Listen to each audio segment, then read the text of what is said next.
Yo! Oh. Oh, yo! Oh, jeez. I'm awake. Get this Instagram alert out. Hold on. How do I do this? I just woke up.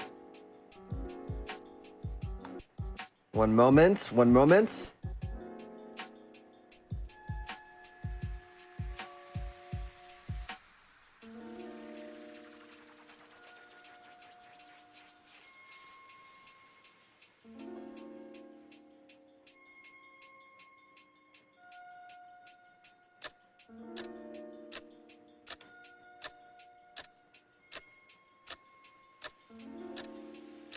Okay.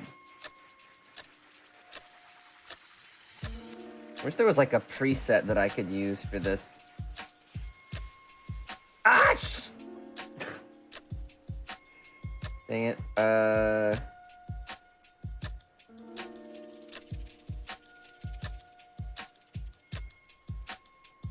Okay.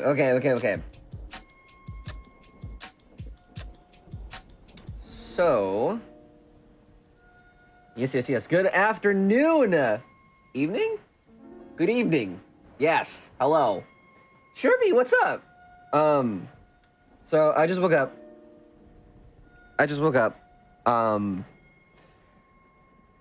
So the Zelda trailer. Right? Oh man, I can't remember what exactly it is I dreamed about, but I want to say it was something to that effect because I feel like I've been thinking about it all day. Dude, rehydrate again is pretty sick. Hold on.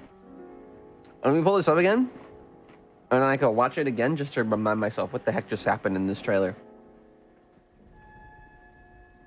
I just need to find it. Good morning, thanks. Thank you very much. How is everyone doing? How was your day? It's almost a Friday, which means the weekend's coming up. Anybody got any big plans? I know, that's like super cringe to say. That's like something a manager would say at a job or something. Anyway, where is our freaking... Where's Chrome? Hold on. I wish there was a way that I could have my Chrome window just presets instead of me having to select it every time. Okay. So, here's our trailer from this morning. I loved the Mario movie yesterday. Dude, I want to go see it again. I want to go see it in D-Box. I've heard that's like a really cool experience, unique experience. Probably this coming week. I said I was going to do it this week, but time got away from me. You haven't seen it? Just bits of it while recording? Well, let's watch it again. I love that this dude is like diving out of the battle bus. I said that this morning, but it still makes me laugh.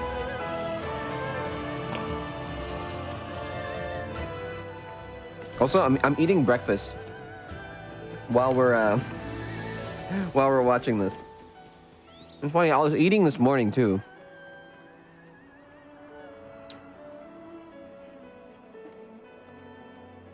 This is ridiculous. I'm so happy with how his design came out. Like the new design.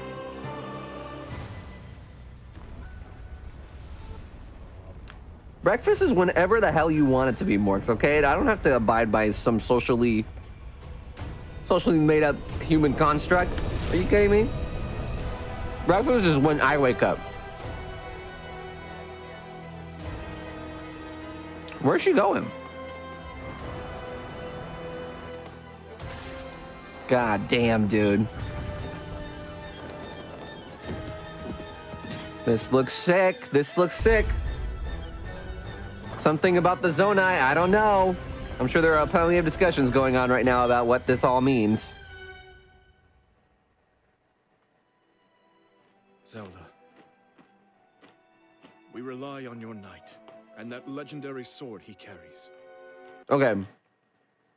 I don't actually know who's talking here. Do we know? Is this shit like a A random guard, like somebody from Zelda's Royal Guard. I don't think we've actually, I don't think I've actually seen anybody mention who this might be. Defense will be Link.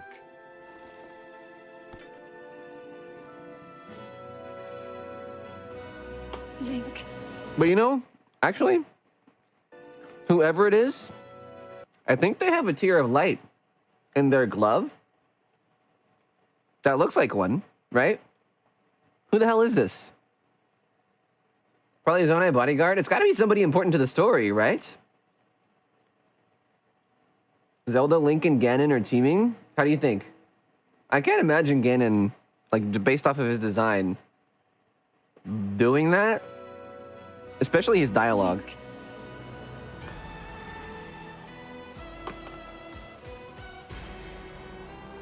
Oh my god.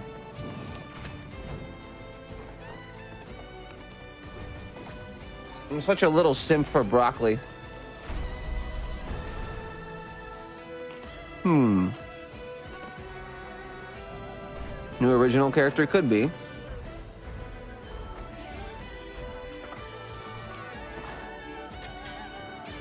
Well, I think also, Jesus Christ, I saw this morning. I didn't really like mention it too much, but whatever the hell this spinning thing is, shit's goofy. So I cannot wait for speedruns of this game to see how wacky and Looney Tunes it gets. Because the original Breath of the Wild was already crazy enough, but like add on the fusing and like ability to make crazy vehicles and stuff. Oh my god. I know why I am here. It's something only I can do. I love this. Love this new Ganon too. Do not look away. You witness a king's revival and the birth of his new world.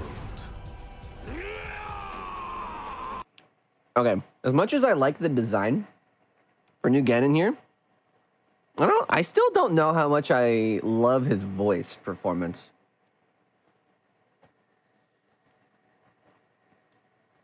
Am I the only one that feels that way? Move the video over here so you can see all of it. Am I the only one that feels that way? It feels, I don't know. A little less, booming than I was expecting.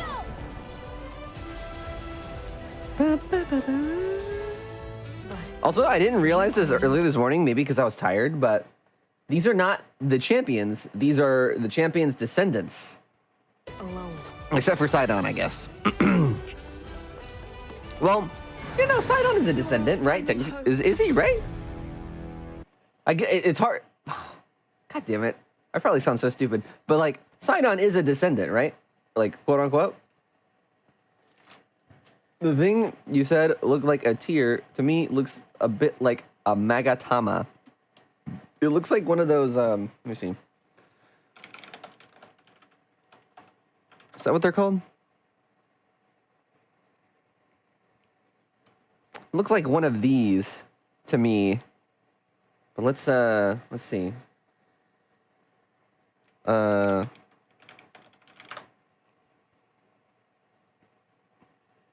Yeah, probably. I didn't know that these had a name. I thought they were just relics, but yeah, probably. My first impression was Tear of Light, but probably. Yeah, it's her brother. Okay. So, like, not exactly the same sort of relation as, you know, like, descendant of, but more like next in line, if that makes sense. Don't go look away. Line delivery was raw. What do you mean? The delivery is fine. It's just the actual voice is, I don't know, what I was not what I was hoping for. Maybe it makes more sense in the game, or maybe I'll just warm up to it over time. But, oh, not my thing. Not my thing. So, anyway, that was this morning's trailer. No post-credit scenes or anything. You know, Ganondorf isn't as confrontational as people perceive him as. He pulls the strings just as much. Why? I don't think he needs to be booming. Well, when you look at like the way he's interpreted in Smash, for example, or I would say, hold on. There's a specific voice that comes to my mind. This one.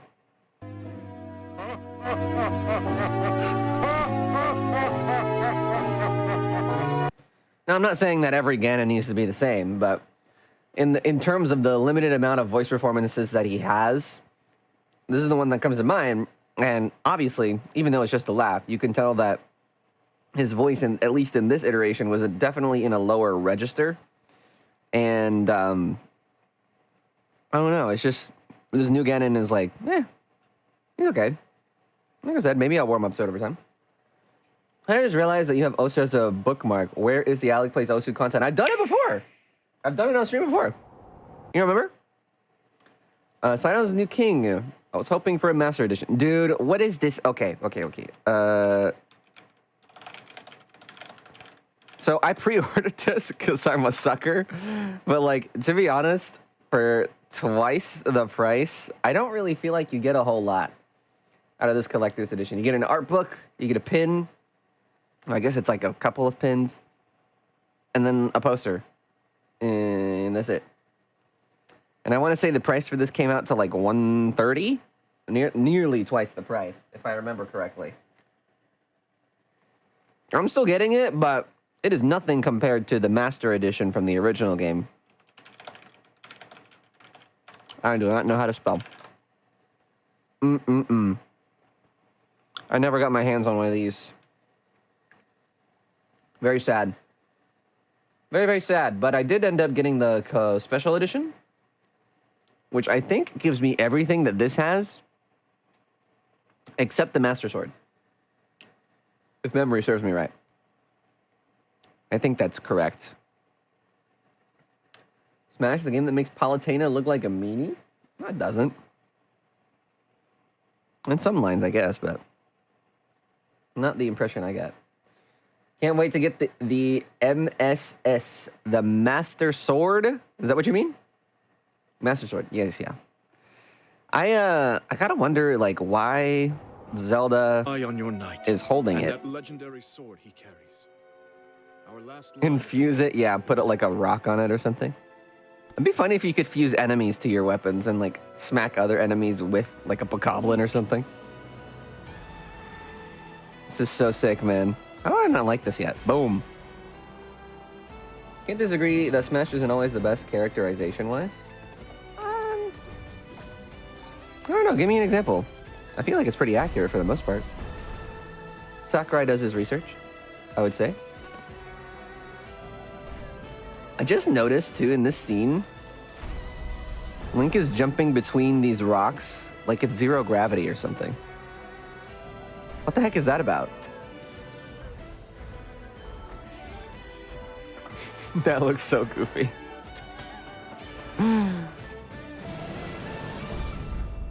Whatever that is, no thanks. That looks like a goddamn giant insect. Something only I can do.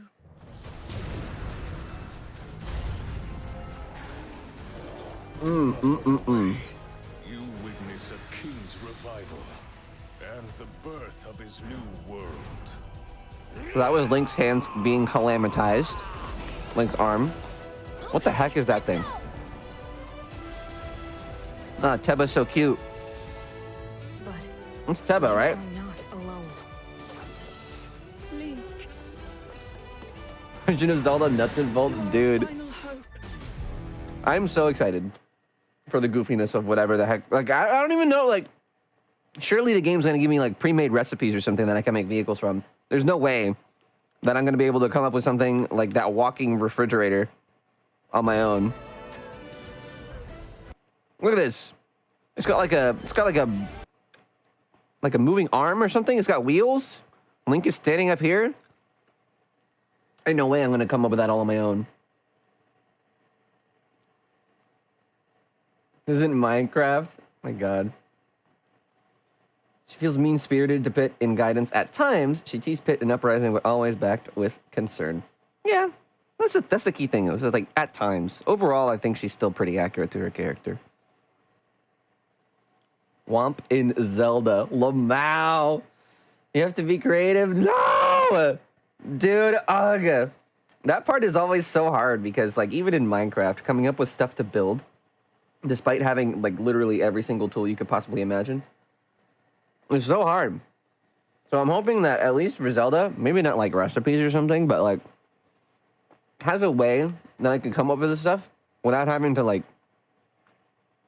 does this make sense? Like, without having to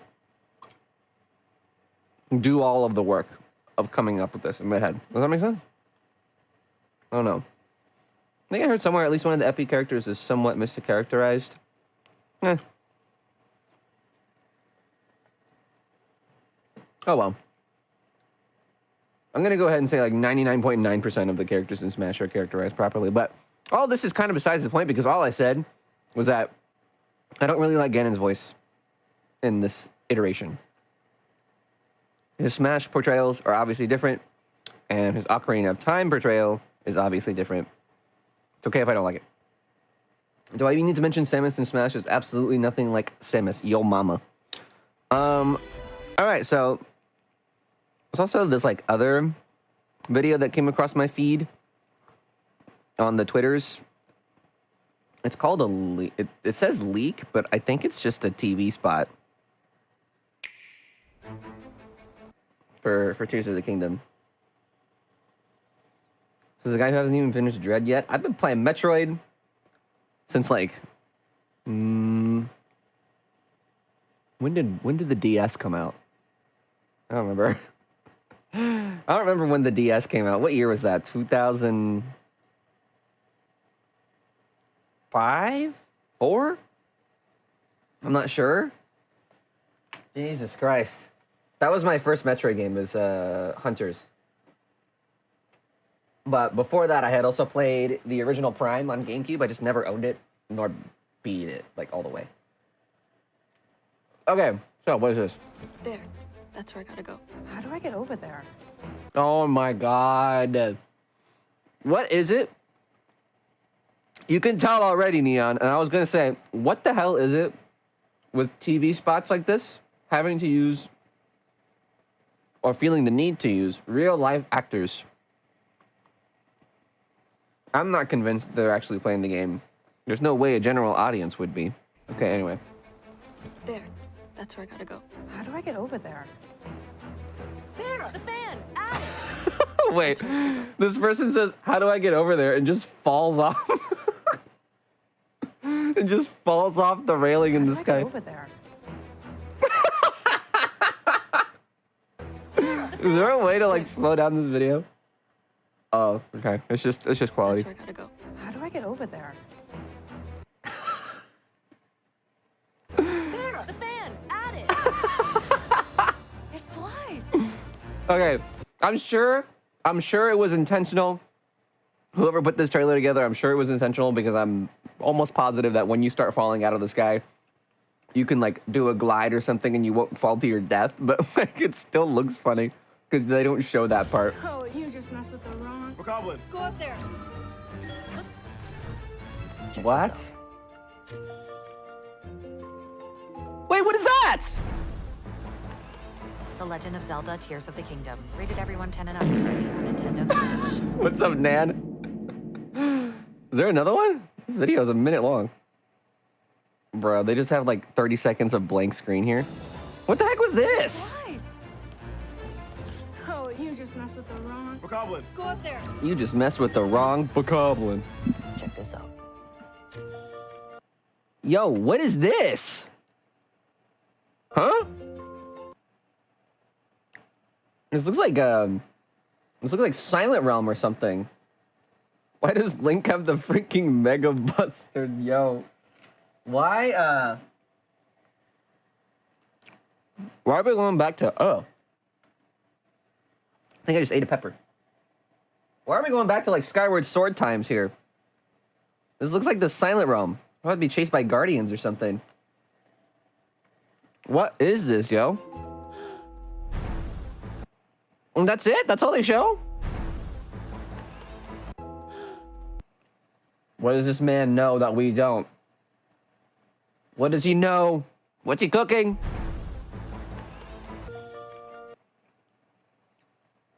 It says nothing. This was like a 3-second... The Legend of Zelda: Tears of the Kingdom. Rated Huh? Is any of the other footage in this new? How do I get over there? There, the fan. Doesn't this game literally have Skyloft in it? Not necessarily. It's not literally Skyloft, but there are hints of Skyloft existing, at least in the original Breath of the Wild. I don't know if that's the case for Tears of the Kingdom. I'm going to go ahead and assume that's the same. But like the goddess statues and other like random locations within Hyrule in this game Oh, you just messed with the wrong. have some similarities with Skyloft. Check this out. So I'm wondering, but I mean, the thing is though, is that Skyloft is a physical place. The Silent Realm is like a whole nother dimension entirely.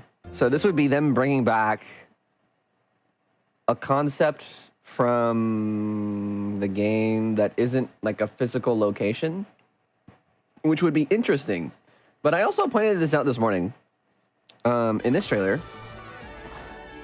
there's like this part at the very beginning where when you're playing Twilight Princess, whenever you're in the Twilight Realm, they do this thing with the music that kind of has like, it kind of adds to like the creepy vibe of the Twilight Realm, where they kind of take like choir vocals and mix and mash them and reverse them to, I don't know, I guess just give it that flavor. But I feel like you can kind of hear that in the very beginning here.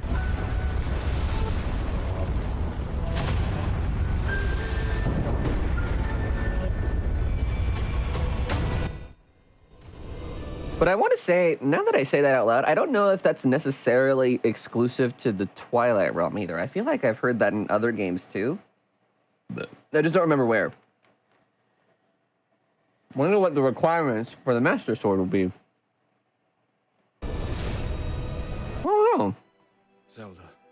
That's a good point, because surely they don't just give it to you at the beginning, rely right? on your knight and that legendary sword he carries. Our last line of defense will be Link.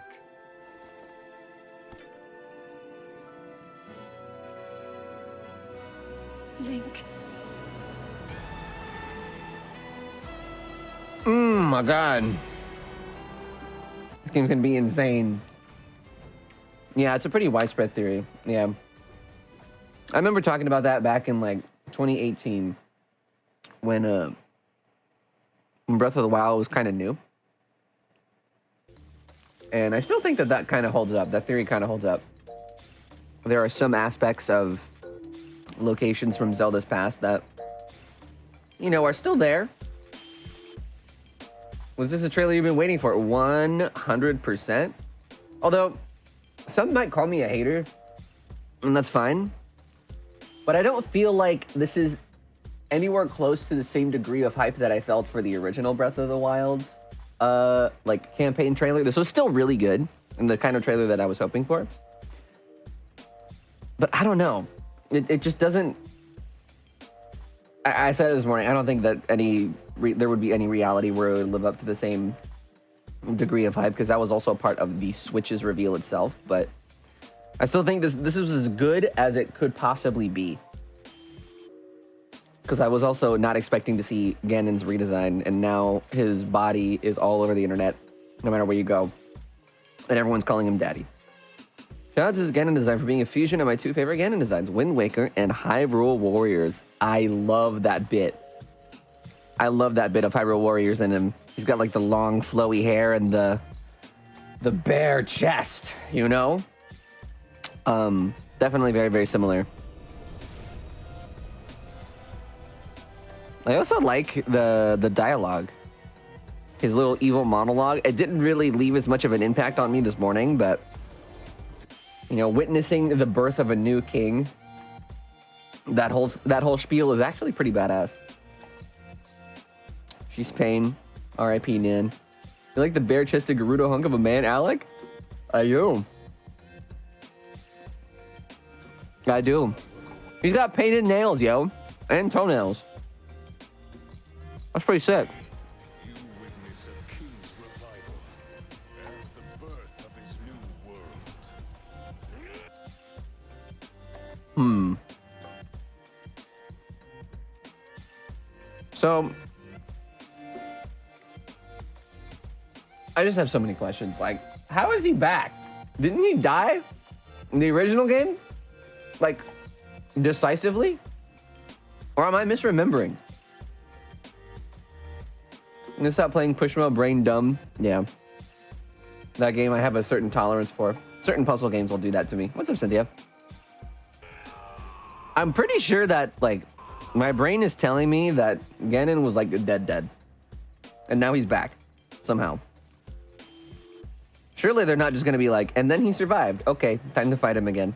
There's gonna be, like, some lore reason. Didn't see the trailer yet? Damn! It's been all over my feed all day today. I cannot escape it. It's been all over my feed today, and I've been sleeping all day. So, that is how much it's been on my feed.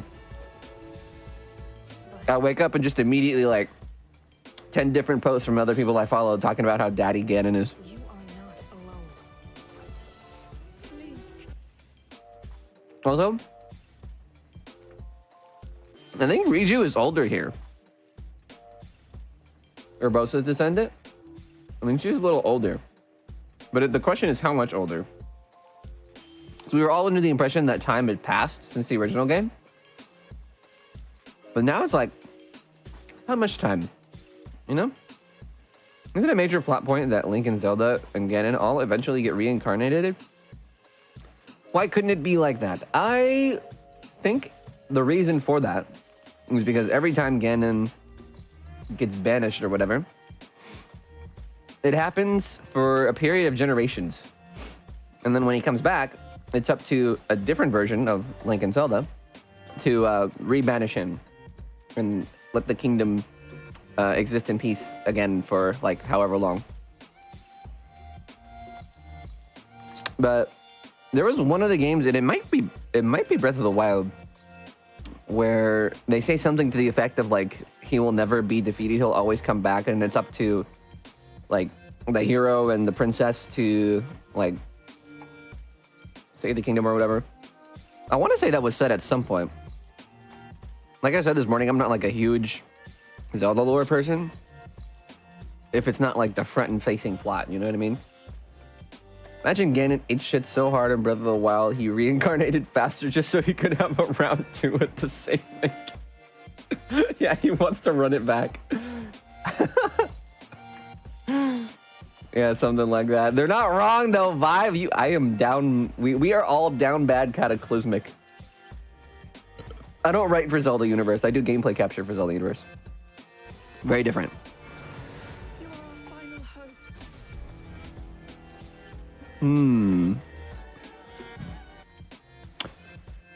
Yeah, I don't know. This is very interesting. Same thing, I don't care, learn your Zelda lore, SMH. That's true. Over like the 100 plus people that work on the Zelda Universe team have to know every single detail about Zelda or else they're fired. Or else GG. That's it. Yeah, I do write for Go Nintendo, which I finished up my first draft of the Mario movie review. You know, speaking of Go Nintendo. And the review itself should be up in the next few days. So, if you're curious to see my full non-spoiler review of the Mario movie, it'll be up for reading soon. Yeah, just like the Scarlet and Violet review, which that one was really fun, and it came out a lot longer than I thought it would. You know, when I type random stuff like this, it's because I fat finger and hit the send button. It's all right. You know, that sometimes happens to me, and it's especially embarrassing whenever I'm trying to type out a business email or something. So I can tell you guys this now that it's happened after the fact, but before I went to PAX, one of my, this person I know who I consider a friend, as a friend now,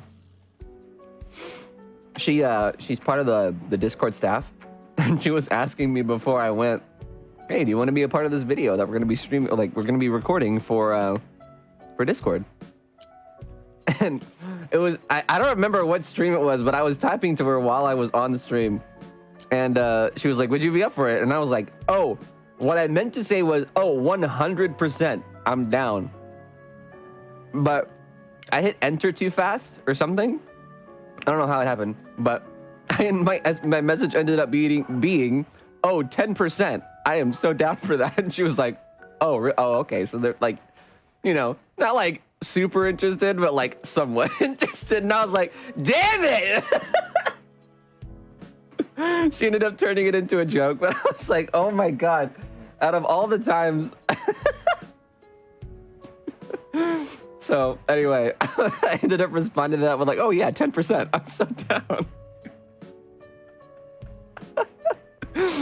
We had a good laugh about it. It was funny. Oh my God. If you spoil that Mario's in the movie, I'm unmodding myself right now. Oh shoot. Wait. Was it a spoiler if I say that Luigi's in the movie too? I wish I could remember what she said to me. Hold on. Let me see if I can find it. Hold on.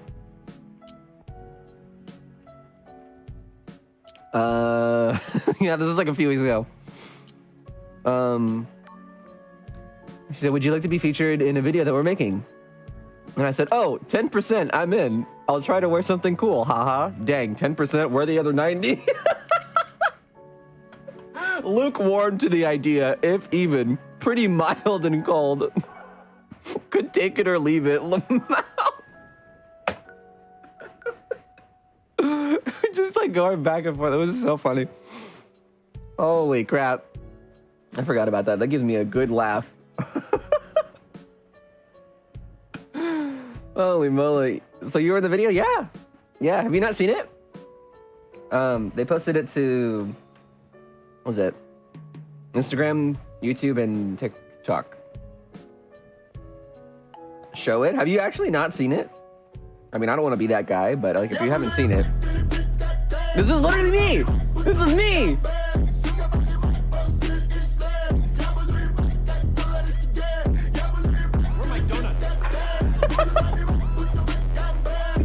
Gotta drop the Reggie mix on the people!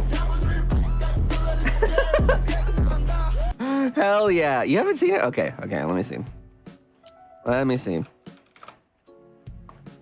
Just for the sake of showing you people that haven't seen it yet. Let's go to here. Hey, there's me! I'm in the thumbnail. Where's my music? There you go. Shut up on my mom's TikTok For You page. She was like, wait a minute. Excuse me, do you follow Discord? Oh wait, hold on. This is really quiet. I don't know why it's so quiet. Is there a way, like, oh my God, I hate shorts. On desktop, shorts are awful. On any social media? I use it. No. No. Do you follow Discord on any social media? No. Do you follow Discord on any social media? Yeah, I do. Can I see? There's When did you me. first get into Discord? I started using Discord back in about 2015, and it was just a way for me and my friends to play games together that wasn't Skype. We're throwing a party tonight at PAX East. Do you want to come? What? There's a party? Yeah, a party. When is it? Right now. Let's go. I'm done eating this chicken.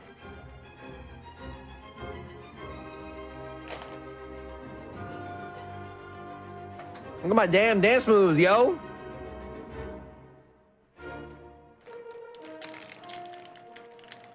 Bad actor nopers.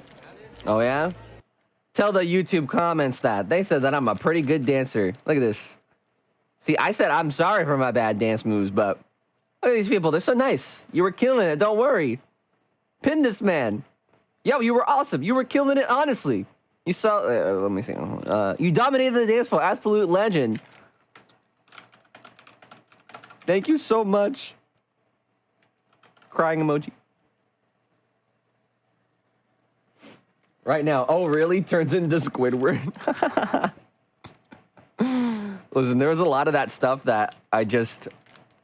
You know, I had no direction on. There was no specific guidance on what I was supposed to do. So, naturally, you got to hit him with the Squidward. You know what I mean? Anyway, that's the video I was in. Pretty cool, right? Pretty fun. Anyway. The funny mean ones, I mean, they're not even funny. They're all just like, lol, Discord mods, lol, smells weird, gamers go outside, lol. And it's like, oh my god, get a new joke, like, seriously.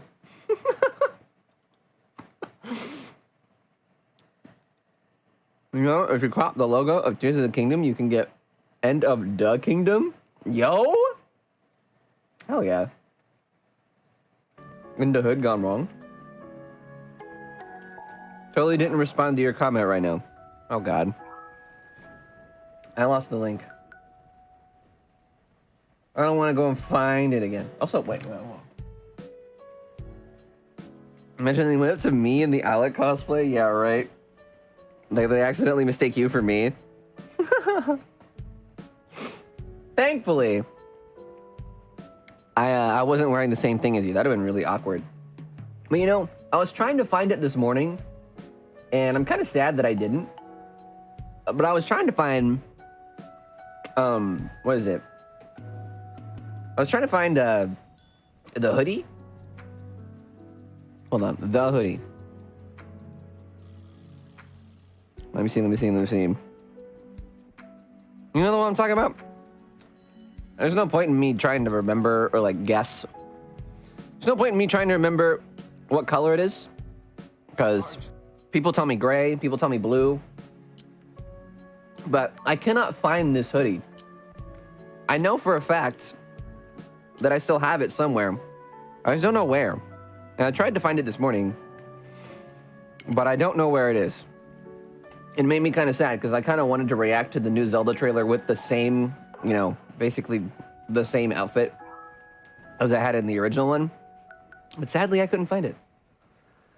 So, I don't know. Very, very, very sad. Discord mods, haha, losers. Yeah, that's basically like any of the comments. You know, other than the ones that are legitimately just mean and like mean-spirited, which are stupid.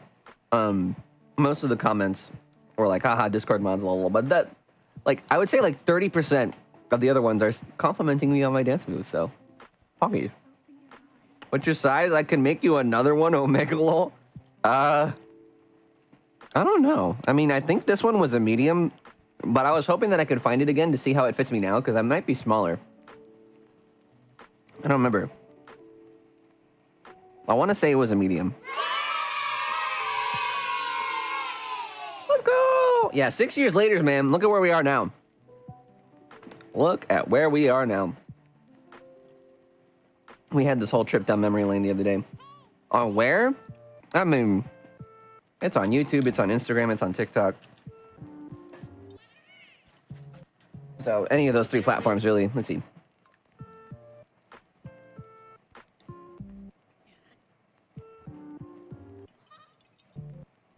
The touch grass wall was great.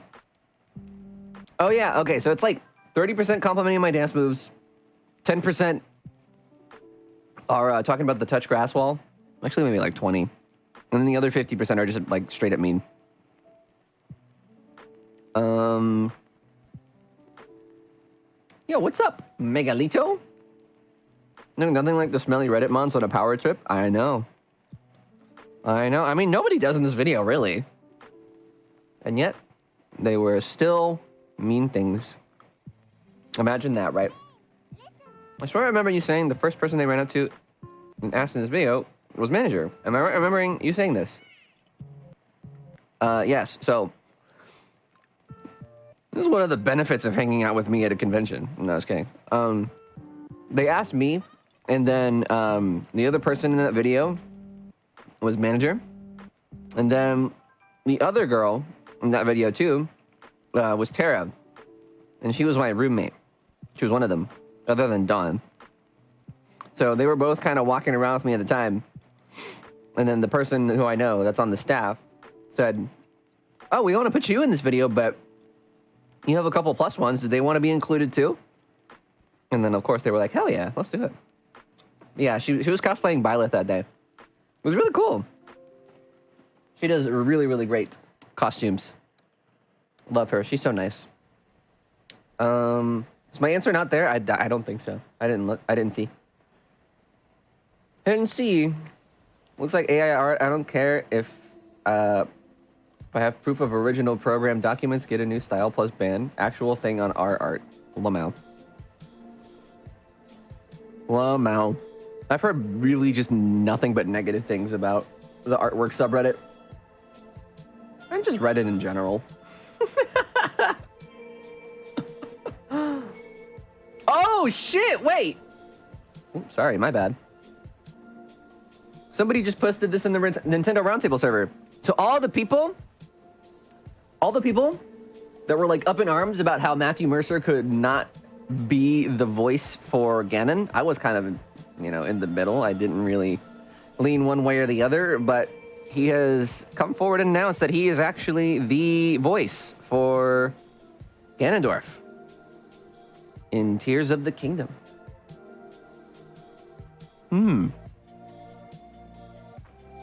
Interesting.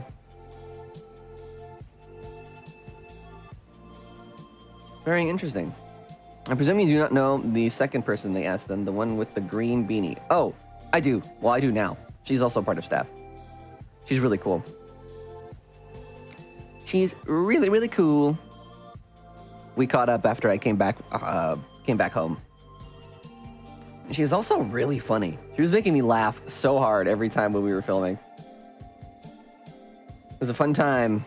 But yeah, Matthew Mercer is our Ganondorf. Wouldn't be my first choice, but you know, he's got a pretty good track record of performances that I like. Totoro Kujo rejected his humanity to bear Demise's curse. Excuse me. Is that who he voices in JoJo or something? I don't know. I don't know. But that's interesting. That's interesting.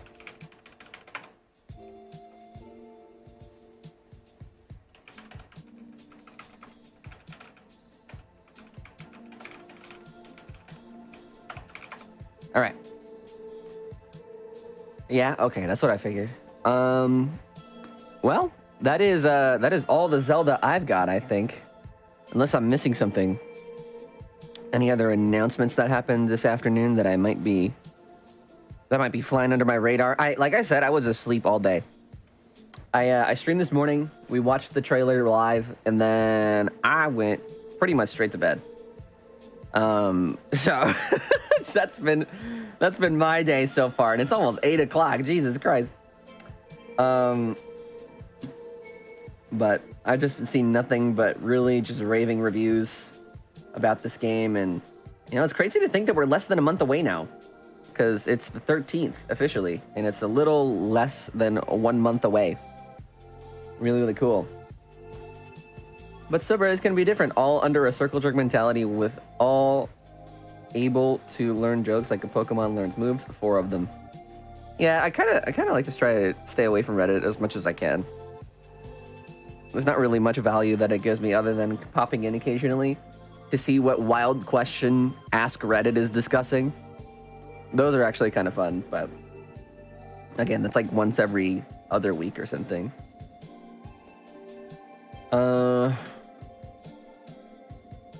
Check out the alecandstuff Reddit, man. I'm sure that place is desolate. Desolate. Desolate. Use Reddit. There's actually good subs. I don't feel like looking for them. 196 is the best out there. My favorite number. Do you guys have a favorite number? I think mine is 72. Or 27. Either or. Those are 2 really great numbers put into one.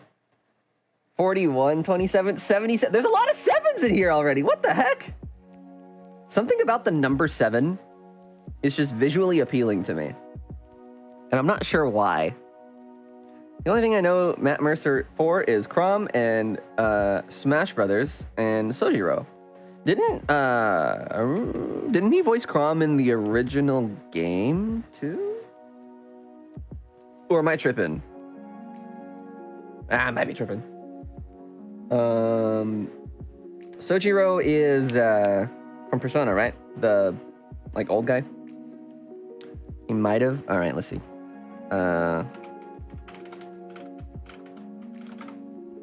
Matthew Mercer Crom. Yes, okay, he was the original Awakening actor. Damn. I mean, I feel like I knew that, but for some reason it feels like news. Isn't that weird? Yes, he is Coffee Dad. Love that dude. Ah, you're back. Talking favorite numbers or something? Yeah, my favorite number is 72 or 27. Either or. I like those two numbers together. Get most of my memes from 196. Still so happy that I met the voice of Barbara and Albedo. What? Where was this again, Nan? Was that? Did you say DreamHack? Or you went to something, right? I like 9 or 4. The single digits. I'm making my fantasy world have it as a thematic associated number. That's sick. All right. What if I pull up a video from DreamHack right now, Nan, and like look for the meet and greet with Barbara? What would happen if you saw yourself in that video? Let me see. What would you even search? Was it like a meet and greet or something? Damn. I don't know if there's gonna be any vids. 69,420. La Mao. DreamHack goes insane. There was a full-on concert right next to Melee Top 8 in the same ballroom. Cool. I did record a video of rolling on my account. Wait, where can I see that? I don't. Oh, I didn't know if it be used. Damn. Damn. What would you? There's got to be like. Do people not bring cameras with them to conventions anymore? Oh wait, 6 days ago. Wait, what's this? Hold on. What is this? I always find it like. Do you guys get the same enjoyment that I do out of watching local news cover gaming conventions? Because it's usually just like super Omega boomers trying to understand what it is that people are coming to town for. You likely know Comic-Con and you may have heard of TwitchCon, but this weekend at the San Diego Convention Center, it's all about DreamHack. Get down and sync with the marker. KPBS went to the festival on Friday and it felt true to its name. Okay. With lots of bright colors, loud music, and video game sounds, and some. Wait, what is that? Felt true to its name. With. What is this? That looks fun. What the? I'm trying to read what it says. Thank you for playing. I'll be waiting next time. Lots of bright like colors, loud music, like a roulette or something. Sounds, and some crazy cosplay roulette, outfits rhythm game, maybe. Technology.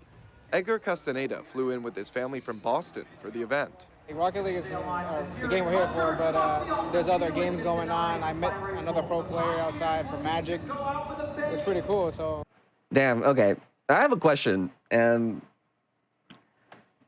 I'm just kind of curious. I mean, like, there's nothing wrong with it being one way or the other, and I'm not really talking about this guy specifically, but him being on my screen just reminded me of it. Do you guys think, like, if there was a local news channel covering an event like this, and they were to interview me, do you think the average viewer would clock me or consider me as like, oh yeah, that's a gamer, you know, like that's a total gamer right there. He's totally here for this event. He knows what's going on. He knows what's up. You guys think that? Like the average viewer would see me and just have that thought? One comment. I think the blue hair gives it away. Okay, dude. Okay, man. Yeah, all right. It's the hair color. God damn it. I love that. Oh, shit. Whoops. I love that the guy that was being interviewed is the only comment on this video. You likely know Comic-Con. And oh my God, my computer sucks ass. This weekend at the Jesus Christ, load this YouTube page already. Christ. I love that this guy is the only dude that commented. And it's the guy that's being interviewed. That's great. All about Okay, anyway, let's go back to where we were. The game we're here for, but there's other games going on. I met another pro player outside from Magic. It was pretty cool. So just meeting different people from all over the world, playing different stuff, gamers together. The 3-day Gamers event together. celebrating video games and esports also brought out plenty of San Diegans, including many middle and high Wait, was that a school Donkey video Kong games and cosplay? Esports also brought out plenty of San. Damn, that's kind of sick. You got like a Donkey Kong suit.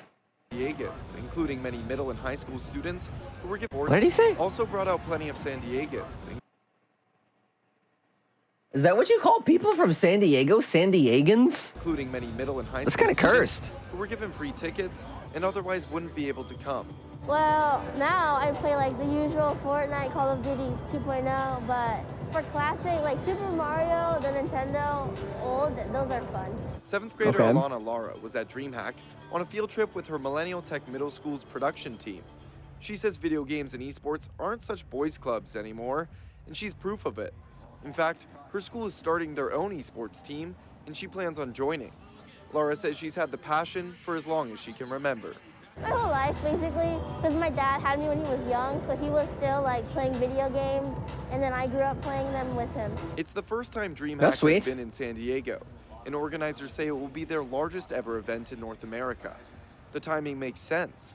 The popularity of esports and video games exploded during the pandemic, and people like Lara, who plays upwards of 20 hours of video Man, that games is a so week, weird. are helping the industry shed old stereotypes. Yo, Smash! I think like video games, they're for everyone, you know, like they're not just for the guys, the nerds, the jocks, or anyone. They're for anyone who just wants to play a game and have fun with their. So true, so true. Video games are for everybody. This is a very wise student right here. Let me see. What if I just do like DreamHack 2023? What? It was San Diego, right? This is from 9 days ago. Is there nobody that's just like on the ground anymore, just like videotaping anything? Is that like a thing from years past now? I could have sworn if I just like Google Genshin DreamHack that I would have found like somebody filming them meeting these characters, but maybe that didn't happen. So my dad had me when I was 0. Yeah, that's usually how it goes. Michaela, or whatever her name was. God, that's funny. You didn't Google it. You looked it up on YouTube. YouTube is on my Google. DreamHack. Genshin Impact. All right, I'm convinced. I'm convinced this didn't happen. Nan, are you making this up?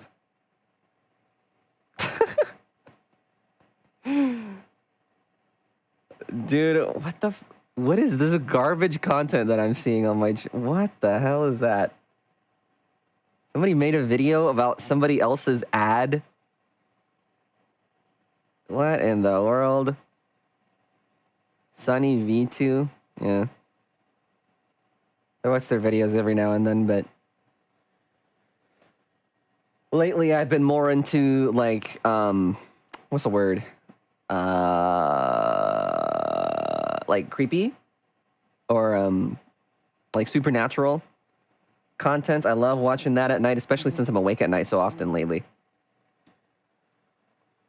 Sunny V2 whack now. Just made a really transphobic video. Got it. Got it. Weird.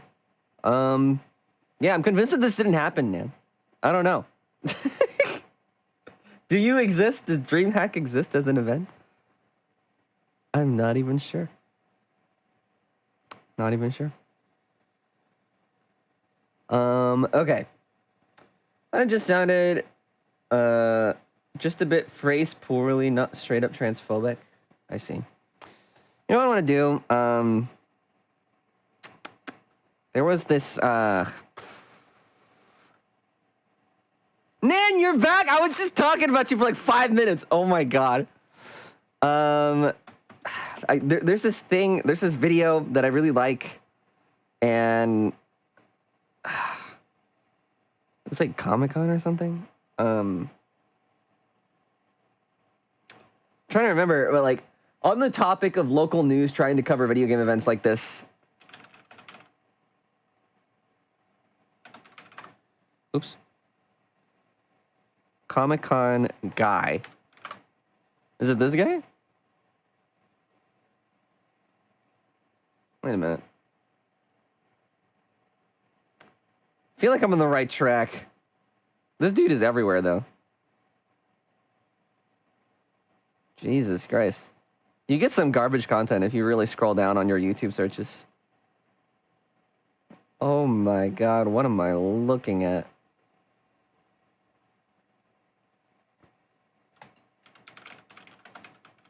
Now I'm just curious. If I put like... What would you, like local news?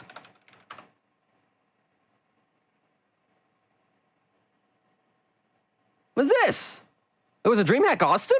For the first time ever, the world's largest digital festival makes its way to North America. And this weekend, it is right here in Austin. Fox 7's Rayanne Christensen What? joins us live from the Convention Center to tell us what this is all about. Hey, Rayanne. This was in 2016.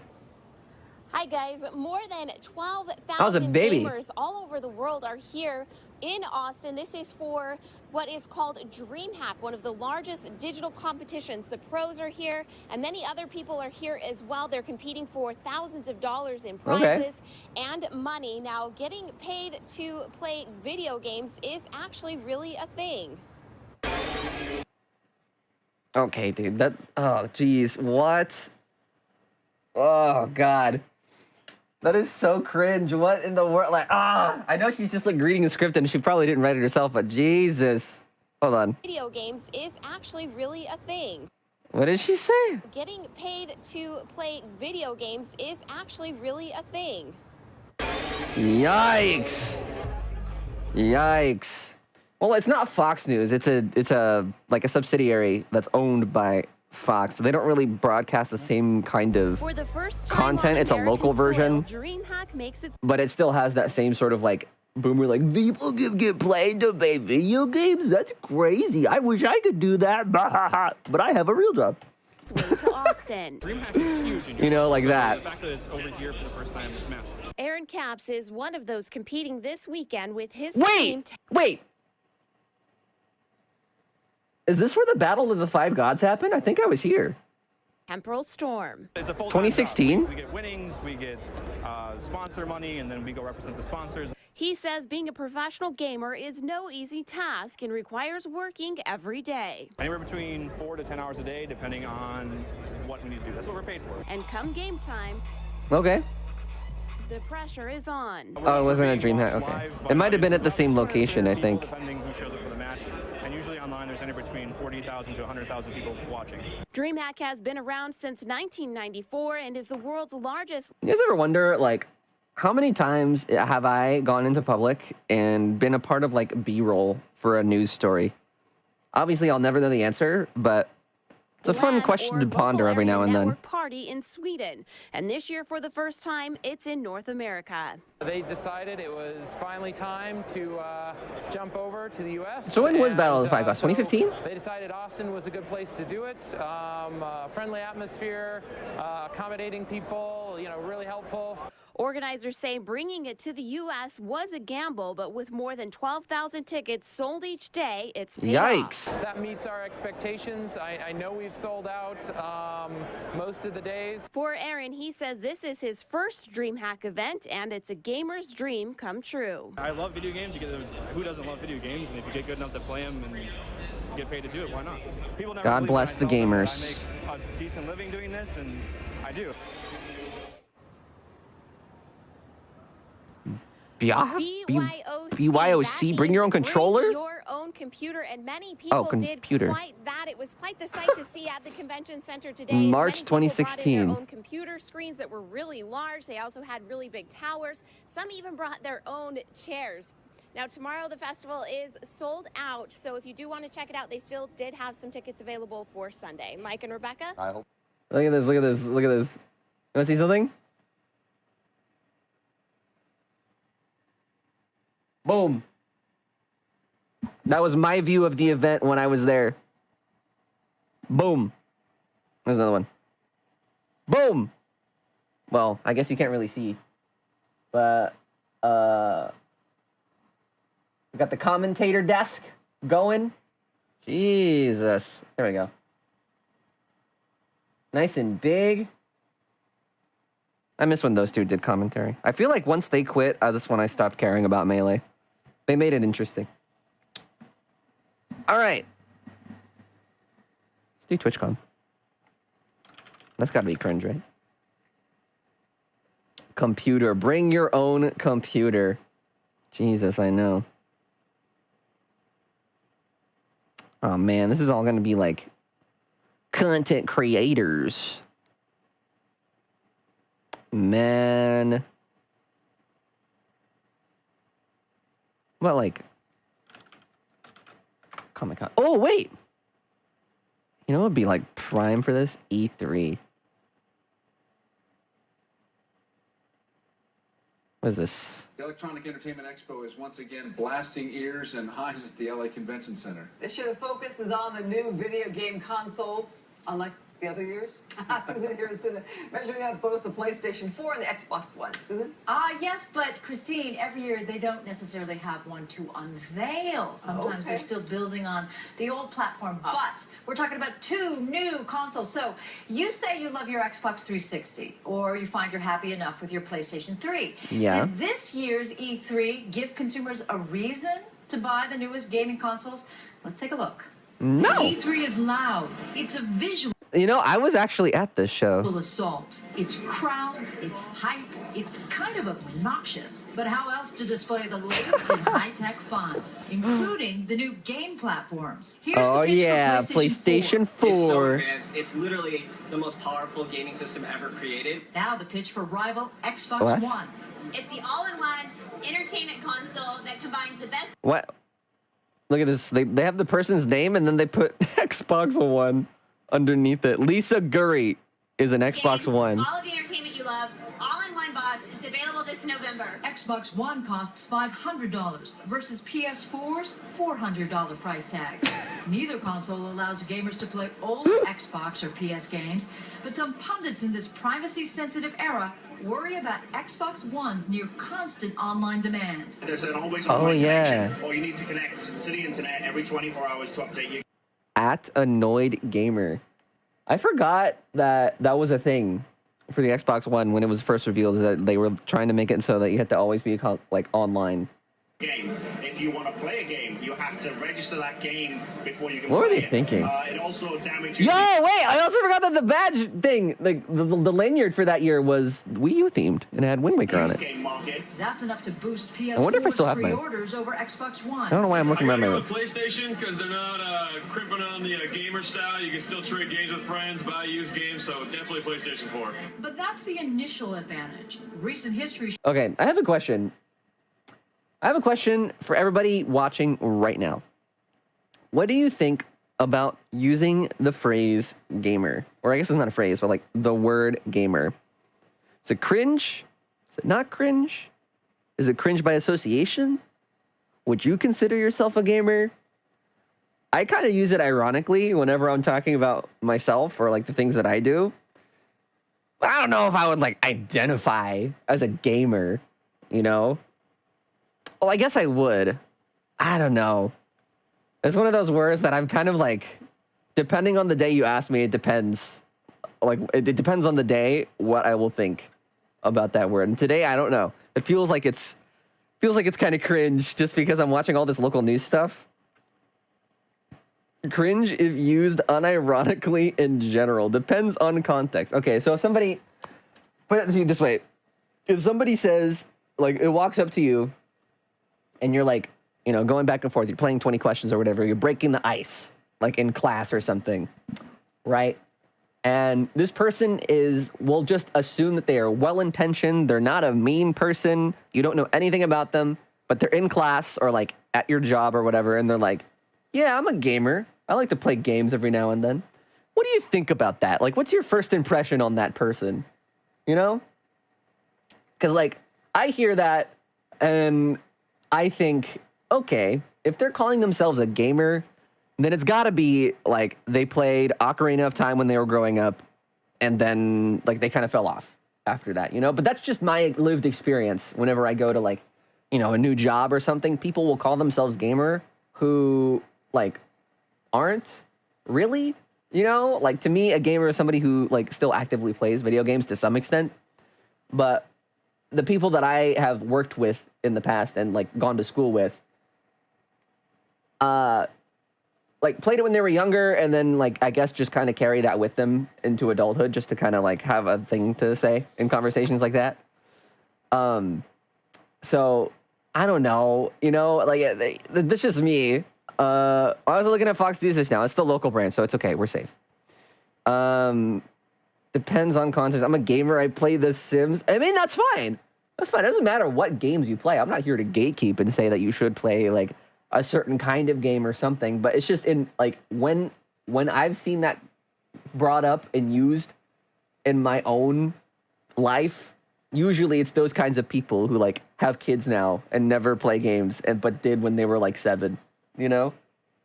So I don't know. I wouldn't really identify myself as a gamer, but I'm a gamer. Does that make sense? I don't know. That's just kind of my take on it. Shows what will sell a new console are the games that take advantage of the new technology and power. Call of Duty Ghosts will be available for Xbox and PS. Holy shit! I remember Call of Duty Ghosts. Mika, how are you doing today, by the way? How are you handling rehydrated Ganon?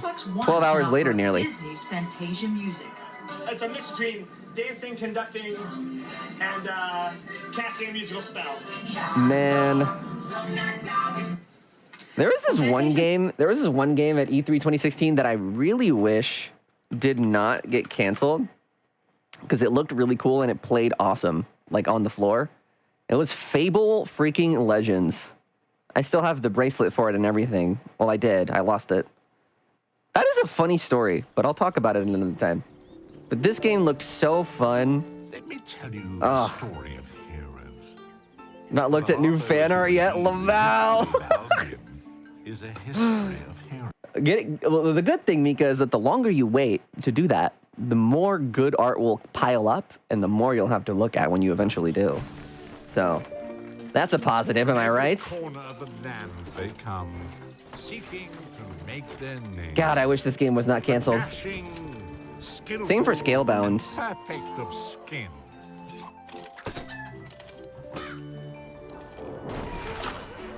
Damn you, Peter Molyneux. And determined. The masters of will. And those. I don't remember this trailer that much, though. Big, pointy swords. With the cheers of the simple. But I want to say, like, if I remember correctly, this was like a Diablo-style game within the world of Fable, I think. Dude, Mika, I'm telling you, like, I played it when we were on the show floor, and it was fantastic. And then, of course, the news came out later that it was eventually canceled because the studio was shuttered, unfortunately. But, like, it was multiplayer, so you would go on to, like, these raid groups together, and you guys would do dungeons. And like there was obviously an overarching story and stuff because it's a Fable game, and like there was different classes, different characters. It looks so sick. I can't even remember who I played, to be honest. Maybe it was this guy. I'm sure I have footage of me somewhere. Wait, what's up, Waffle? I'm sure I have footage of me somewhere. Hold on. This is back whenever I used to upload all of this all the time. E3 2016. Look at that. Let's see. Oh, wow. I remember some of this. Damn, I don't have any video of Fable Legends up here, though, unfortunately. Unfortunately. But that's okay. You have a YouTube? I do, right? Imagine that. I just uploaded my panel there the other day. Oh, Outlast 2. Remember when that was brand new? Also, my thumbnail game was ass. back in 2016. This is so bad. But you know, people are clicking on them. This one has 10,000 views. Holy smokes. Some of these popped off despite the fact that they're so poorly put together. What is this? This is my first time playing Breath of the Wild. The first time playing this demo. Oh, that's right. They made me put audio over it. So Nintendo had this weird thing. Back in those days, like over all Nintendo content, they would have certain guidelines that you would need to follow to upload them. And for this video in particular, they were saying that you could not capture on-screen footage. So you couldn't like direct capture any of the footage that's happening. It had to be from a phone. And even then, they wouldn't let you record past like a minute and a half or 2 minutes, and that was it. Some other people got away with it, some people didn't. It wasn't a really well-enforced rule, but just the person that I got was only willing to film me for like a minute, unfortunately. So I kind of just did what I could with the footage that I was given, sadly. I have a YouTube, but nothing is new. All old vids. I like going back and watching this stuff. I'm so glad that I documented a lot of this stuff. This is kind of fun to go back and look at. Yeah, it was more common back in those days. Some people at this event were able to capture directly, which kind of sucked for me because I was still trying to find my footing as like a legitimate voice in the community of Nintendo, creators. But for what it was worth, the fact that I was even there was enough for me to feel, what's the word? Legitimized. I don't know what I'm saying. Old logo, let's go. I know, I would put it over everything. Well, you want to know why? It's because back in those days, it was very common.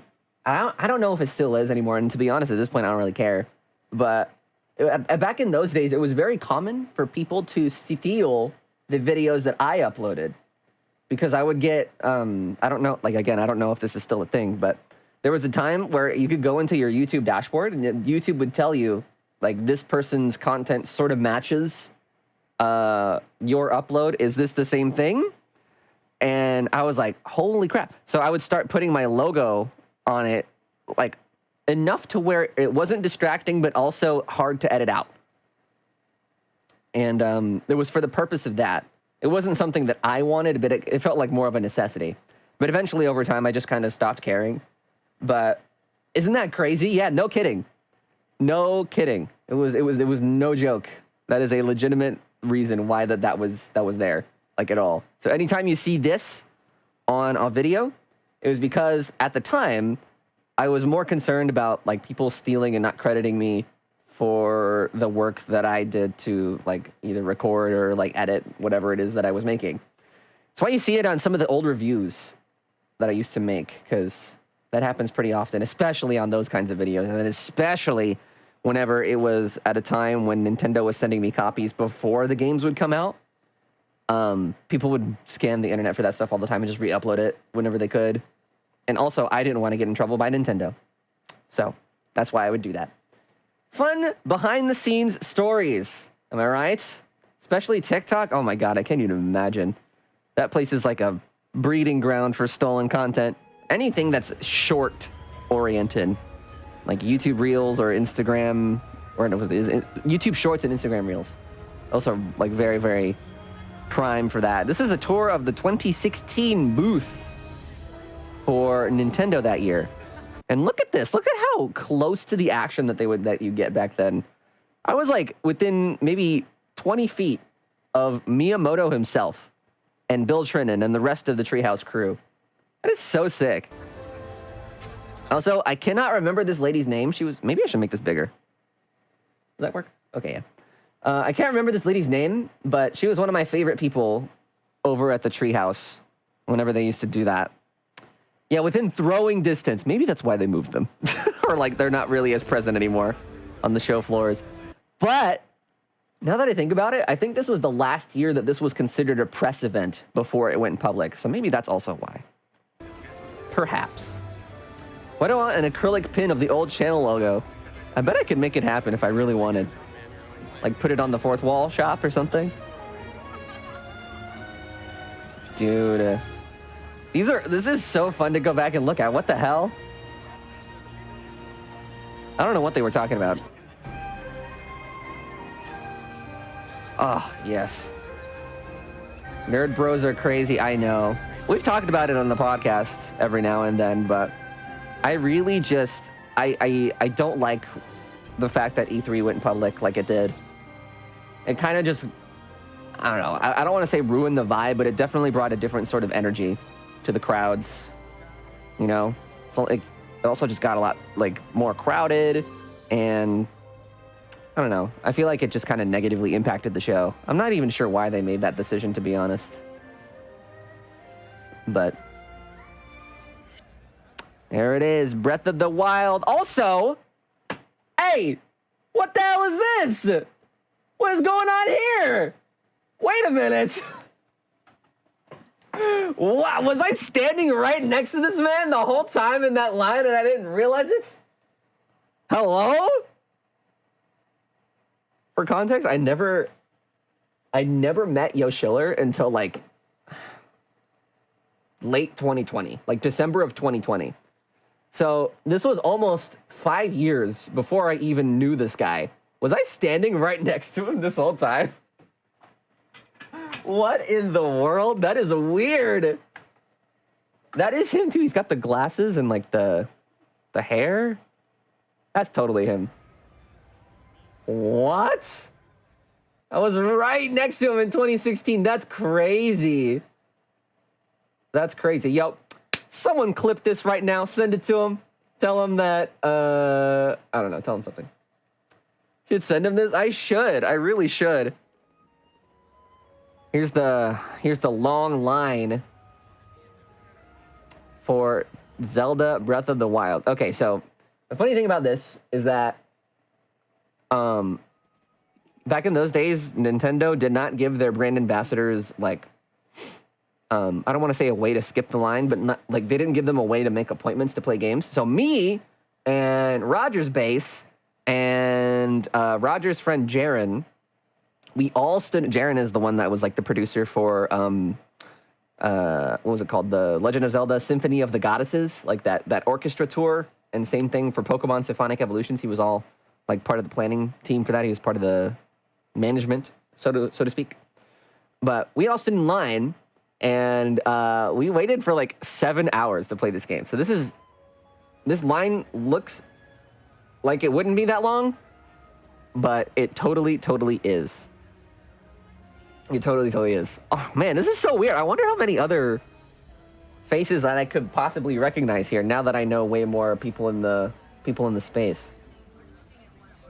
I probably won't recognize them here, but that is funny that Yo Schiller was in there. I should send him that. This whole line, oh my god. Also, hats off to me for using the same Zelda song in almost all these uploads because that's the only song that they had for Breath of the Wild at the time.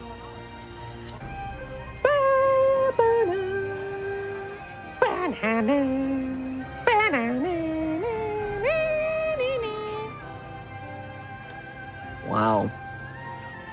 Man, to go back in time and go into that set again and be able to play that game for the first time, that would be so sick. What is this, GameSpot over here? I feel like I recognize that logo. The body, like a bouncer, checking people in before walking into the booth. Jesus.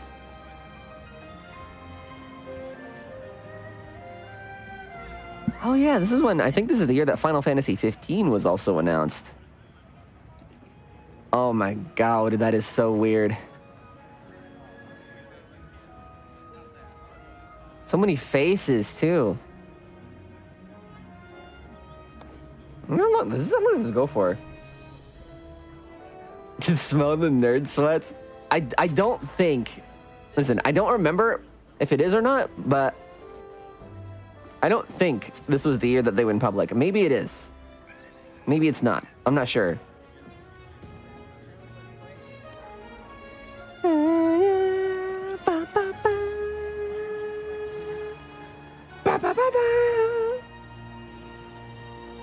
Keep the line moving, people.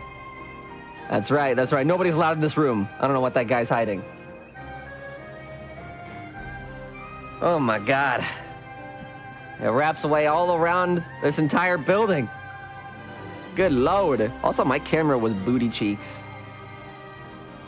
Ugh. I wish I would have known to invest it in, like, something nicer, but I guess this is okay. Maybe I'm just being hypercritical.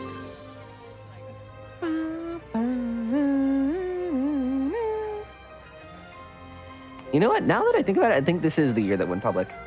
I'm seeing people that are cosplaying and stuff. Hey, here's our spot in line! I met this dude. I think it was Matthew. He was standing with us, me and Roger. I don't know what Roger was doing, but I think we split off from the line for a couple minutes while he held our place. What a guy. What a guy.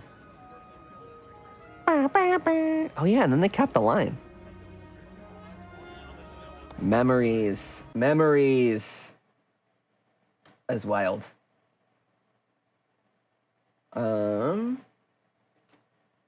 Yeah. Miss it. We'll always miss. E3 will always, always, always. Top 5 games of E3 2016. What is this? I have chapters on this? Number 5, Ukulele. Ukulele is a game that first began. This must be auto-generated. The game's developer has confirmed. Death Stranding, Resident Evil 7, very on brand. Look at me skimming through my own video. Number 1, Zelda Breath of the Wild. Okay. Anyway, should we... They were going like, oh, just went on a like spree on Twitter? Oh, Lord. How dumb can you Oh, Lord. You must be so Yeah, the lighting's pretty booty cheeks. I did not have, like, any equipment for anything video production related. So, it looks pretty bad. But you know what? We're figuring it out. It's fine. It's fine. I won't knock myself off any points for that. I was doing the best that I could, theoretically. All right, man. I've had it up to here with you and your farts, okay? Jesus Christ. All right, so shall we, like, finally get around to playing some video games today? Now that I've effectively been streaming for an hour and a half. Where is controller? Where is my controller? Here it is. Let's do some more shiny hunting, shall we? I am down for that. Let's change our game. What the heck? What number did we leave off on for our shiny living decks here?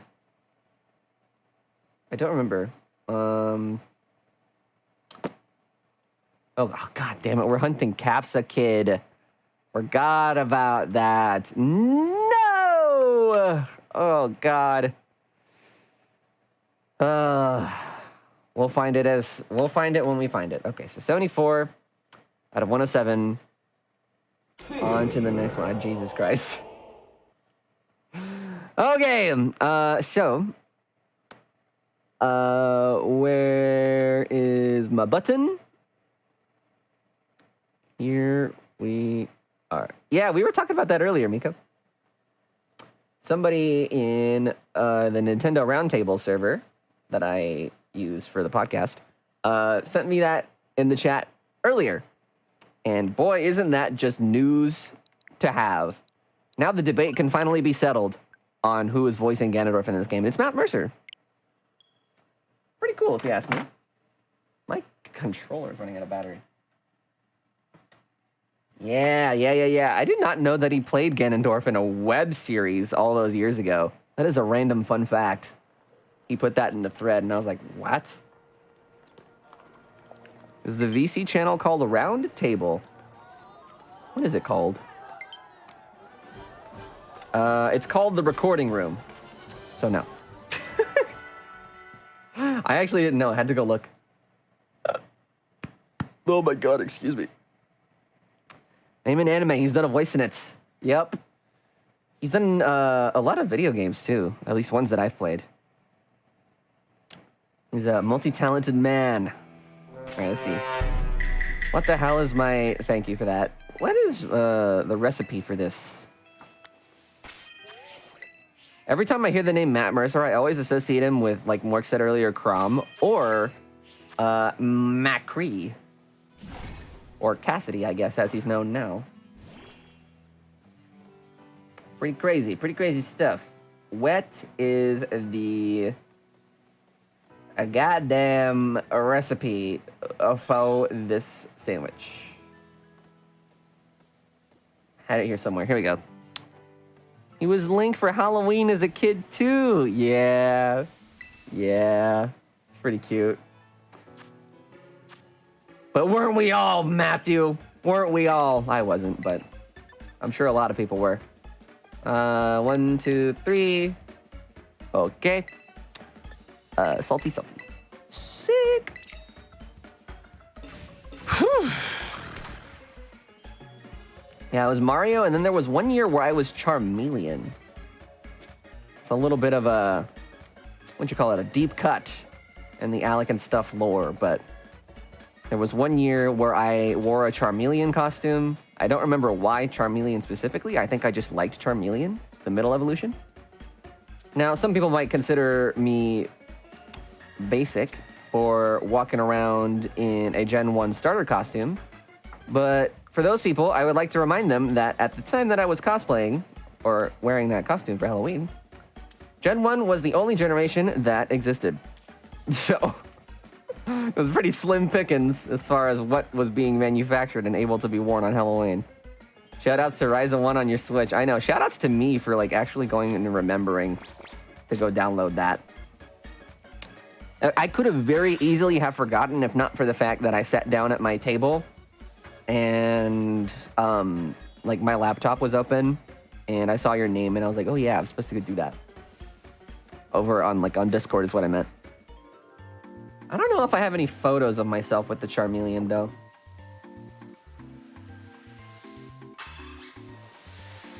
Maybe I'll have to ask Mom whenever she comes on stream.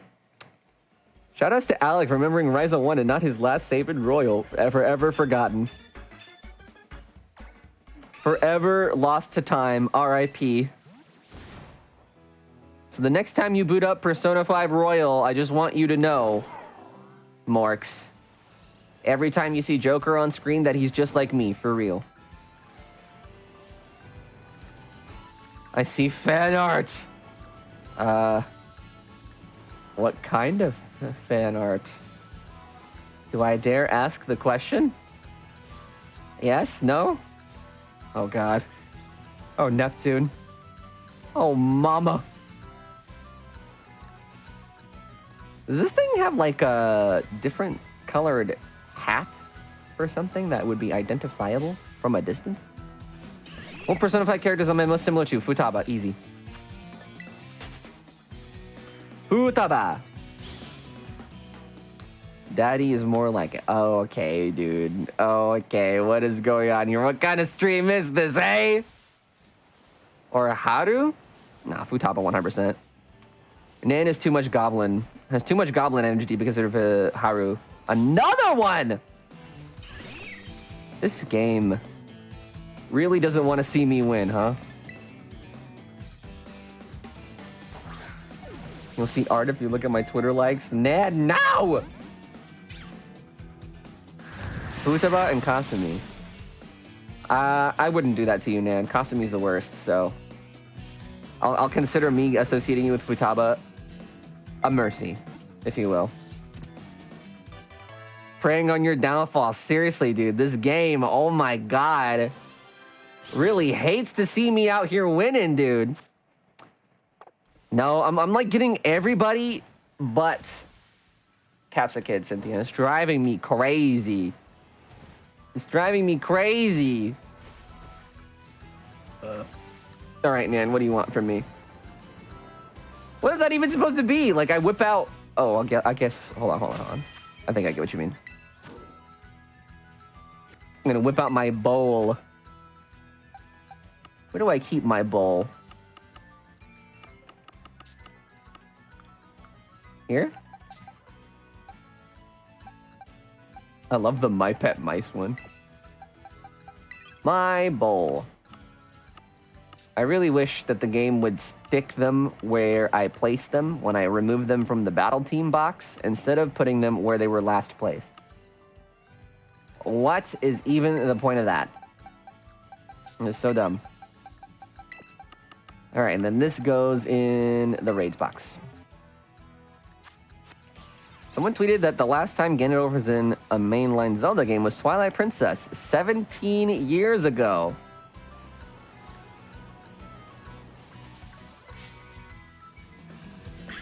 Ooh, wait, is that true? Wait, do we not consider Calamity Ganon? Well, I guess there's a difference between Ganon and Ganondorf.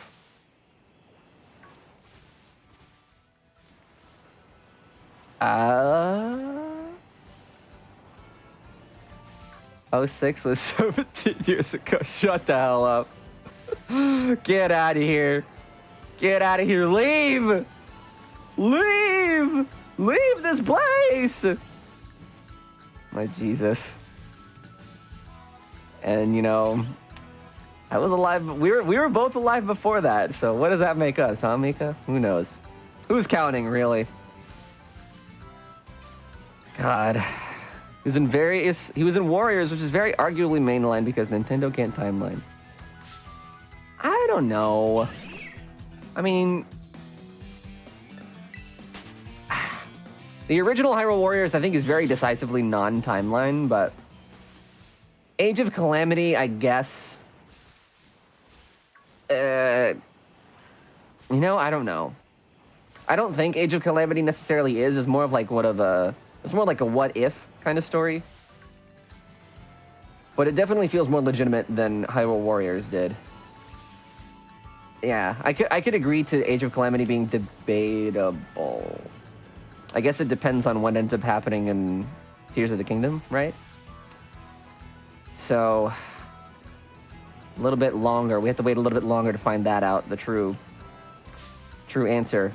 Maybe it does have something to do with Tears of the Kingdom. I don't know, but I am seriously going to doubt that will be the case.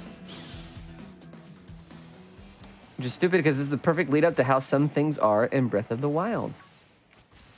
Yeah, Age of Calamity was really good. I remember at the time there were people, even in my audience, who were kind of dissenters of Age of Calamity because of like, oh, it's got like warrior-style gameplay, and I'm not gonna play it, plus L, plus ratio, plus get trolled kid. And I was like, I mean, like, it's one thing to say that, you know, the warrior-style gameplay isn't really your thing, but to delegitimize the game entirely as a Zelda game because it's got warriors gameplay and not, like, walking around in dungeons is kind of dumb. You know, I don't really think that necessarily needs to be the qualifying factor for a Zelda game. So I always had a problem with that way that was phrased and how that was portrayed.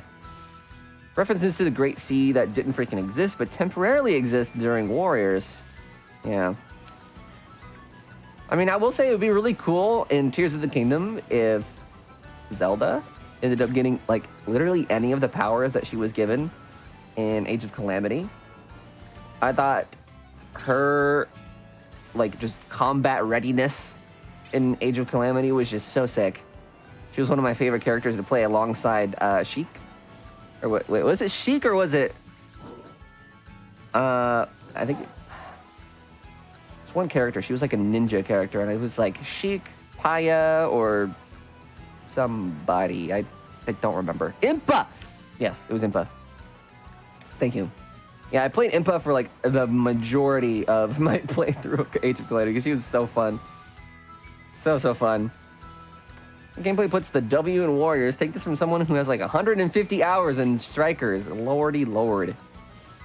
That's a lot of hours! You guys ever seen Kung Pao Enter the Fist?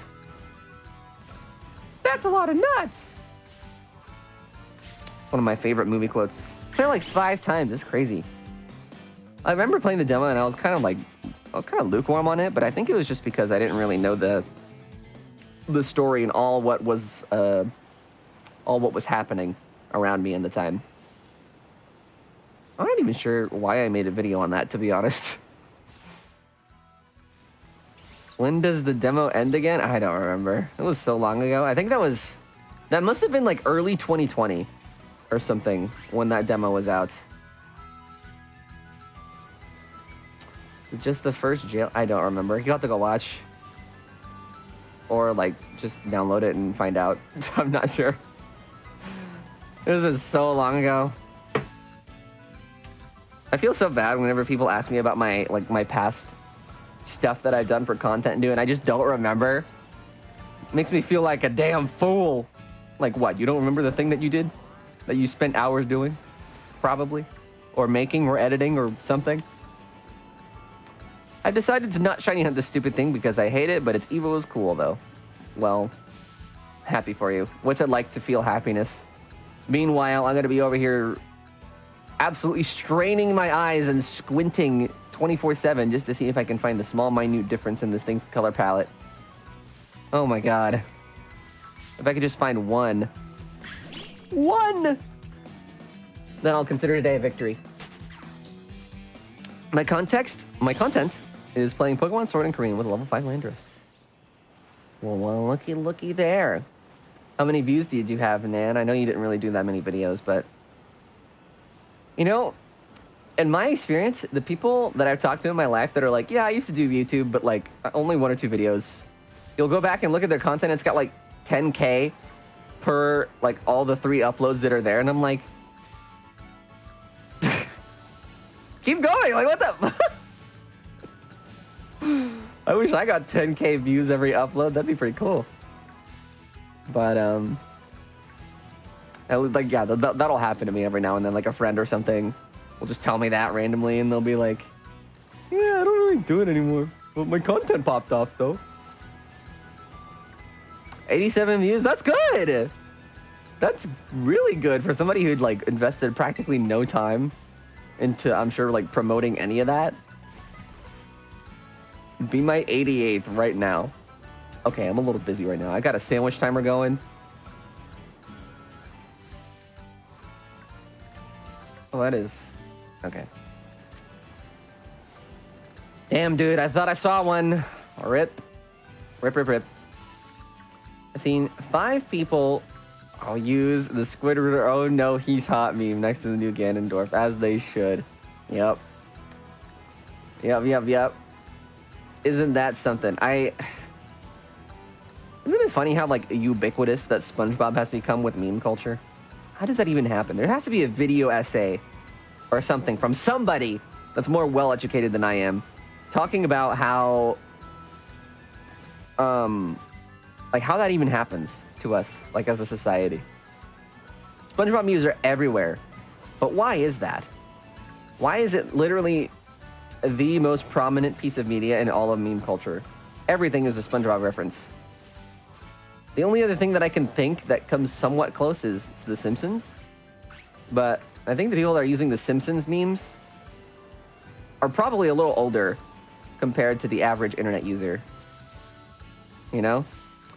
Mr. Stuff, you should read my previous message about the Strikers demo. The demo is really short compared to the full game, and I promise it gets way better than the point the demo gets. Well, yeah, of course it's going to be way longer. Duh! The demo's like an hour long. But maybe I'll get to it someday. Maybe someday. In Breath of the Wild, they made Link hot. And in Tears of the Kingdom, they made Ganondorf hot. Easy. Alright, so all you're saying is if there's a threequel, Tinkle's gonna be hot. That's the next natural progression of things, right? We're gonna get a sexy Tingle? Hell yeah. I'm sure HMK will be so pleased to hear that.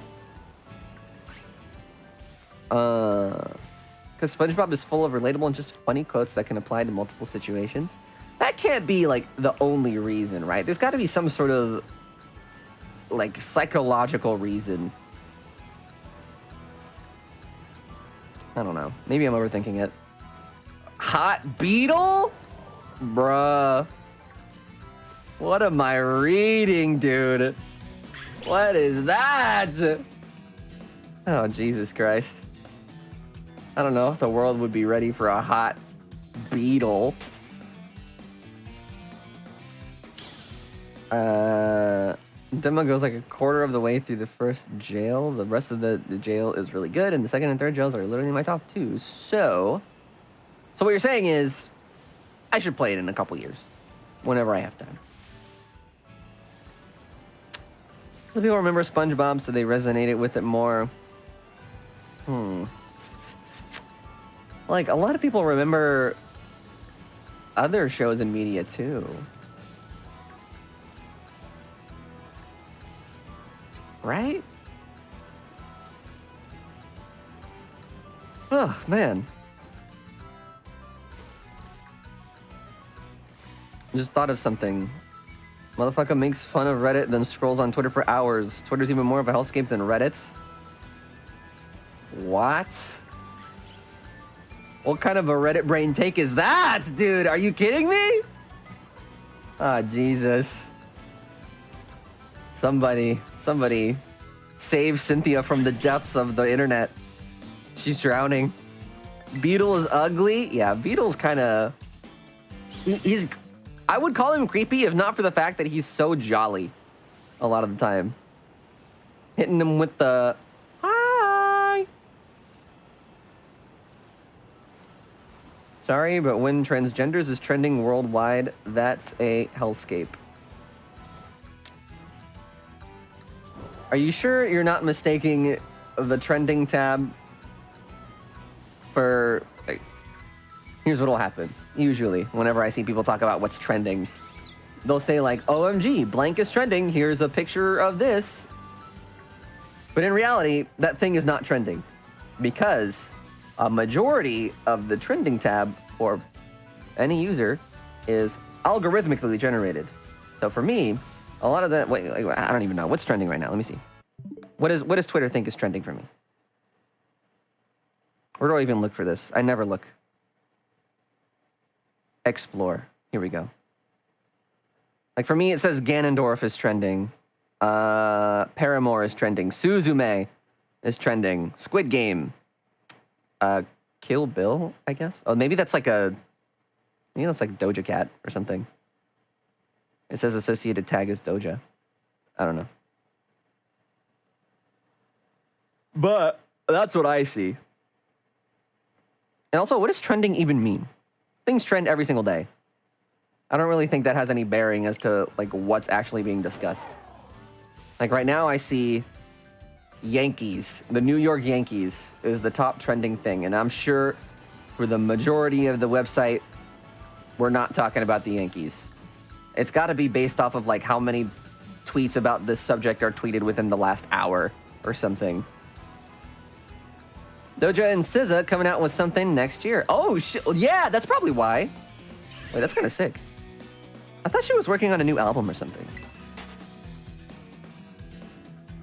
I use Twitter for like everything, and I use Reddit for like 2 things. And I agree with Cynthia, though, that might just be because Friday Night Funkin' Twitter is absolute hell.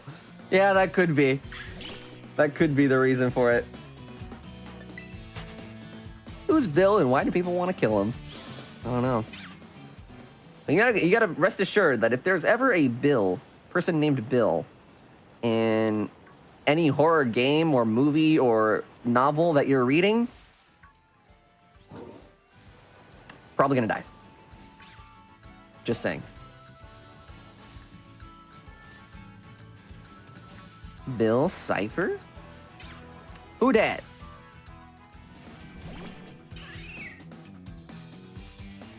Bro. I want to find this stupid shiny already. Twitter is owned by a transphobic asshole, so Reddit is immediately better. I'm sure whoever owns Reddit is also equally bad. But here's the thing. We live in a society where every single big company is bad. Just in varying degrees. So nothing is necessarily morally better than the other. It's just whatever you think individually as a person is morally better than anything else.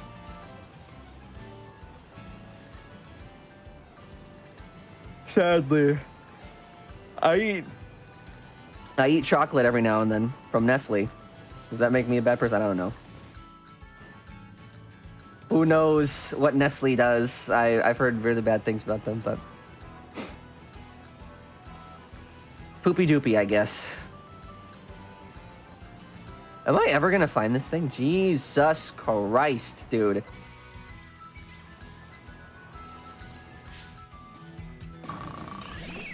This hitbox. Bill Nye the Science Guy. Now that is a trend that I can get behind. No, I've never watched Gravity Falls. That came a little after the time when I was even watching TV anymore.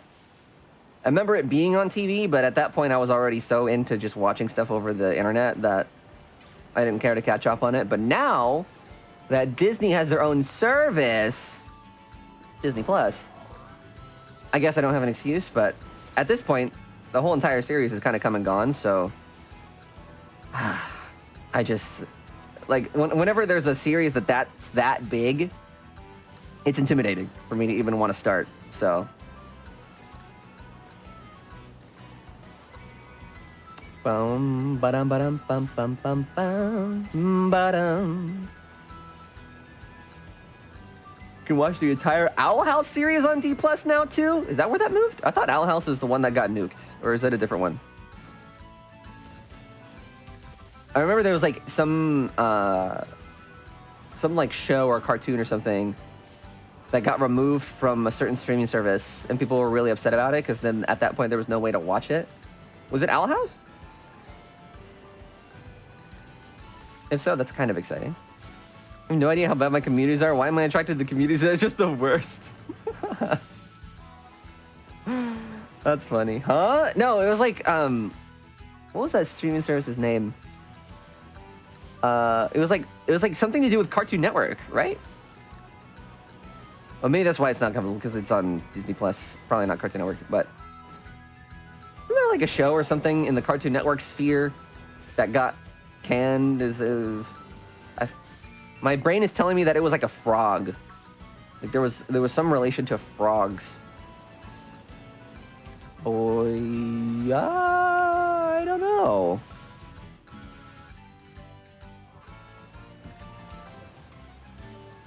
I'm not sure. I'm not sure. Oh God, that was gonna bother me. This is gonna bother me until I go to bed. Ah, damn it.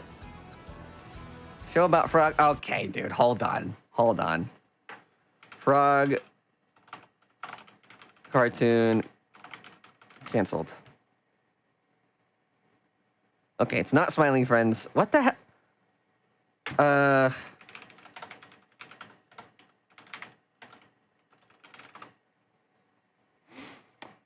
Let me see. This was like a big thing at one point, right? Amphibia! Wait, let me Google it just to make sure. Yes!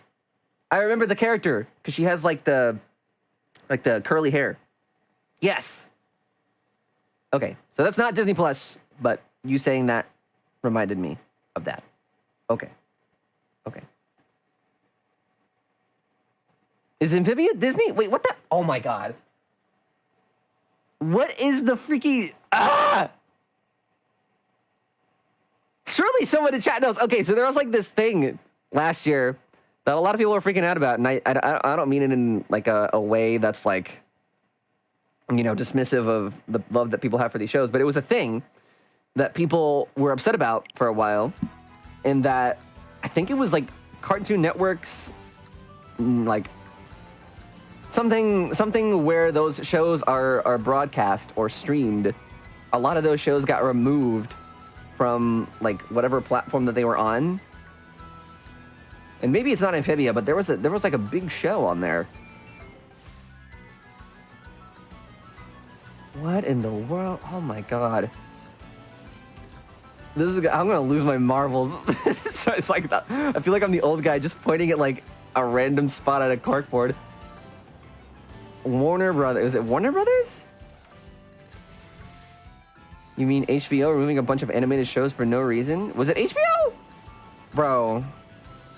I don't know. Also, HBO is really funny because like for a long time, I saw someone say this.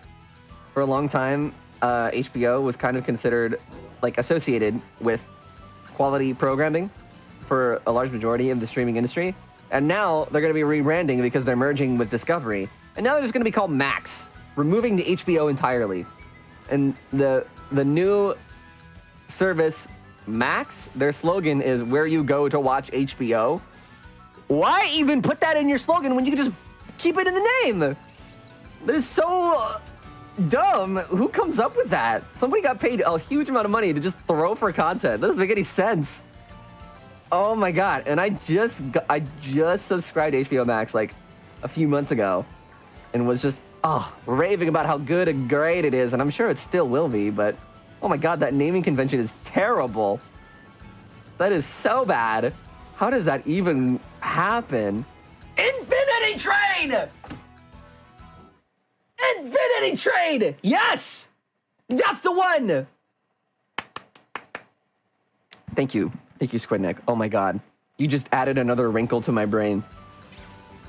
Oh god, that was gonna take forever for me to come to that conclusion. Holy smokes. Infinity Train. That's what it was. Ay, ay, ay. Okay, yes.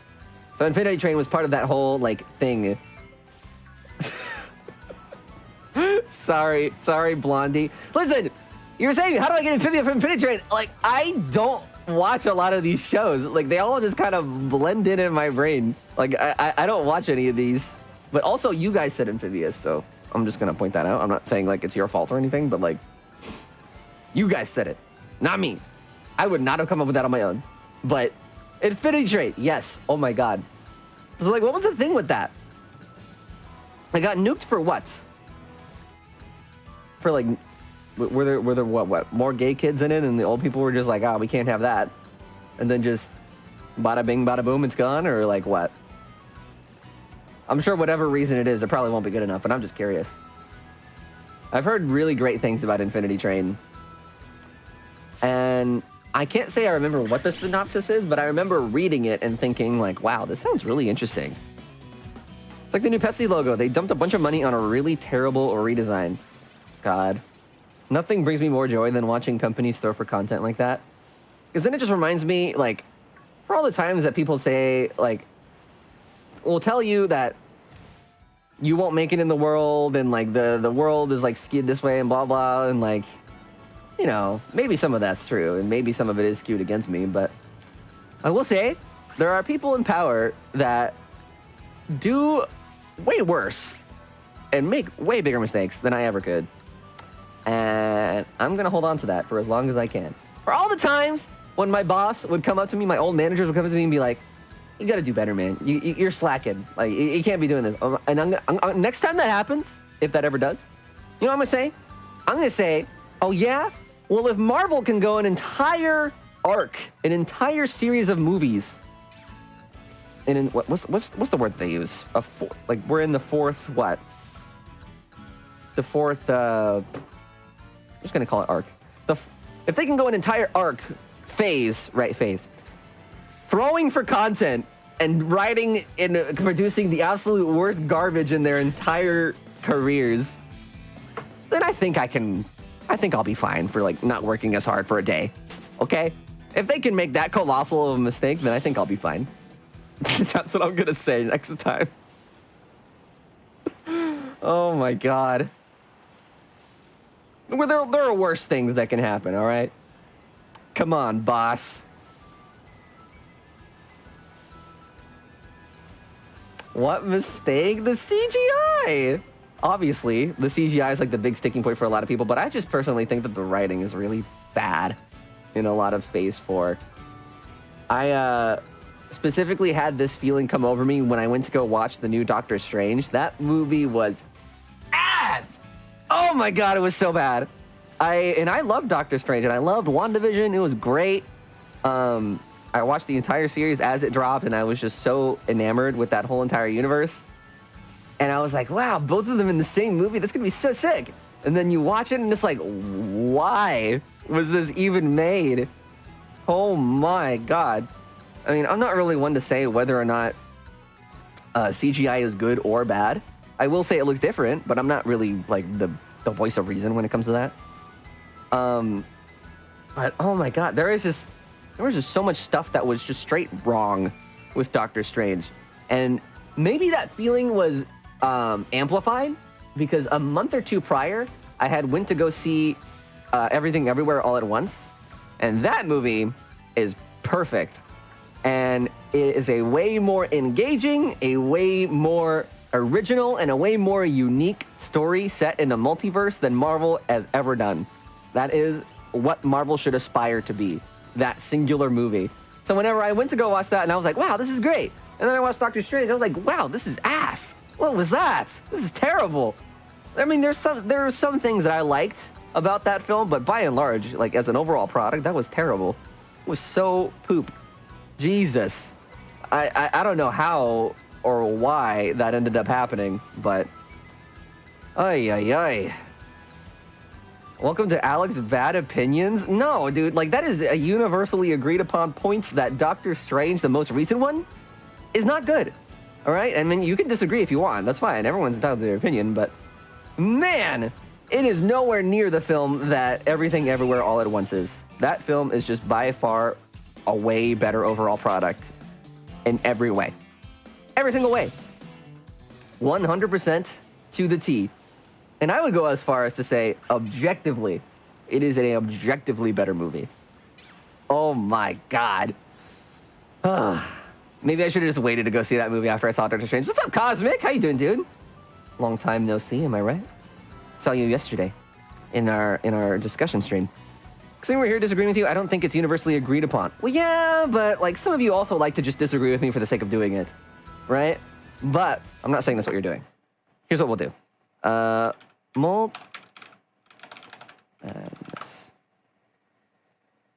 Let's just do a quick Google search. I mean, I'm not going to be one to say that like Metacritic is the one to go off of for like whether or not a movie is good or bad, but it definitely gives you a finger to the pulse as how people are feeling on a particular movie. And I'll just go ahead and flash it on screen really quick, but this is what we got. This is what we're working with. It's not even Rotten Tomatoes, it's Metacritic. But this is our user score right here. Obviously, audiences are kind of like lukewarm on it. Critically speaking, it's okay. I mean, they're not saying that it's ass like I am, but I'm saying that. So, and it's also quite clearly not universally agreed upon that it is a good movie. No, I don't think that's a fair comparison, Morks, because to review the Mario movie as a film, I think they were right on the money. Mario movie definitely leaves more to be desired as a film. But as somebody who's going into it to watch a Mario movie, I think it was great. And I think a lot of the critic reviews actually do mention that. So I think a lot of people were just quick to kind of like make fun of reviewers and critics, be like, haha, they don't get it. But like, there's two ways that you can look at a movie, and I don't think any of them are necessarily dumb for thinking that that movie leaves more to be desired, because as much as I love that film, I went to go watch the Mario movie, I cried, it was great, 10 out of 10, I would go watch it again, and I'm going to. It's still like, as a story and as a film and a piece of art, it's okay. I mean, it's not amazing. So I at least have room to admit that, okay? Obviously, there's debate on whether or not, like, it's the same thing with like any sort of discussion, right? Whether you're reviewing like a game or a piece of music or a film or blah, blah, blah. Reviewing art in general is obviously all going to be subjective.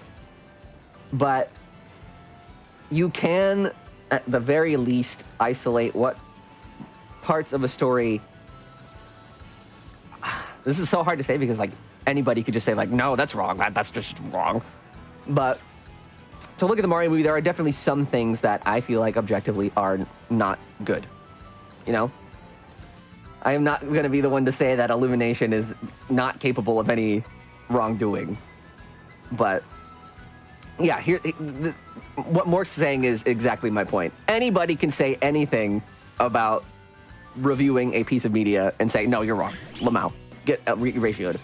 But I am of the opinion that there is value in reviewing and critiquing art, and I don't really feel like it's necessarily helpful nor contributes to the discussion just to say like all critic reviews are bad, or there's no point in having critical reviews because they just don't get it, right? I think they do, but you have to, there has to be like a certain degree of understanding between the person reading it and the person writing it, you know, because it's all discussion.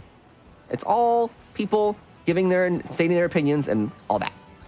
For opinions of the OG Spider-Man movie trilogy, I like watching them. I think they're goofy. I don't think they're great, like narrative-wise. But that's okay because I love Tobey, and I think the overall aesthetics of the original Spider-Man trilogy is way nicer than modern Marvel and the way that they're telling Spider-Man now. But to continue that point, I think the ideal Spider-Man is 100% Into the Spider-Verse. Spider-Man, Miles Morales. That movie is far and above way better than the original Spider-Man trilogy and the Marvel one that we've got going on now. And I cannot wait for the next Spider-Verse film, whenever that is. Is that later this year? I try not to pay attention to the release date because every time I do, it feels like it's just so far away. But never going to you for movie opinions again. Hey, you do what you want, man. Have you seen Everything Everywhere, Mika? I really think like that film should be what Marvel should aspire to become. Such a better multiverse story. Oh my God, I could go on and on about how much I love that film. It is so good. My mom wants to watch it at some point now that it won like the Oscars. It like swept like it did. Oh, and I can't wait to watch it again. It's gonna be fun. I was half expecting you to go off about them like they're the second coming of Christ, like every reviewer seems to do, and point out that Sam Raimi both directed that trilogy and Doctor Strange too. No, I mean like they're like every piece of media in the early 2000s. It's like it's okay. Feels like it structurally leaves more to be desired, but I do like the aesthetics. I think it's good. But that's the thing, though. It's like, even if I think something is terrible, there are still things to like majority of the time about any piece of media. With the new Doctor Strange movie, I do like some of the horror aesthetics that they've got going on there. I do like that there was some universe jumping in between. I just wish there was more of both of those things. I wish that they didn't completely slaughter Wanda's character and just devolving her into some like crazy mom where she's like, oh my God, my kids. I feel like Marvel has a really bad time with writing women, and I don't like that they turned Wanda from this all-knowing like superpower into like this blah blah blah my kids kind of character, because it's so predictable and it's been done to death. Oh my God, I dropped the lettuce. And I don't know, I just don't like it. Maybe that's just a product of me being partial to the character of Wanda, you know? You judging Doctor Strange off of Everything Everywhere is objectively flawed because Everything Everywhere isn't trying to be the same thing Multiverse of Madness is and vice versa. You're judging rock music by comparing it to fucking Beethoven. But that's not the point, though. My point is that Marvel typically does like to do those sort of multiverse kinds of stories. And maybe it is the point, right? Because maybe Multiverse of Madness shouldn't have tried to take the multiverse concept and do what it did with it. Maybe it shouldn't have tried to be Beethoven and instead should have tried to be rock instead, you know? I think it was more the story that was flawed than the actual material that was. Woman lost her whole family for a second time and she was corrupted by the influence of the Darkhold. She lost it. Yeah, I get the motivations and everything, but oh my God, it's like her kryptonite, her weakness, and like, I don't know, she just does not feel like as deep of a character as she did in WandaVision. She felt very one note in Multiverse of Madness. She's damaged. I know. You're acting like I'm stupid. I get it. I know she's damaged. I know it was a big deal and blah, blah, blah. But like, you can write a character that's damaged and also has like the depth to be able to understand that there's like nothing you could do about it. And it's like, you know, like, I'm not saying to get over it, but what I'm saying is like, she got rolled. She got rolled in that movie, and I don't think she should have been rolled. I think she should have been the one to be the force to be reckoned with and been like the next big bad in the Marvel universe. And I'm not like a reader of the comics or anything, and maybe this is just how it plays out in the comics, but I was expecting more from Wanda's character. Hold on, let me place this bread really quick and not absolutely throw this sandwich off the face of the earth. My kids, but F them kids. Yo, that's what I'm saying. Oh my God, dude. Oh my God. I don't know. I mean, like, the Wanda thing, like, I can take it or leave it. I mean, it's fine. Maybe it's how it played out in the comics or whatever, but there was just, like, a couple of other things in that story, like the villain himself. I don't even remember his name. Was so did not leave an impression.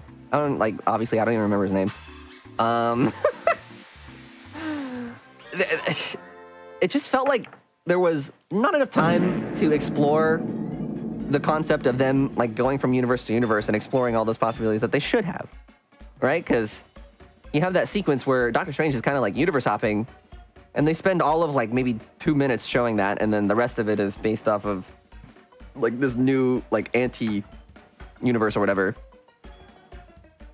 I know that Wanda was the villain of that movie. I think you guys are making the mistake of thinking that I don't understand that. Yes, I know she's the villain of that movie, but, like, the big bad, you know what the difference between villain and big bad is? The big bad is the character that's, like, overarching of Phase 4 and being the force to be reckoned with, that the whole team has to, like, rally against and use all of their power to defeat.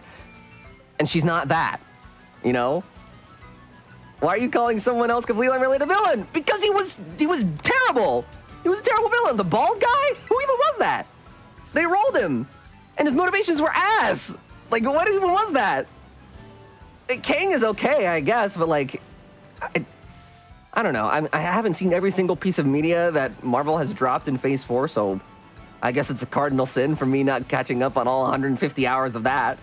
But Kang just also doesn't really feel like he fits the same shoes as somebody like, you know, like Thanos or like any of the other big bads in the history, you know? I wish that they kept that one, what's her name?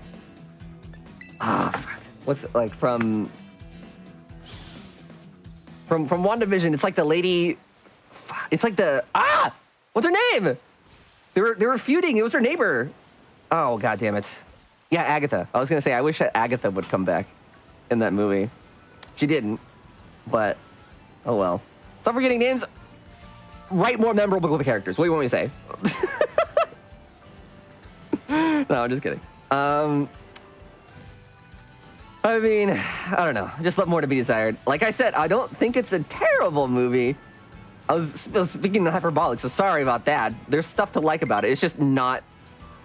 I just didn't think it was amazing. Ah, yes! Okay. Found one. Finally found one.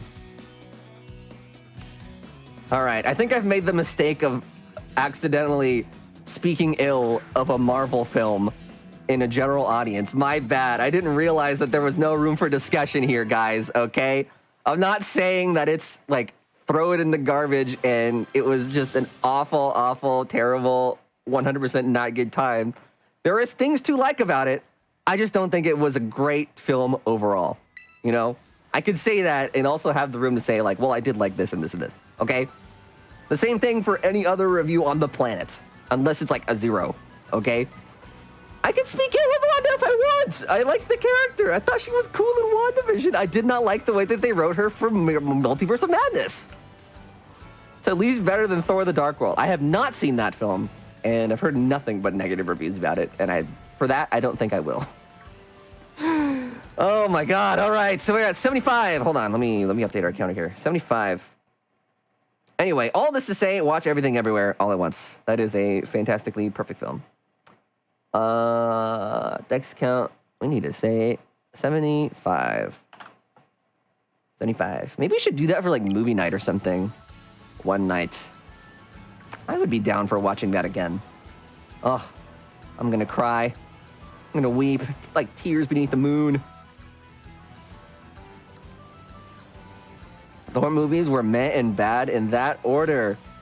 before Taika Waititi took over. I feel like I like a lot of his stuff. There's this one movie that really turned me on to his work, and it was came out years ago. It was Jojo Rabbit, and I love that film. It was gritty and definitely a lot more dramatic than I'm sure whatever his work is with the Marvel movies. I think I've seen some of his films with the Marvel movies, but I don't know what they are. But that was the film that really turned me on and thinking like, man, this guy's got some pretty good stuff. And I think he directed, there was that one other Thor movie, shoot. It was like years ago. It's not Love and Thunder, but it's like equally, oh my God. What are the name of the Thor movies? I feel like if I see the name, I'll remember it. It was the one where you like first meet the Rock guy. Oh my God, like the British Rock dude.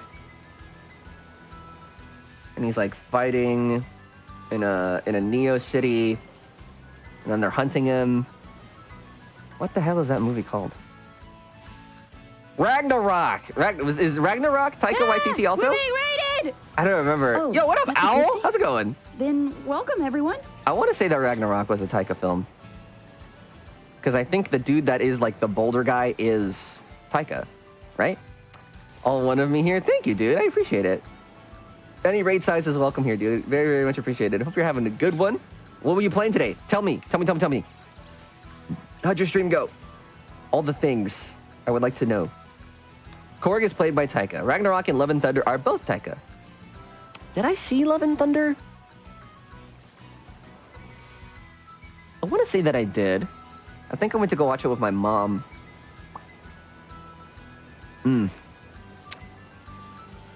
Resident Evil 4 professional speed run. 2:30 and I'm already at the island. Damn, dude. I got frustrated and gave up on my professional difficulty for now because I was trying to do an S+ run of it for a while. And oh my God, some of those sections are so annoying. Especially trying to do it at 15 or less saves. So I demoted myself to hardcore, and I'm just going to do an S+ run of hardcore for now, but... Oh, man. I need to do the Infinite Rocket Launcher, too. I need to buy myself one of those, figure that out. But that's going to be kind of hard to do with S+, because you have to start off from 0, basically. But right now I'm doing my hardcore S+ run, and hopefully I'll have that done before the end of the week. I think I can. It's the one with Crims Hemsworth... Oh, wait, yo! I have seen that! Like, where they, like, remove his clothes in front of the council or something, right? Yeah, I did see that one. I remember leaving that theater and thinking that I still liked Ragnarok more, but it wasn't bad. That was my impression leaving that theater. My mom made flour tortillas. They're bomb! Let's go. The ideal flour tortilla. I like them way more than corn.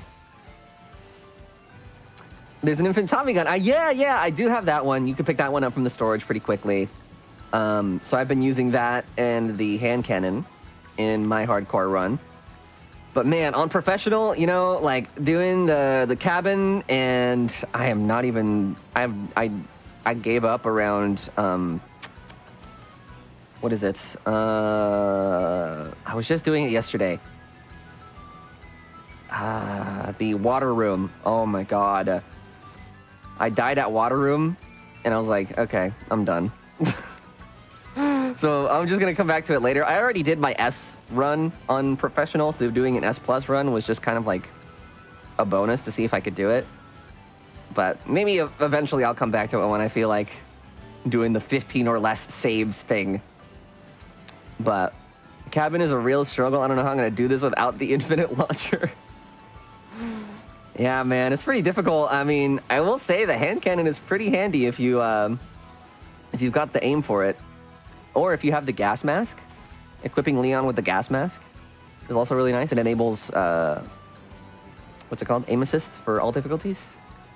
I don't personally use that because I don't like aim assist, but you know, if you're not a controller person, or maybe you're playing mouse and keyboard, I don't actually know. But S+ hardcore is what I'm doing next, and then I got to get all the collectibles, and then after that I should be pretty close to having all of the achievements for that game. Launcher's more accurate and has faster fire rate. Wait, it has a faster fire rate than the hand cannon? Even when it's fully upgraded? Well, I guess it can't be fully upgraded on the first time playthrough.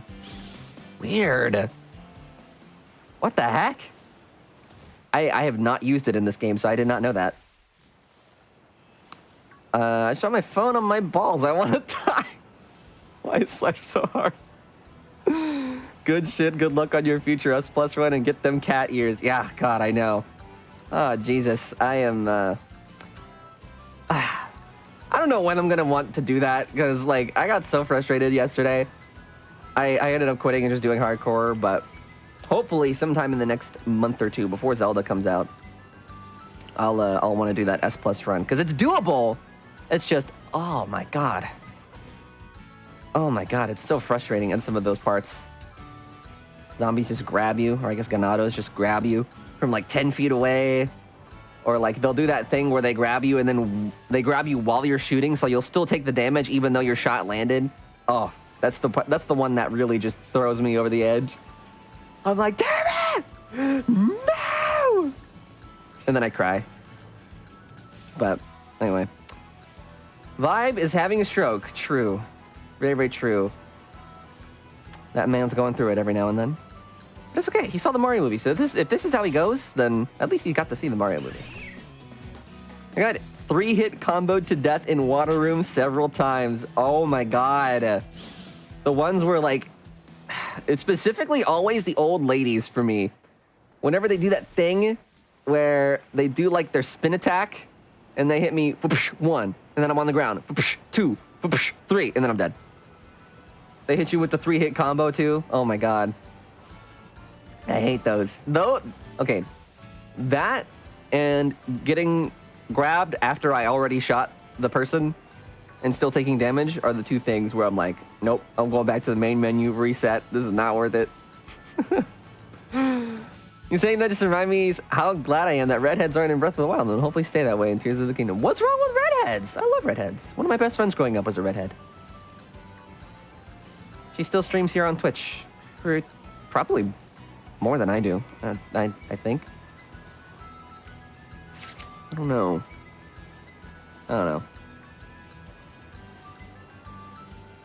Love her. Oh, Redeads! Love now!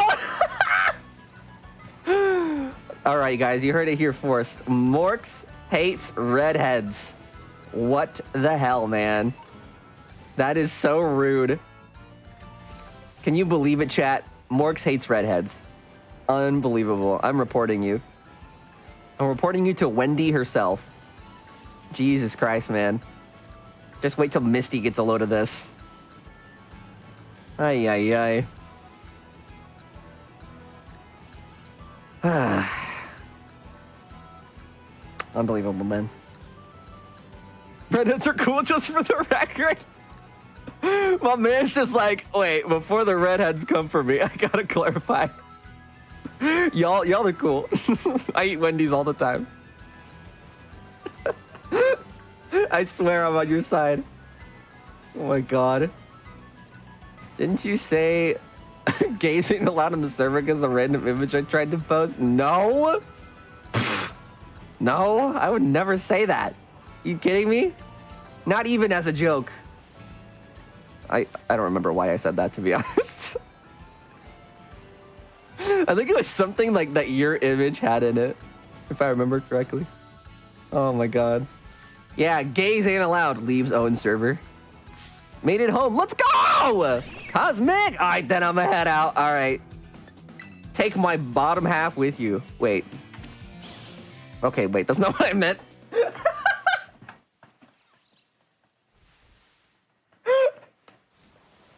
Damn it! No! Oh my God, that's not what I meant. You know, because like, buy is like half, and then like you just slice it in half. But okay, what I should have said is like, take half. But that sounds weird too. Maybe not as weird. I don't know.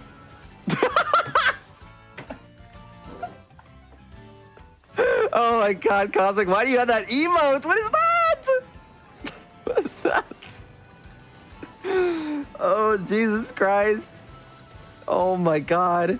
What am I doing today? Ay, ay, ay. Can you guys believe it's almost 10 o'clock where I am?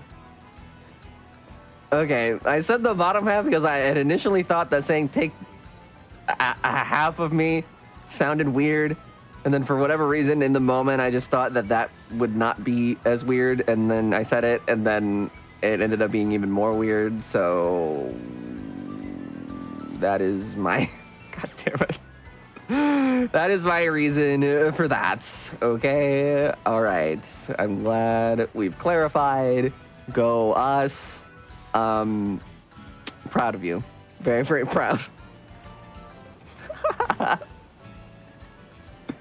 got cosmic emotes like this, huh? Oh, Jesus. Oh, no. Oh, Christ. Oh, mama. I can explain. I can explain. I'm thirsty. Like, no joke. I ran out of water a while ago. I should probably get up and get some here soon. Or maybe I should just wait till after stream. I don't know. What am I doing, bro? What is going on here? Just pirated tonight's image in the chat. I'll post it. Okay, okay. I was like, where'd you download it from? Christ. Oh my god, I love that! That's a gem. Hydrate or dihydrate. That's true. Oh, that's so true. Gosh. I love seeing Kim's emotes in here. Amethyst. She's such a gem. I pirate many things. A dog. Okay. So, I have one of these. Capsicum. How much longer? Sandwich. Got some time.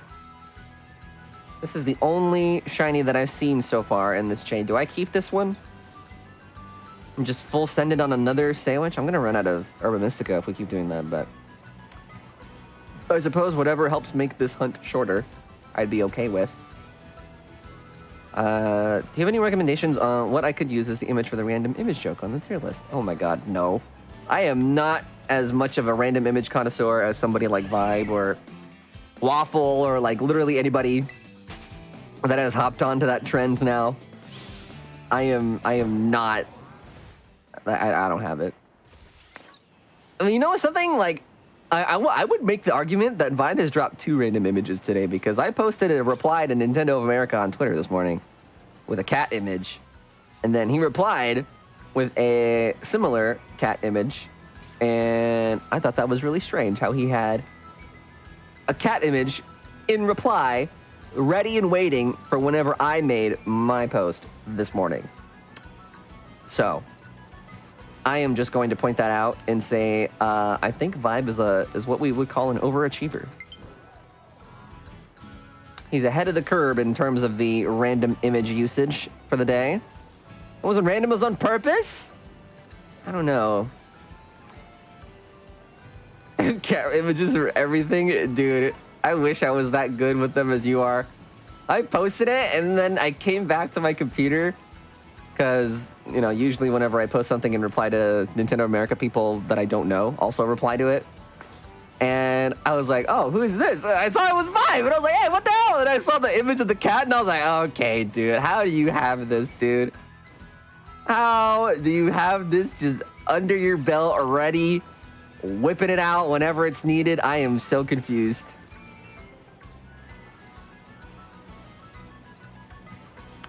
But for those that might be curious as to what I posted this morning, let me show you. Let me show you. We'll whip it out right now. All right, so we've got, where is it? Where's my Chrome? Here we go. We've got this image of Ganondorf. Am I right? We've got this image. And, you know, people have said what they say about this guy. And then, you know, I just thought I would be a goofy, silly little dude and replied to Nintendo of America with this. Which I still think is really funny. I love this cat. And then, here comes Vibe with this. Just like perfectly timed and everything.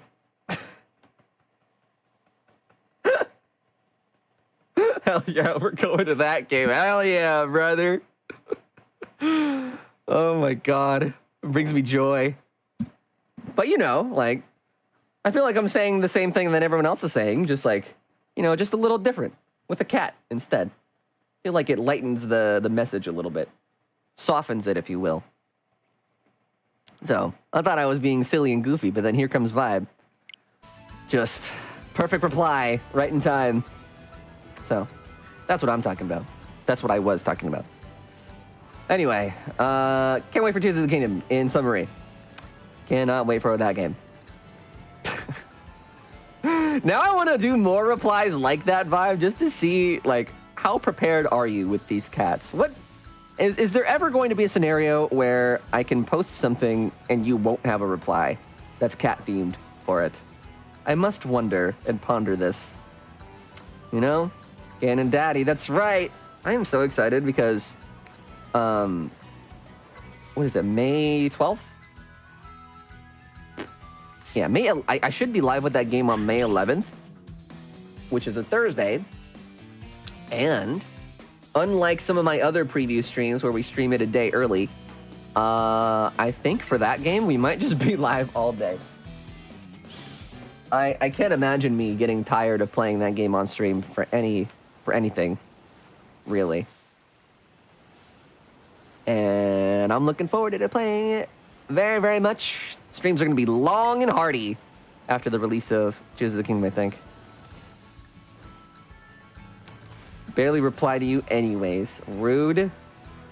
What do I do to be more replyable, Vibe? What must I do to capture your attention more? And don't say feet pics, because I draw the line at my ankles. Thank you very much. You don't get that kind of stuff for free. Extreme, thick, big, meaty claws. Be funny? Okay, dude.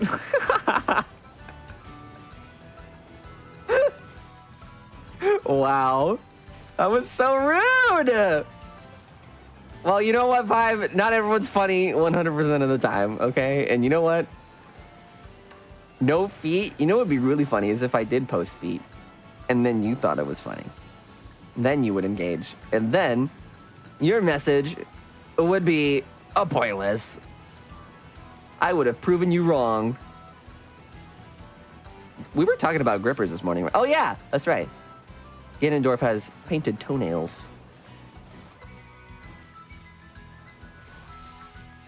Should I turn clips into shorts for the VODs channel? Do it, man.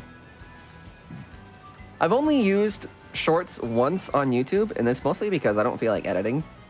But I've heard from multiple other people that do shorts regularly, that they have the potential to pop off. I would leave the server and unfollow you on everything. Isn't there, like, weren't you here the day that I put my sausages in the camera? Right? You don't use TikTok at least anymore, it seems. I do, but it's mostly as a viewer.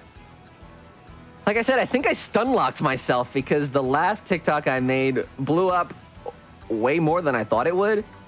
And I thought I had an idea of what I wanted to do with my TikTok, but after that, I was kind of like, damn, well, if this is what TikTok wants from me specifically, like, I know what works on the platform and what doesn't, but obviously not all of it would be something that I feel like would be right for me.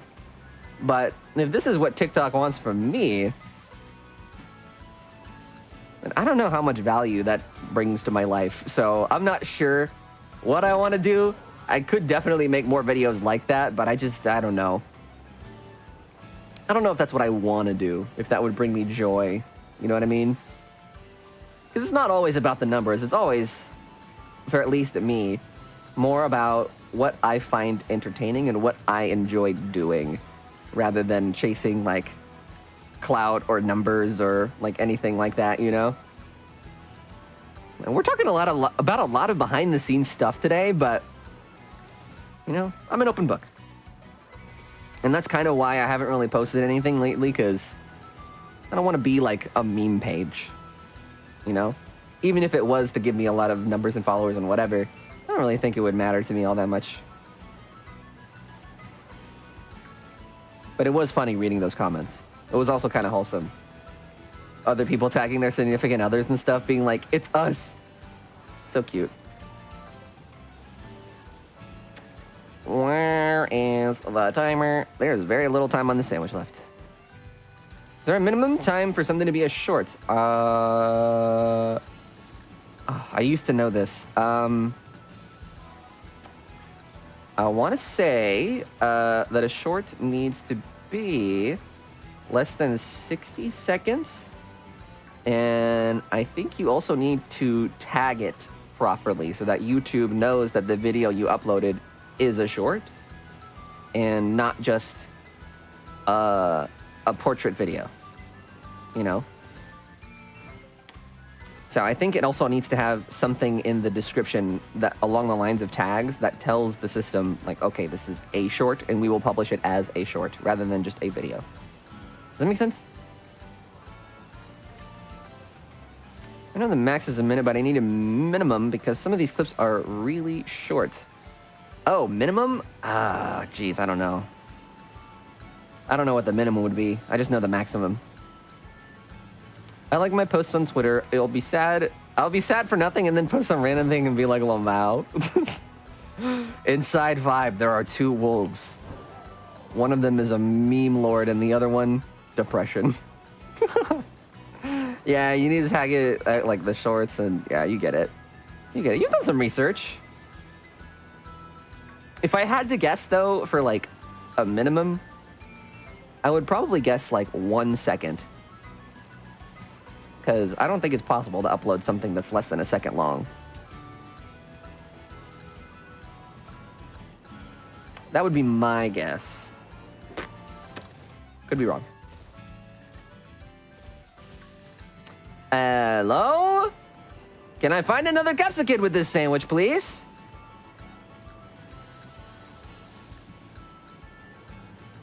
That would be so sick, but I don't think this game's gonna give it to me. We have such a small amount of time left.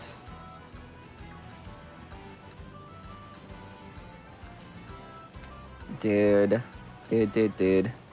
Funny guy. Oh, wait. Funny guy breaks character. You know what always made me mad growing up is, whenever I would have, like, serious discussions with friends or, like, you know, sit down and have, like, a heart-to-heart, sometimes people would turn to me and say, like, wow, I never knew you thought that way. I always thought you were, like, I don't know, just the funny guy or something like that.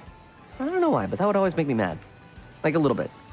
It wouldn't tilt me, but I would always be like, well, that's not, like, I'm a person still. Just because I like to crack jokes doesn't mean I don't feel things, right? Minimum seems 15? 15, that's so long.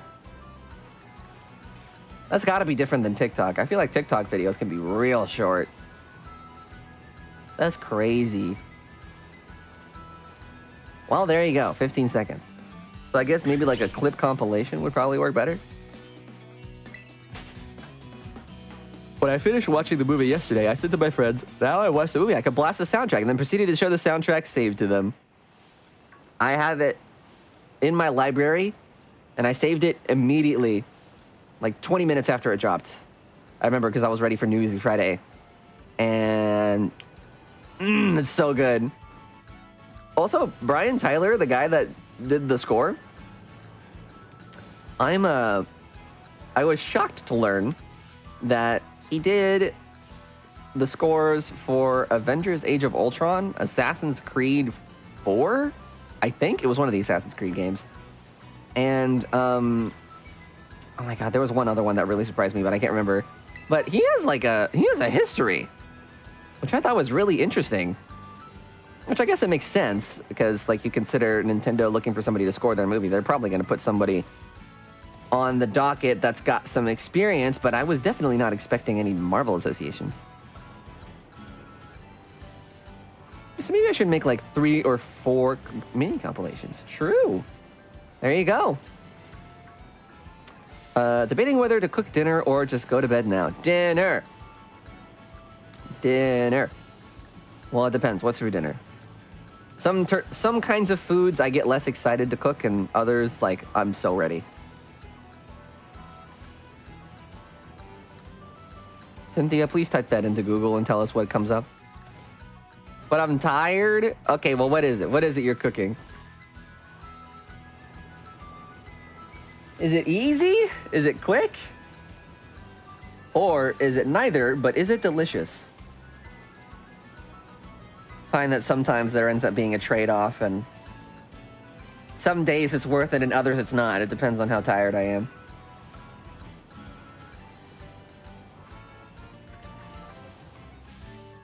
Starman theme got me almost bawling my eyes out. Dude, my favorite is probably very, very predictable, but it's the I'm not gonna say what it is, but like, it's the last song in the credits is the one that made me just like, yeah, let's go, let's go. Because like the credits, obviously, like every other movie, has multiple pieces of music in it, but my favorite is the last one specifically. And we'll be talking about that on the podcast coming up. I have a lot of things to say about it. What the wiki? How? How to be a cute girl? Pigtails, braids, long and messy ponytails, bangs, ringlets, side ponytails? What is a side ponytail?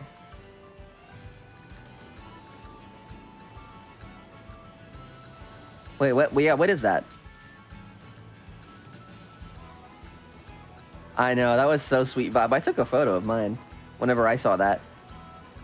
I was just quick enough. A ponytail on the side of your head. So, does it, like, do you tie the braid and then, like, it comes out of the side of your head? Or do you still do it on the back and then just wear it on the side of your head? Oh, like Misty.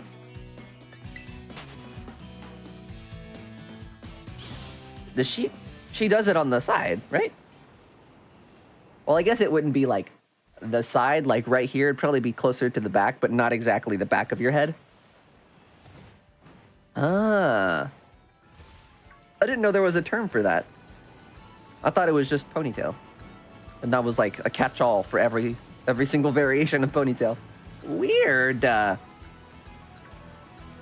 didn't know there was a word for that. That's kind of cool. I wonder what other hairstyles I don't know about. I think hers has a piece of cardboard inside to hold it up. Yeah, she's got that anime hair that never seems to quit and seems to be held together by every single aerosol can worth of hairspray possible, and it just never moves. Unless, of course, she's like emoting or something. And I don't mean in like a Fortnite way. Well, I thought I'll tell you what I did think. I thought that Misty's hair, kind of like people's mouths in anime, was just the animators taking artistic liberty over like the positioning of it. Because if you ever watch anime and they show somebody with yo, what up, Sierra? Hold on, hold that thought. Welcome, Sierra, everyone. thank you for the raid. Holy freaking smokes! Oh my god. Rice! Rice! Dude, I was thinking about you today because I saw that you announced like shows, right? That is so freaking dope. Here, let me give you a shouties. A shouter-outies. I almost typed my name. Can you imagine?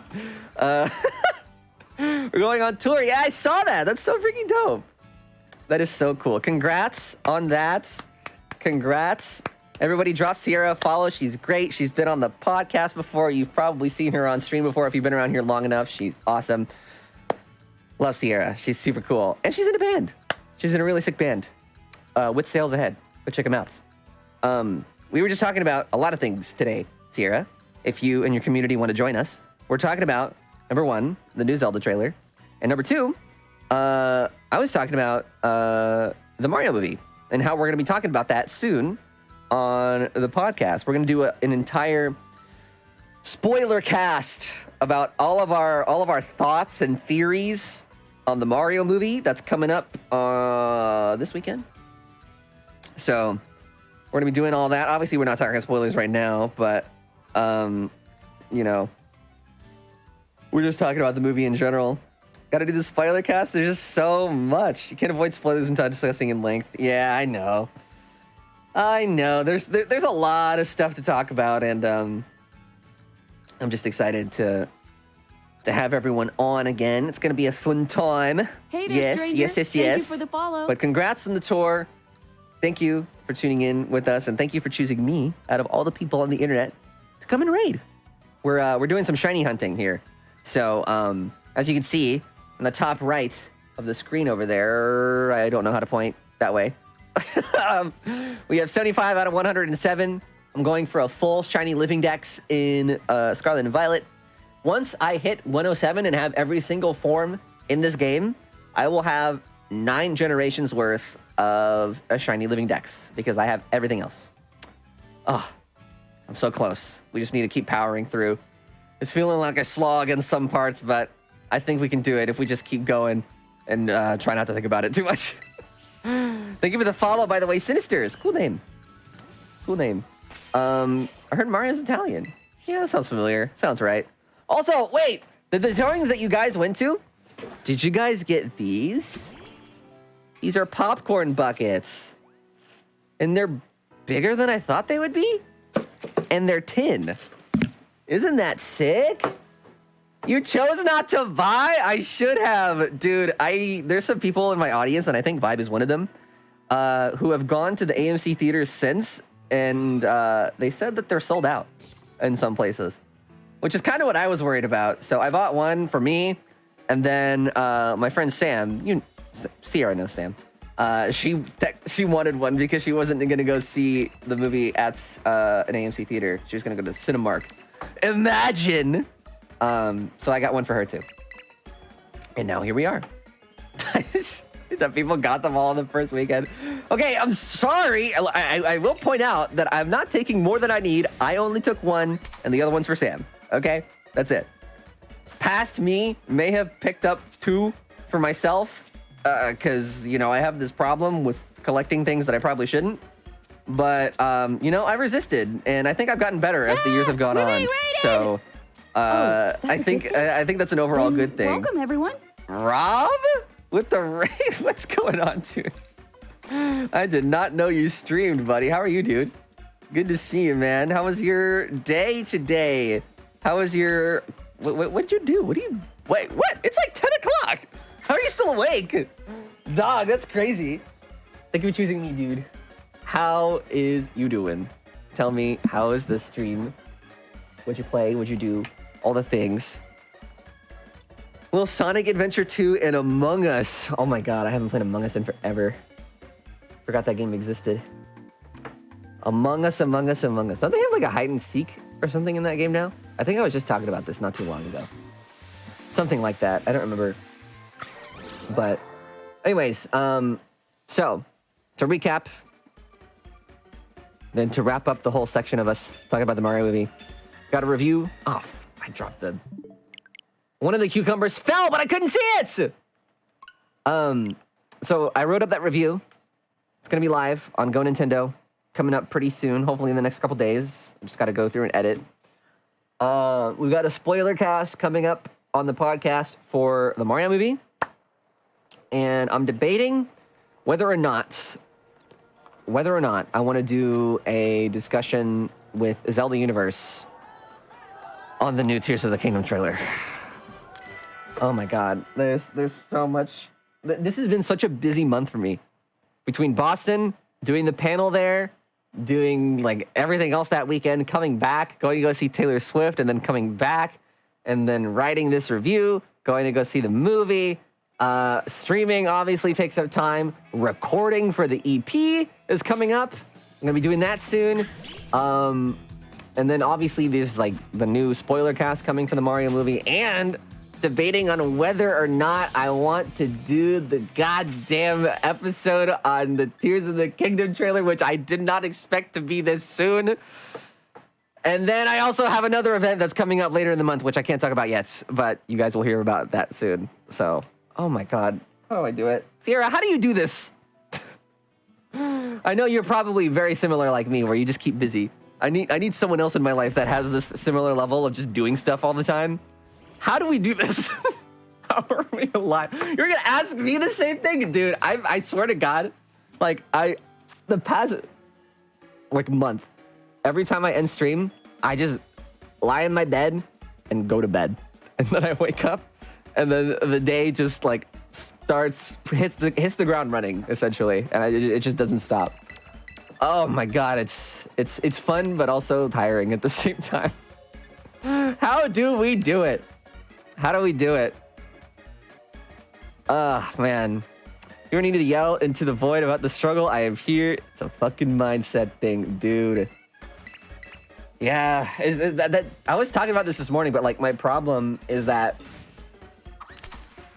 even when, and I know you struggle with this too, because I think we've talked about this in the past, even when I recognize like, okay, my life has been pretty crazy lately, so I should probably take a break. And then like I do, but then like during this break that I'm supposed to be on, I just like can't stop thinking about doing a thing. Oh my God damn it.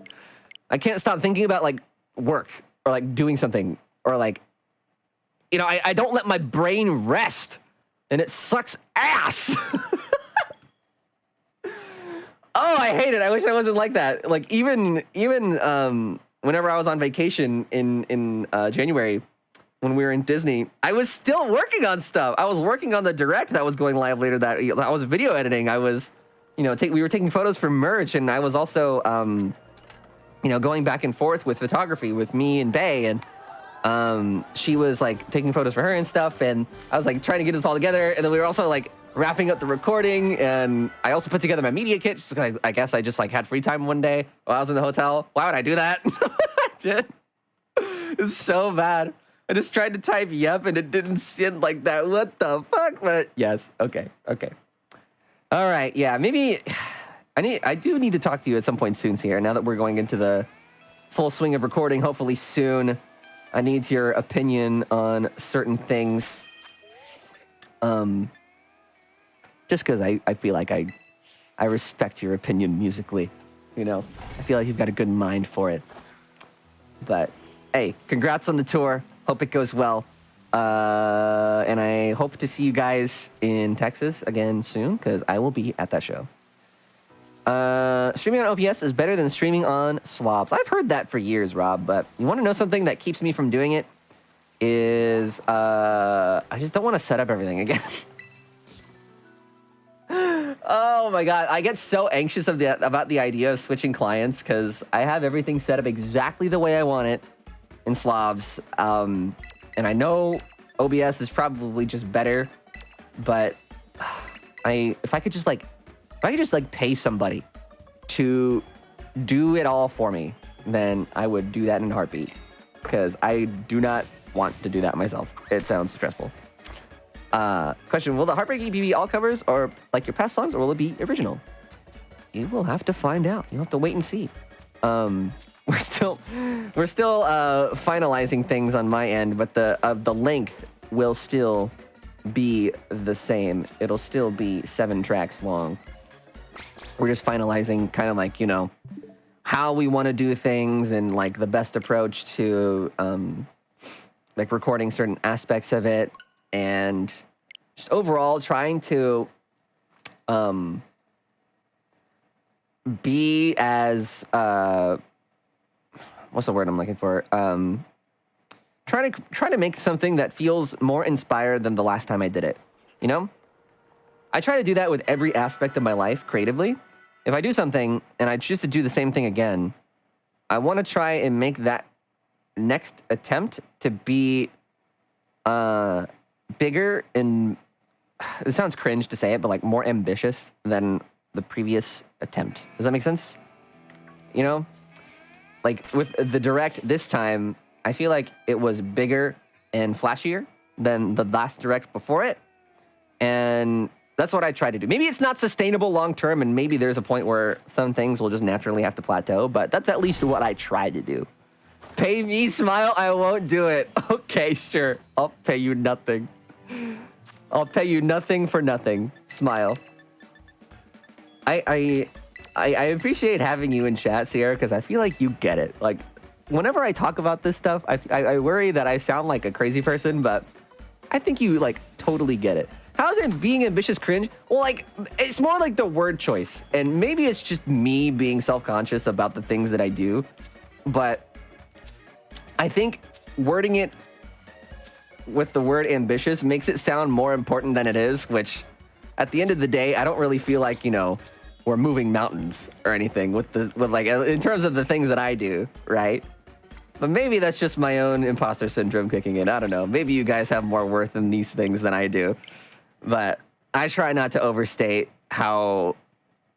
I try not to... I keep dropping these stupid goddamn letters. I try not to be... I'm struggling with vocabulary today, but like... Too... I try not to come across too self-centered.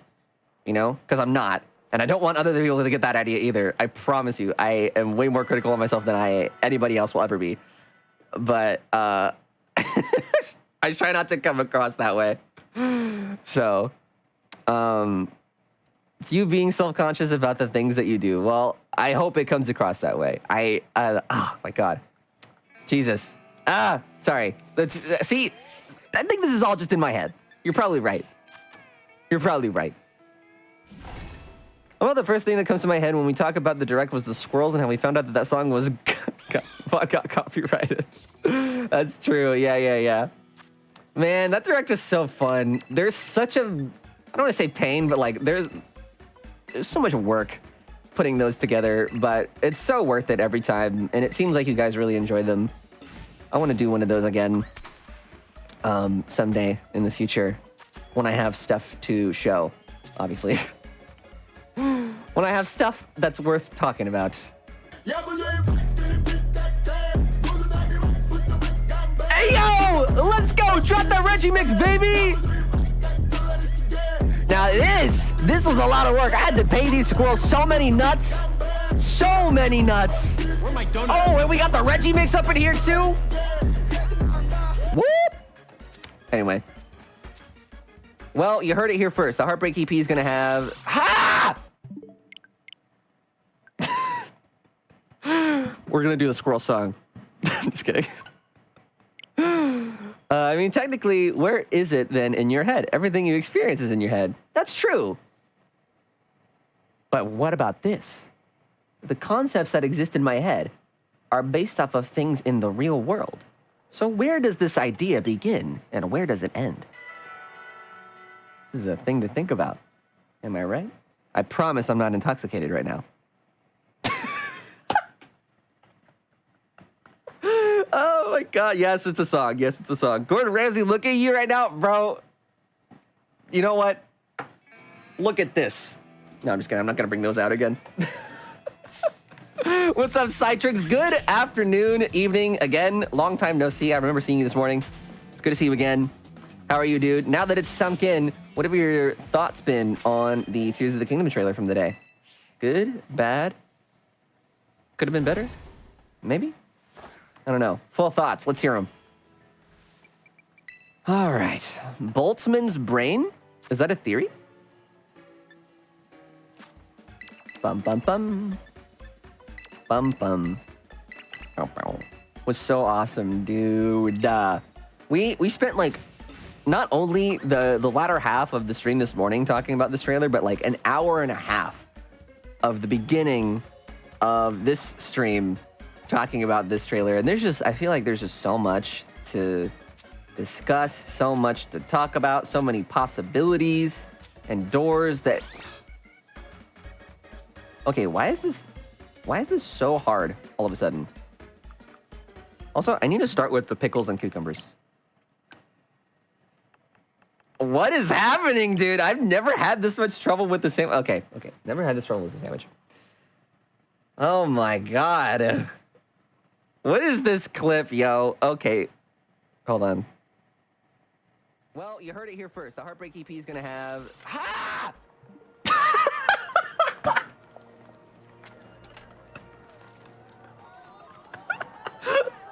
I always underestimate how loud it sounds on stream when I yell. Oh my god. Boltzmann brain thought experiment suggests that it might be more likely for a single brain to spontaneously form in a void, complete with the memory of having existed in our universe, rather than for the entire universe to come about in the manner cosmologists think it actually did. Did I ever tell you guys about the time that I was in college and I took a philosophy class, and that class was scheduled at 8 in the mornings, and ever since then, I feel like I just, like, I'll see concepts like that, Cynthia, and I don't mean it, like, in a rude way, but, like, I just think to myself, like, oh my god, this is so stupid. Like, why is this a thing that we are contemplating? Can I just say that a chair exists and not have to be debate lorded to hell and back over it? I remember there was, like, this one test that was just like the bane of my existence that my professor gave us, and he was, you know, the most of it was pretty simple, and then on the very back, you know, I've told this story before, but like on the very back, the last question of the final was, prove that this piece of paper in front of you exists, and I just about burned the place to the ground. I was like, this is so dumb. Why can I not just go home? I am tired, sir. Can I please just like go back to bed? Oh my god, I'm done. Ay. But, you know, it makes for a funny story now, so I'm thankful that I took it. It was also very interesting. I just wish it wasn't at 8 in the morning. So basically, it might be more likely for you to just be a brain floating in the void, imagining everything, than for the universe to have been created. Well, we'll find out when I die, right? Although, I don't really know if that's, like, the case either, because that's also just as equally debatable, so... I'm just going to enjoy the ride while it lasts. How about that? And eat as much sushi as I can fit in this belly for as long as I'm alive. Isn't it sad that I'm, like, you know, what's the word? Like, throttled by the amount of stuff that I can fit in my stomach? Why can't I not just infinitely eat and enjoy sushi? Oh, that would be paradise. You should have just stabbed the thing with your pencil and write, I feel like this is proof enough next to it. You know, I should have. But then that could have possibly made me even more mad, because then he would have probably pulled something out of his mad hat of like silly contradictory points. It said something to the effect of like, well, that is based off of your perception of things, and who's to say that your perception is mine, right? But maybe I don't see it, but I don't know. He had this way of like just being really annoying, and maybe I was just grumpy because it was 8 a.m. and I didn't want to be there. My view of philosophy has been like perpetually skewed just based off of that one. Let's go! Let's go! Let's go! Let's go! Oh, I just used it too! Thank God. I don't have to think about this thing anymore. Sierra, do you know how long I've been hunting this little thing? For like a solid month. Oh my God. I am so done with Capsicid. Ay. All right, so now that we have two, we have to come up with a pivot plan. All right? I caught this thing super early in this sandwich, or like immediately. So we need to come up with a pivot plan. Something else that I need for this living dex that is grass type. Oh my God. Oh my God. You don't have two yet? Yes, I do. This is my second one. So glad I could be here for this momentous occasion, dude. Oh my God. But you want to know something, Sierra? This isn't even like the end all be all of this living dex hunt, because I still have to do mouse hold. And mouse hold is kind of funny and silly and quirky. Unlike a lot of the other mons in this generation, where mouse hold, not only do you have to hatch it, I mean, I guess you could like find a, what's the word? Like an outbreak for tandem mouse? But assume that you do find a shiny. You have to evolve Tandemaus, and then when you evolve Tandemaus, there is a 1 in 100 chance of finding a family of 3, which is what I'm going to need if I want to finish this shiny living dex. So not only do I have to roll for the shiny odds to be in my favor, I also have to roll for that shiny to also be a family of 3 shiny. Ah! Yeah, I also need the Dunsparce too. But the Dunsparce is easier because it spawns in Area 0. So I can just use a sandwich in Area 0 and then kind of like manipulate the spawns to basically only be the Dunsparce. Whereas with Tandemaus, it's not so easy. I know, this thing is fighting me. We're using up sandwich time here. There we go. Jesus. Jesus. All right, yeah, I'll show you the stuff that I'm missing now that I have this. 1 segundo. That's for my Spanish viewers out there. All right. Capsicid is in the party. Okay. So. Yes, I'm still missing Slitherwing. Where did I put this? There's a folder in my computer somewhere of all my shinies that I need. 1 second. I will find it, I promise. Crap. Shiny. Missing Mons, here we go. Forgot what I called the folder, it's called Missing Mons. So, we'll remove Capsicid and the Scovillain. And I have the family of 4 Mousehold. I need to add Tandemaus here. I just realized. Hold on. Tandemaus.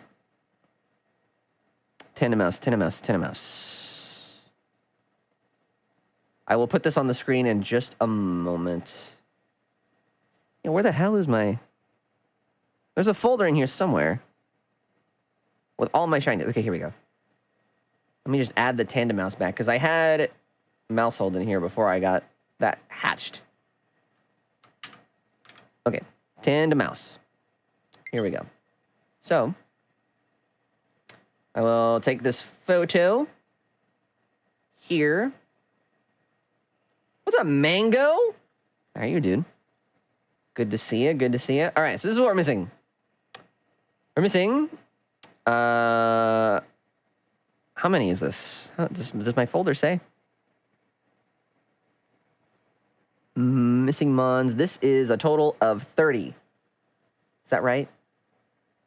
30. Wait, it should be 32. Battery depleted. Yeah, I know. I'll plug it in real quick while we're planning this out. So I need a pivot plan. So I have a grass type sandwich going. I don't think there's anything on this list that is grass type, unfortunately. Procrastinate, make a video for like 2 months, and then one of the assignments related to it is due next Saturday. So I have to churn out like 6 videos that I played Animal Crossing right when it came out. Oh my God, good luck to you. I wish you the best. Thought you had Fido already. No, I don't think so.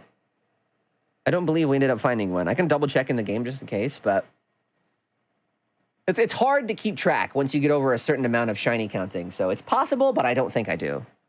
The only grass types here are the starters. Yeah, great. Damn, dude. So I don't really have like anything that I could use this sandwich for, which kind of sucks. I don't have any of the starter. I'm not going to be hunting the starters today because I don't have eggs for them. But what I could do... Hold on. Does anybody in chat like want to do some shiny hunting with me and is willing to contribute the Herba Mystica for it? Because we could do like a group search for like Wiglet or something. Or like the Knackley line. Or we can finally do Frigibacks. Oh my God. Shining Power, yeah, it doesn't affect Masuda Method, which kind of sucks, but you know, it is what it is. I got Neon and Hunt for the last Frigivax. Oh my God. Spinach water, what the heck is that? Yeah, my controller is the big dead. What type is Rabska? Wait, is that what's the pre-evolution of Rabska called? Hold on. Let's go to Sirby. Let's bring up the Scarlet and Violet decks, shall we? Relor, that's what it is. Thank you. What type is Relor? We'll find out in a second. Hold on, never mind. Relor is bug. Anything else on this list? Bug. Is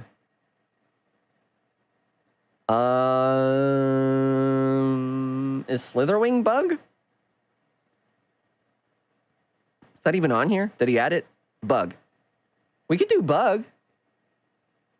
I could hunt for Relor, and then like somebody in the Scarlet team could go for Slitherwing, and then we could knock out 2 in 1. I'll give you a shiny for Slitherwing. Hell, I'll give you 2 if you want. Oh my god, these Squawkabilly are gonna be the death of me. Grass type is so dumb. Why grass and not plant? I don't know.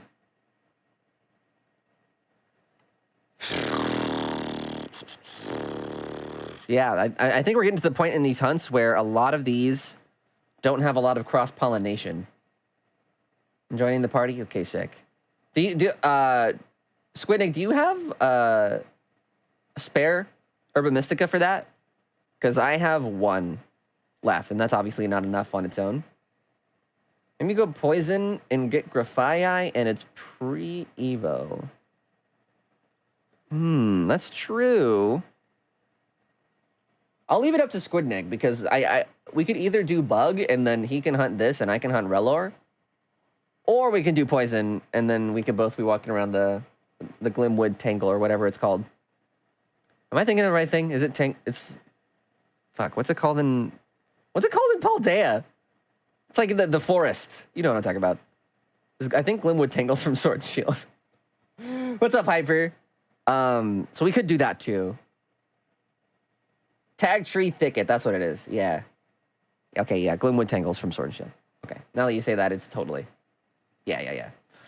Squidnick says he has a lot of Herba. Okay, let's do it then. I will set up a team, or set up a room, aka Lag Tree Thicket. Yeah, exactly. I'll set up a room in a second. Let me evolve this thing real quick before I forget to do that and toss it in my boxes. I think you just leveled it? Sunny day. Nah, no bullet seed. Alright, that didn't work. How does it evolve? Before I use a bunch of candy. Scovillain. Scovillain evolves by Firestone. Glad I looked that up. Bang. Firestone is in here somewhere? Firestone. There it is. Boom. The Forest TM. Trademark. There it is. All right, let's see the shiny. I haven't seen this thing yet, really. Nice. Oh, what? The heads don't change color? Or maybe it's like opposite? No, the heads don't change color. Sad. I had to look up the original model for that. Spicy extracts. I mean, it looks okay. I was kind of hoping that the heads would change color rather than the body, but you know, whatever. It's a pretty common thread with a lot of the Paldea shinies is that their shiny palettes leave a little bit more to be desired. Some of them are good, like really, really good. Some of them are just it's kind of all over the place. 17 sweet, 20 salty, 22 sour, 24 bitter, and 20 spicy. Oh my god, you're insane. Okay, let me connect to the internet then. Yeah, they slept on the shinies. Disappointed! All right, I'm going to make the executive decision here then to choose what I'm going to hunt. So, let's change this target Pokemon. And I am going to pick this guy, Mr. Poopy Man. Mr. Poopy Man. Bada boom. I don't know how to fit him on the screen without looking really weird, but there you go. There's his model. Remember, Pokemon games used to be good. I think that Scarlet and Violet are some of the best Pokemon games in a while. Now, obviously, some people may disagree, but I think, in my experience, this has been a really, really great story, and some of the Pokemon designs themselves are really good. The music is insane, and, you know, some of the characters, like the way they're written, I think leaves a little bit more to be desired, but certainly way better than previous entries. In particular, I would say the ones that I like the least out of Pokemon's history are probably gonna be like, I don't know, like Black and White, the original Black and White, and I'll go with Sun and Moon as well. Not to say that they're bad games, I don't like them quite as much as the other Pokemon series games. Yeah. Sun and Moon story, I wasn't feeling it. I mean, it's the hard part is that for Sun and Moon, I think the story itself had a lot of potential, but a lot of it is just kind of bogged down by pacing issues. And also Team Skull, yeah, like to Citrix's point, I wasn't even gonna bring this up, but I do think that that's also true, is like Team Skull was kind of more goofy than anything. And I don't know, they weren't my favorite. I do really enjoy, oh my God, what's his name? He has a, fuck, I can't remember anything today, sorry. But like the leader for Team Skull, I do like him. You know, it's your boy. Oh shoot, what's he called? Guzma. I did remember. I did like Guzma. I like his personality. And I know that's the point, but I don't have to agree with it. I don't have to think that that's like the way to do it, you know? That's the thing. I do like the setting. I do like some of the characters. I think Lusamine was in particular a standout.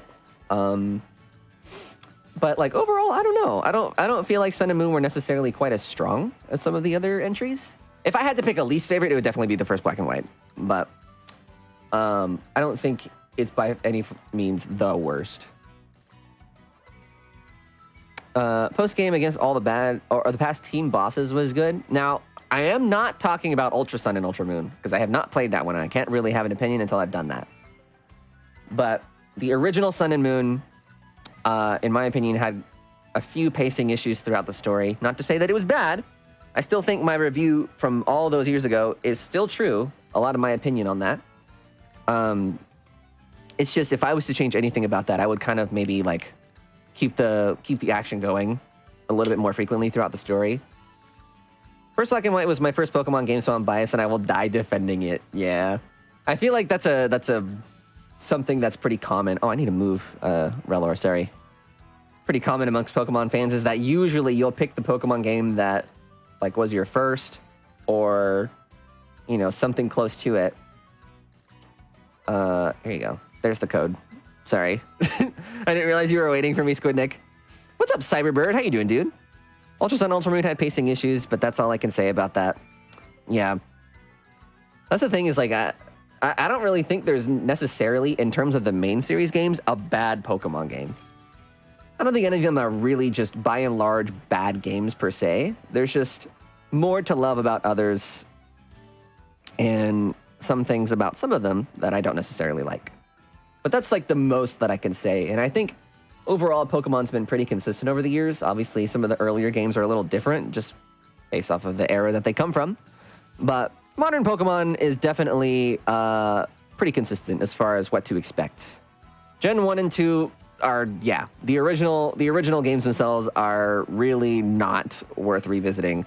And I bring this up every single opportunity I get for people in the real world that I know, that I see or like work with or whatever, that are what we call Gen 1ers, that'll always be like, yeah, I love Gen 1, it's great.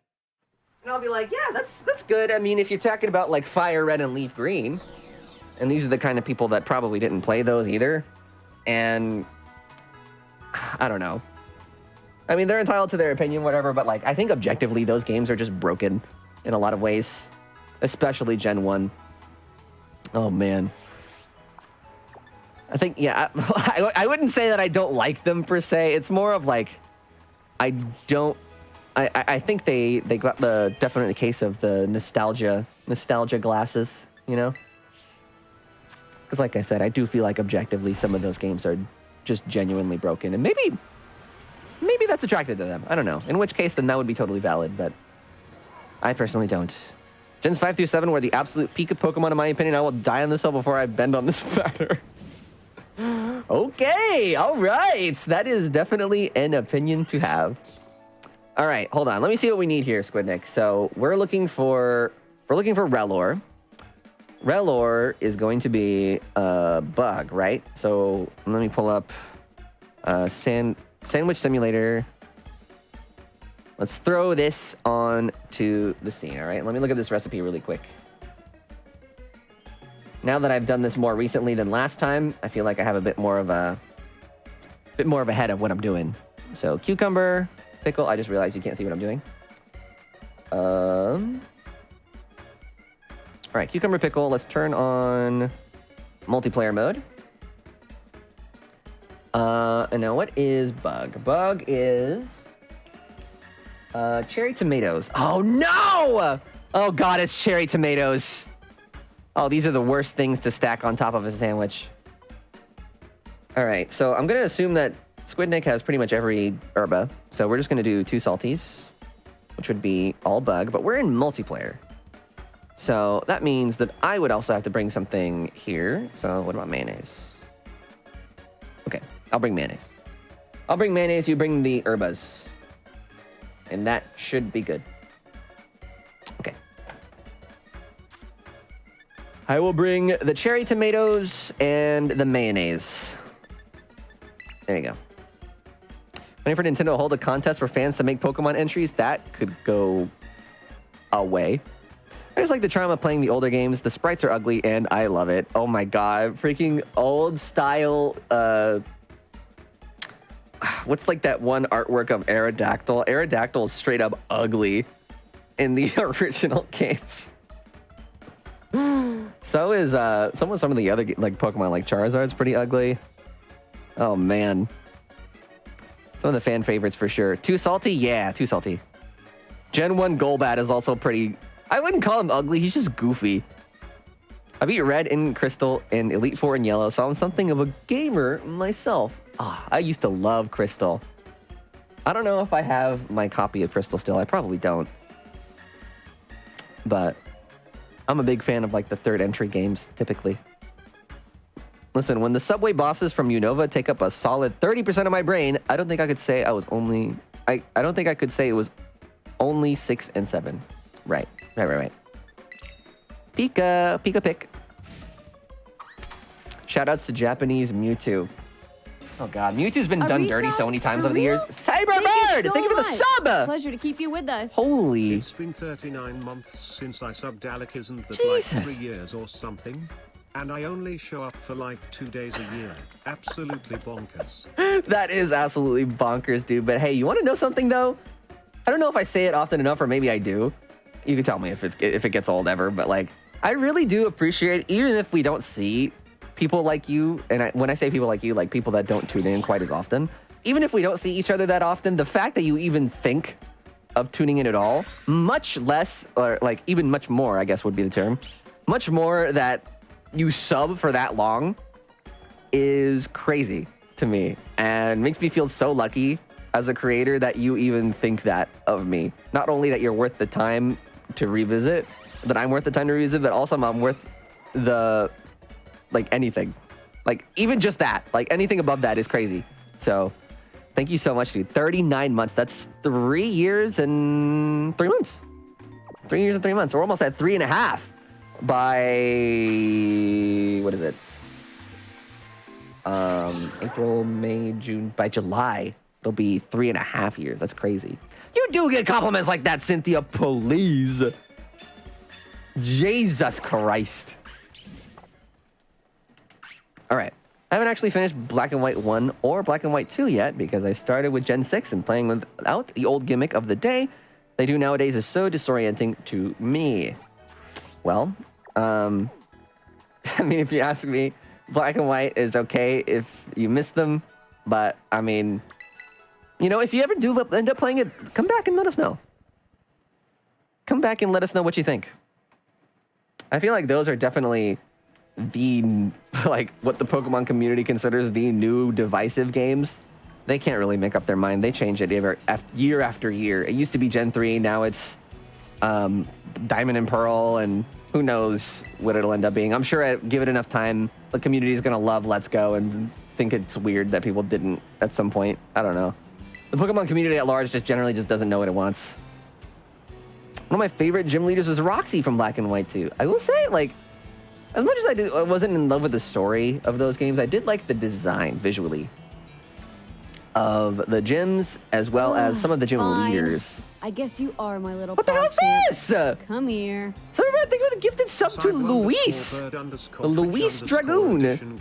Take more because you're cool. Thanks, man. I really appreciate it, dude. That is so nice of you. I hope Luis enjoys their sub, and I don't know what to say to that, man, other than just, like, you're the best. Thank you. Thank you, thank you, thank you.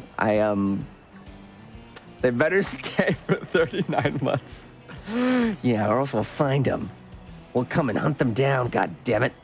And I will tell them that hurt my feelings, and they should have really been here for 39 months. It made me sad. Oh my god. Okay, so where does this thing spawn? Here we go. So this should be pretty easy to spot. We're just looking for golden poop. Pretty easy.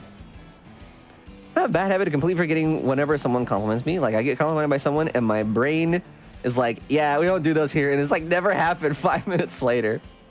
Oh my god. I have this thing where I remember what people say, and yet my brain will still say, like, yeah, but, like, they're only saying that because, like, they feel bad, you know? So, like, my problem is similar to yours, but just a little different. And I wish that it wasn't like that, but some days I'm just convinced that everyone around me is only dealing with me and doesn't actually enjoy my friendship. But on days like today, I know that's not the case. But other days, maybe I don't. Maybe it's different. I don't know. Did Lucina just call me hard? PogChamp. Let's go. Let's go. Her little PogChamp. That's right. I'm not even going to bother correcting you because you've been too nice to me today. That's just a logical contradiction. I could click off the stream. Wait a minute. Wait, what are you trying to say? Hello? Oh, no! Okay. Cynthia's gone. Okay. Peace. All right, well, now that she's gone, we can talk about whatever we want. Oh, never mind. She was just kidding.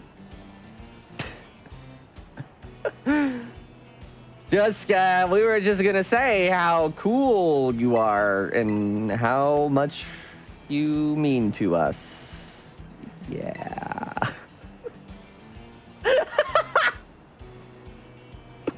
And then the book closed and Vibe is right. Never again. Easy peasy. I mean, I keep debating myself. I keep thinking these golden poops are on my screen. But it turns out that is not the case. Also, did I update our count? Is our dex count supposed to be 76 or is it still 75? Oh god, I can't remember. Twitch crashed right after you said now we can talk about. Oh yeah, sorry. Well, everyone else heard me, so I guess that's good enough. The fact that there's two people in this community named Lewis has me disoriented for like no reason, especially because only one of them has Lewis in their Twitch name. True. True. Oh no, not the VOD! Oh crap, I forgot anything and everything I say on stream can and will be held against me in a court of law. Crap. Freaking crap! Oh, this is not good. This does not bode well for my digital footprint. I'm going to be in a job interview one day and they're going to pull up the hamburger clip all over again. And then they're going to go, yeah, you know what? We've decided not to move forward.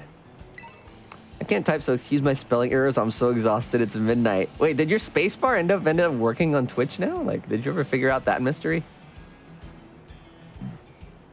you're wondering, the other Lewis is Saintsy. Yes, remember him. He hasn't shown up since the 24-hour stream. Well, I hope he's enjoying his Switch Lite that he won. Back when I did giveaways like that. That was... I think that's the biggest thing I've given away so far. Is a Switch Lite. What am I reading? She-Hulk? Wait, where? I will get my lawyer, Saul She-Hulk Goodman. Excuse me? He does, can confirm. Good, good. That's the most that I can ever hope for giveaways like that, is that the person that I'm giving to actually, like, uses and enjoys the thing that they win. Never won a giveaway in my entire life. Well, here's to living more life and more possibilities of winning giveaways, right? That's what it's all about. Did you have issues mailing the Switch Lite out? Not really. The only thing... The only thing that I would change about that giveaway is that at the time, I had it... hold on, I gotta sneeze.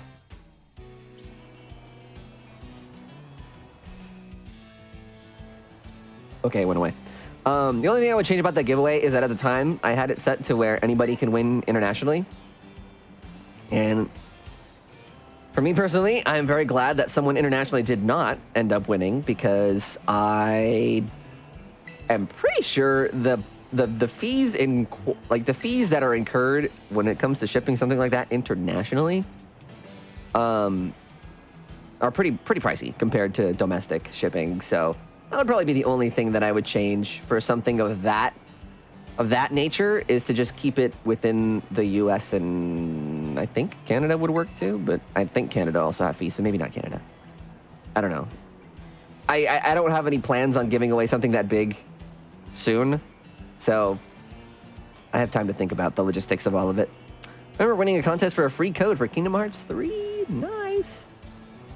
I don't really think I have any fun stories about, like, winning stuff. Cool stuff, anyway. I think I'm right there with Cynthia, where I don't think I've really won anything super cool. But I've been given stuff that's super cool. So, but that doesn't really count. Outside of the 2 with an asterisk I've won on this channel, I won a teddy bear when I was like 8, and that's it. Damn, are we just all unlucky? I won one in 2015 at a show when I was in vacation at Punta Cana with those paper tickets, but like my entire family won their ticket too, so the chance wasn't very low, statistically speaking. But it's cool that you won. Did my emoji just appear on screen or what or am I going crazy? What emoji? There's emojis? You can use emojis in chat? What? And they're appearing on your screen?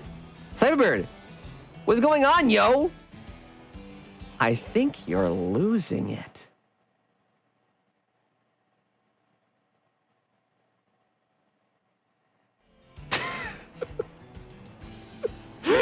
I'm trying to, like, I always have this, like, image in my mind of, like, you know, there are 63 people here right now, and sometimes even more.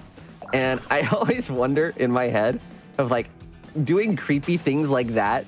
If there's, like, a chance of anybody watching this stream right now who's, like, super zooted and just saw me do that and I actually scared them. I wonder if that is a person that has existed at any point. That'd be so funny. Oh, damn it! Someone hit me with a Reggie mix. Damn. That's my dad right there. Oh, well.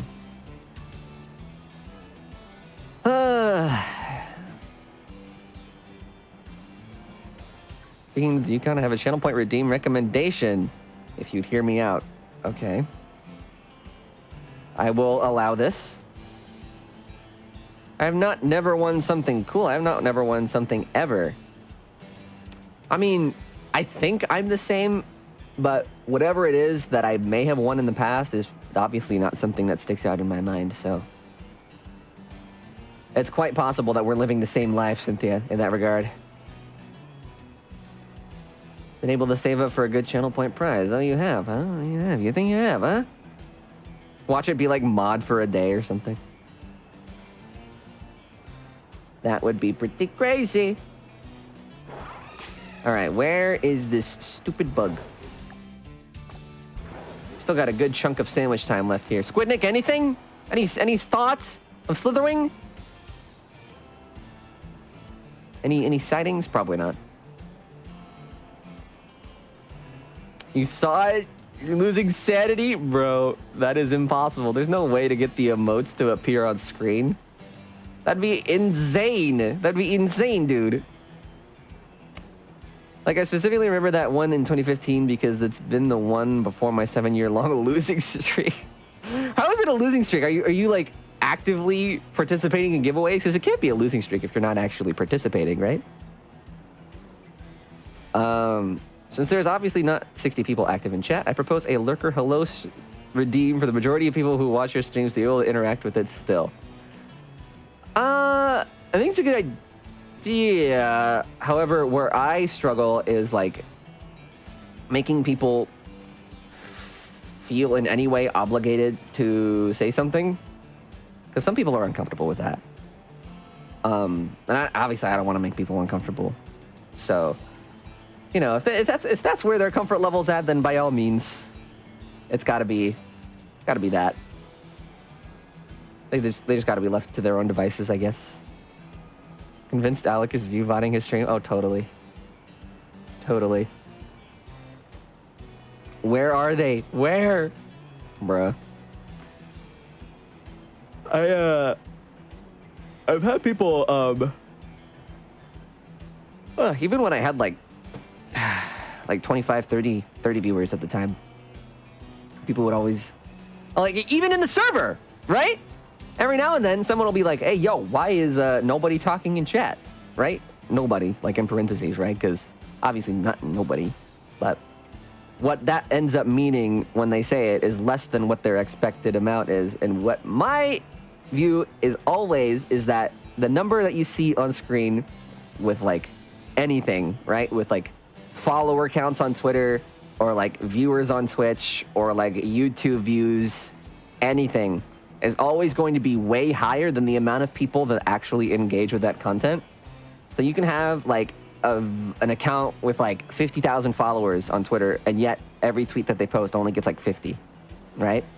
Obviously that's way more skewed, but because the numbers are higher, right?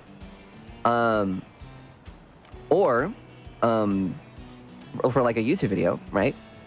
YouTube videos can have millions and millions of views, but a lot of the time they only ever end up having like 10,000 comments or a similar amount of likes, right? That's what I always say. Like, our server has somewhere in the ballpark of like 500 people in it, but a fraction of that are people that actively talk, like every day, you know? So it's not necessarily weird or uncommon. It's just weird for people who are maybe not used to that, you know? Not used to seeing that discrepancy in activity versus like the actual number. Reminds me of how that one German event where he pretended he had like a shitty setup with like unregistered hypercam 2 at the top of the stream and had like a couple thousand viewers and they all chatted like view bots. That's awesome. Saying something like cool streamer, haha, that's so funny. I've never gotten comments like that before, but you want to know the ones that I do get, which doesn't happen very much anymore, but it used to be a little bit more common, is the ones that like advertise like going to like gain Twitter followers or something, and they'll post like a suspicious link in the chat. We've banned so many of those over the years, and I don't really remember the last time I saw one of those. I think they finally stopped doing that, whoever came up with that, so I'm not even sure. Wanna buy some real followers? Yeah, dude, imagine. Like, the people that fall for those are totally just like, oh my god, real people that are waiting to be active in like any random person's like Twitter? That's so cool. Speaking of, it's been a while since we have a bot coming in advertising ViewBot. Oh my god, exactly! I didn't even see your chat until just now, but yeah. I was thinking the same thing as we're talking about this. I usually just don't interact with streams with really high viewer counts. Not that I watch streams often, obviously. Yeah. I mean, like, even the top streams on Twitch, I mean, like, just who's live right now? I don't even know. Let me see. just at a quick glance, like Moon is live right now with 18,000 people. I can almost guarantee you there's only like maybe 100 or 200 people actually talking. You know, everyone else is either lurking, has it on in the background or something. And we're on a little bit of a smaller scale, I think. So, you know, but a similar concept nonetheless. What, so streams with a couple hundred viewers if they read chat. Oh yeah, that's another thing too. Yeah. Once you get to a certain point, it's also kind of just gets way too hard to actually read what people are saying. Some people that are at the top of the game, you know, when it comes to live streaming, are better at it than others. But obviously, it gets to a certain point where you're not going to be able to read everybody and what they're saying, what everyone's saying. Shout out to that one time in Phasmo where you said something like, OMG, why did we ban them? I could have gained followers and subs at Reed's web link. Yeah, guys, mods, what are you doing? Trying to stifle my growth here? Come on. Jesus Christ. I thought you guys were supposed to have my best interest in mind. Oh my God. And now we're here banning people that are generously offering me for real followers. Unbelievable.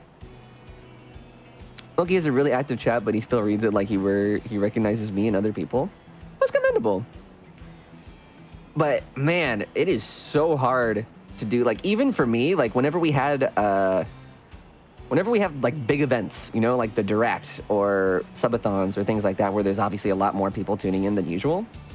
Even then, I find it personally like a little difficult to make sure that I'm reading and acknowledging every single person in chat. So putting that to scale is a skill to develop for sure. But it's a very hard one. So I never really faulted somebody like after a certain point is just struggling to keep up with it because it was very hard. It's very hard to do. Ban me now. Wait, but Cyberbird, it's been like 36 months. I can't read. Like how Cosmic just comes in here with the, I don't know how to do that.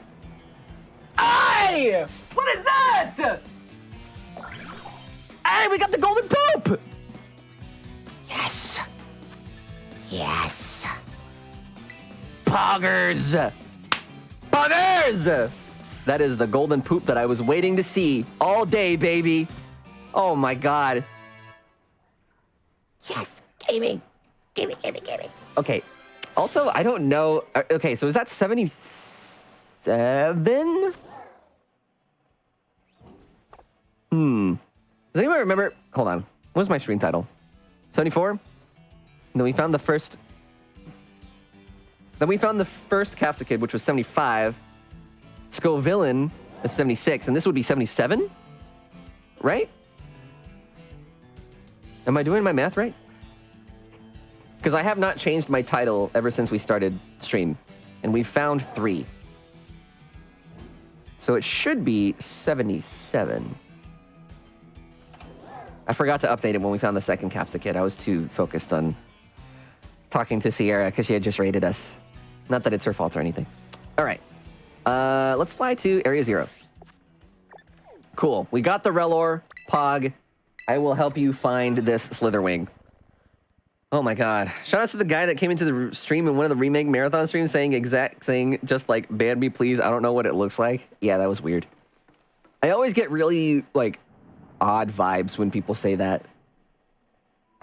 Didn't know you found another one. We did. Yes, we did. I'm gonna get the world record for getting banned by Alec. Are you going for a long run instead of a speed run here? Because you've been here for quite a while.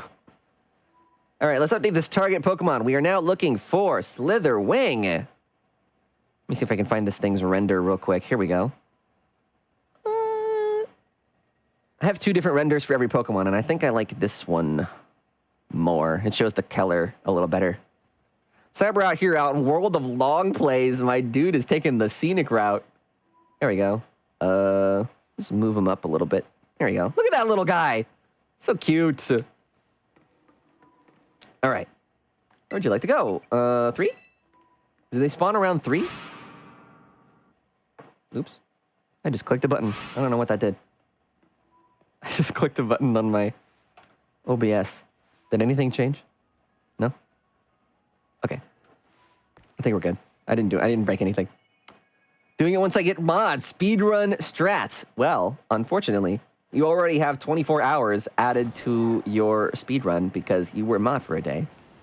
So, anybody who hasn't been mod for a day that will subsequently, maybe one day get mod, will already be 24 hours ahead of you. How will you deal with this crutch? This, what's the word I'm looking for? This handicap. Where does Slitherwing spawn? Is it down here in Area 4? Alec, if you may be generous enough to please ban me from this marvelous Twitch chat that you have successfully built with your amazing personality. Aw, thanks. But no. I get mod on my main and ban an alt. Oh, Lamau. Well, I mean, I guess what you could do is like mod for a day on an alt and then get that banned, and then you would have the world record for getting the fastest mod ban, I guess. Let's see. Why does it feel like I'm not seeing any bug types down here? Is Slitherwing... Wait. Is Slitherwing Area 2? Can you even ban a mod? Yes.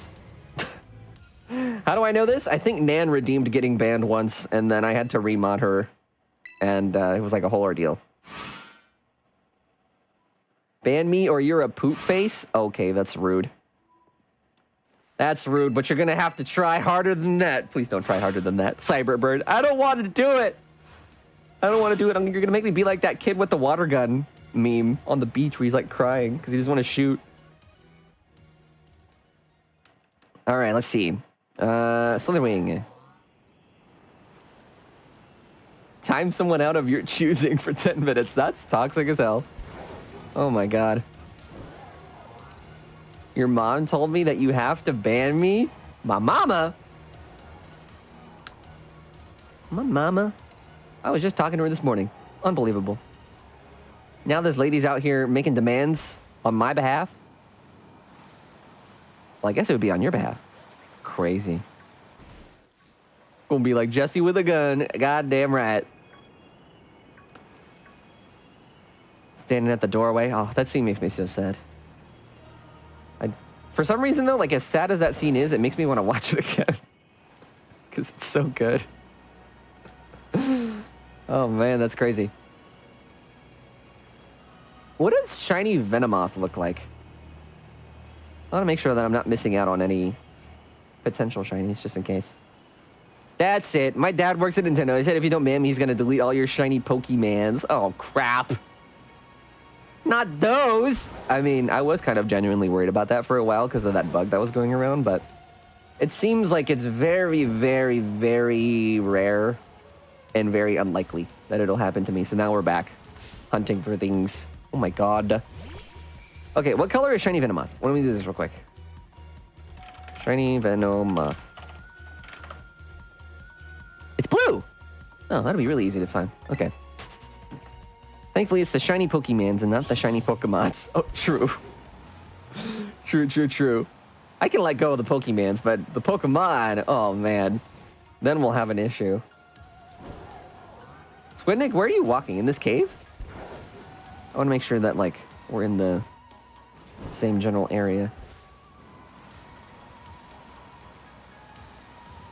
Slitherwing. Where are you? I have failed you. I'm on the phone with Satoru Iwata right now to demand a ban. Okay, good luck with that. I can't imagine he's a man of very many words these days. Area 1. Isn't that where I am? Or no? Pee-pee? Ultra, that's it. I'm gonna say the most evil, diabolically, absolutely flabbergasting swear word of all time. I mean, wait, what do you want from me, Vibe? I mean, that's true. Yeah, I don't imagine he's open for interviews anymore, right? I mean, that's just a fact. Oh, God. Ah! I accidentally ran into it. That was my bad. Oh, my God. Okay, Cynthia's taking it an extra step too far, bro. Oh, no. This is fucked. Why have your stream alerts been one shortened word / acronym at the world's population's worth of exclamation points? Oh, I don't know. I think what's happening, if I'm gonna be like transparent for a moment, I think what's happening is that the longer I stream and the more I hold myself accountable to like having a consistent schedule and, you know, building up the amount of streams that I do on top of like everything else that I've got going on in my life. I don't want any of the other stuff to impact the stream schedule. So despite how busy I am, I'm still live when I say I'm going to be live. But what I was going to say is that I think a result of all of this is basically just me and these streams becoming more and more unhinged the longer that this goes on for. So I think there's less and less of a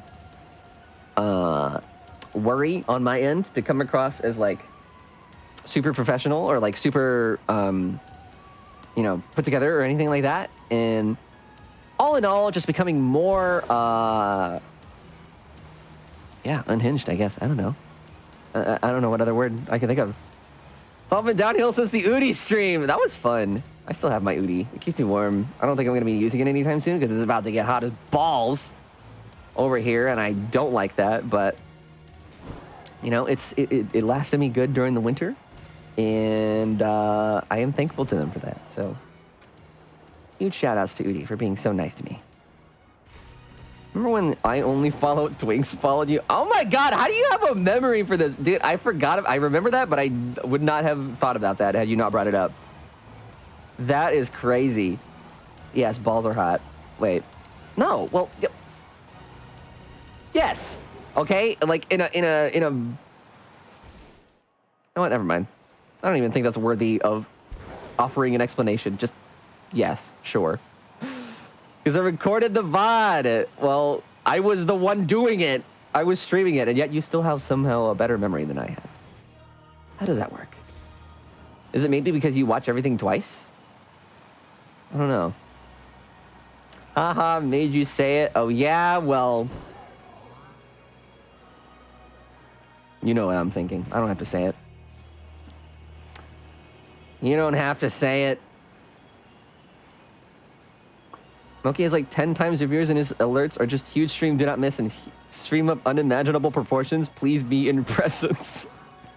The one that I always think of is XQC, and like I think he's live right now. What is his stream title? They're always so dumb.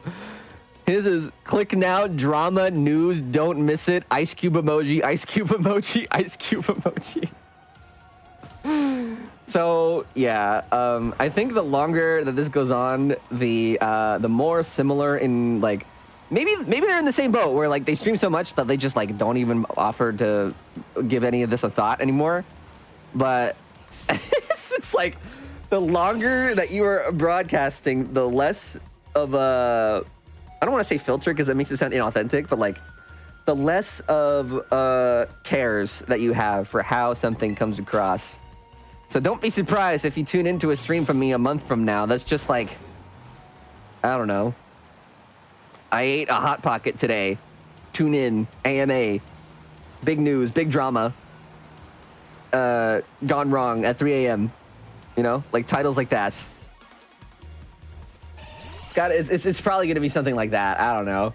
My stream alerts have definitely started showing that, I think. That side.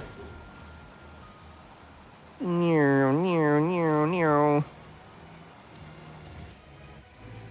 come on, Slitherwig, this worm. Oh, my sandwich is almost done. How do you feel about this clip's name? I'll have to watch the clip to come up with an opinion. Let's see. Yes, balls are hot. Wait. No, well...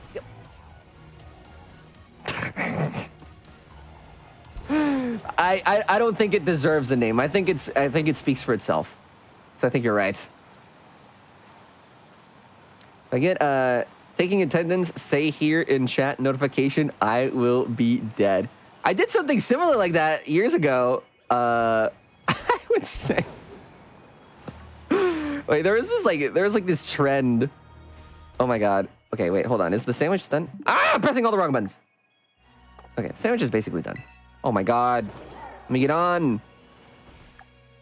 Yeah, sandwich is basically done. So there was like this trend a couple years back.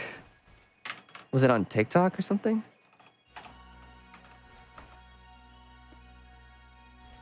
How do I even search for this?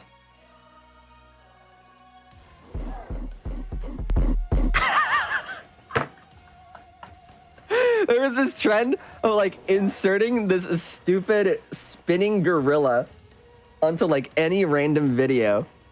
And this is so dumb, and I might be the only person that finds this funny. But like, it's the spinning gorilla. And it looks like this.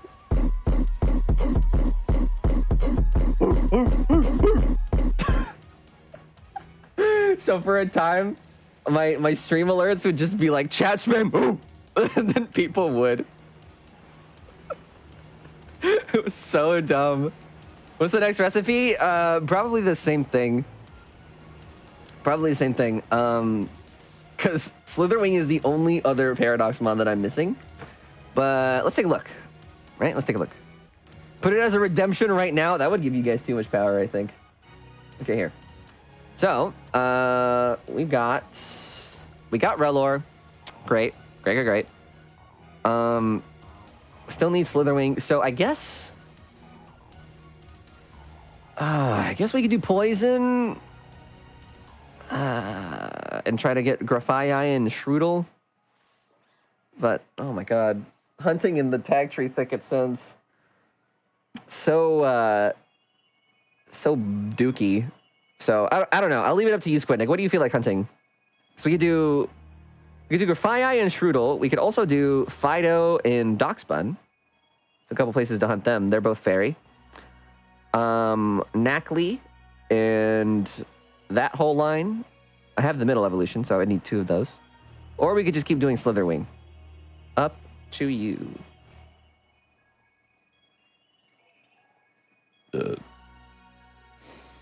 I'll make 2 sandwiches? Wait, what? How does that work? Explain your idea here. I must know. Anywho, it's midnight, Ali. I need to go to bed. If I come back past your bedtime and see you on your DS, I will have to ground you. So with that said, good night, everyone. Don't stay up past bedtime or else DSI privileges will be revoked. Okay. Good night, Cyberbird. I hope you have a good rest of your day and don't mind me.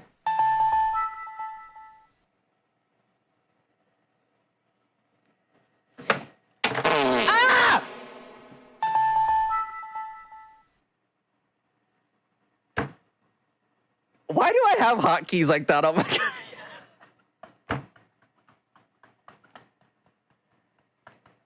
What the fuck? Anytime I drop something on my keyboard, there's like 10 sounds that go off. What the hell? Where even is that? What key did I just press? What? Where is the fart? Where is the fart bound? I'm pressing like... Wait.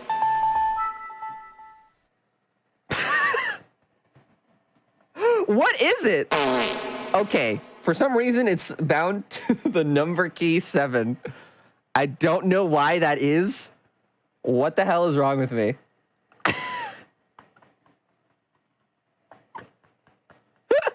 Oh my god, why, dude?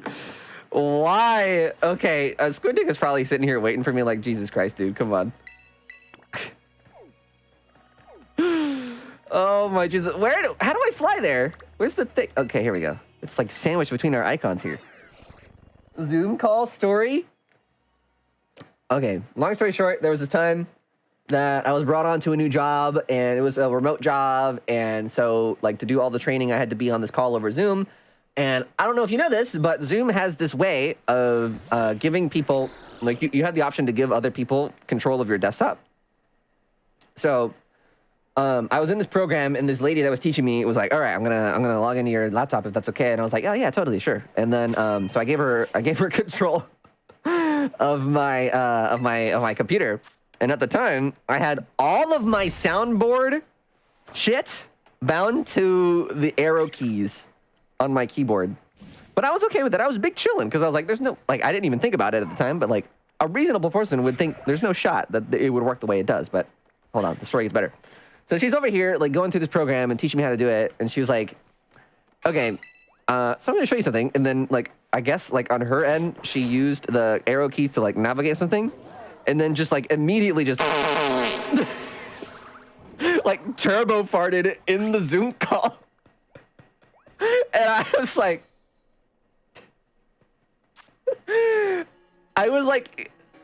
both like embarrassed and upset at the same time because I was like, okay, first of all, I don't know if this, because like she's older than me and I didn't know how cool she was, you know, with like fart jokes, because some boomers are just like weird and don't think it's funny. But I was like, oh god. But then second of all, I was like, why does it work that way? Why is it as if she's pressing my keyboard? Why can't it just take her inputs and then put them like remotely to my, like, what? That doesn't make any sense. Okay, so anyway, and then she does it, and there was like silence in the call. And then I can't remember what she said after that. It was something to the effect of like, man, you're gonna have to see a doctor about that one or something. And that's when I was like, okay, this is a lot less serious of a situation, because she also thought it was funny. And then, you know, some time went by, we were laughing and stuff, and then eventually she goes, do you like stream or something? And, you know, I was on webcam, and then she just heard the, like, you know, the,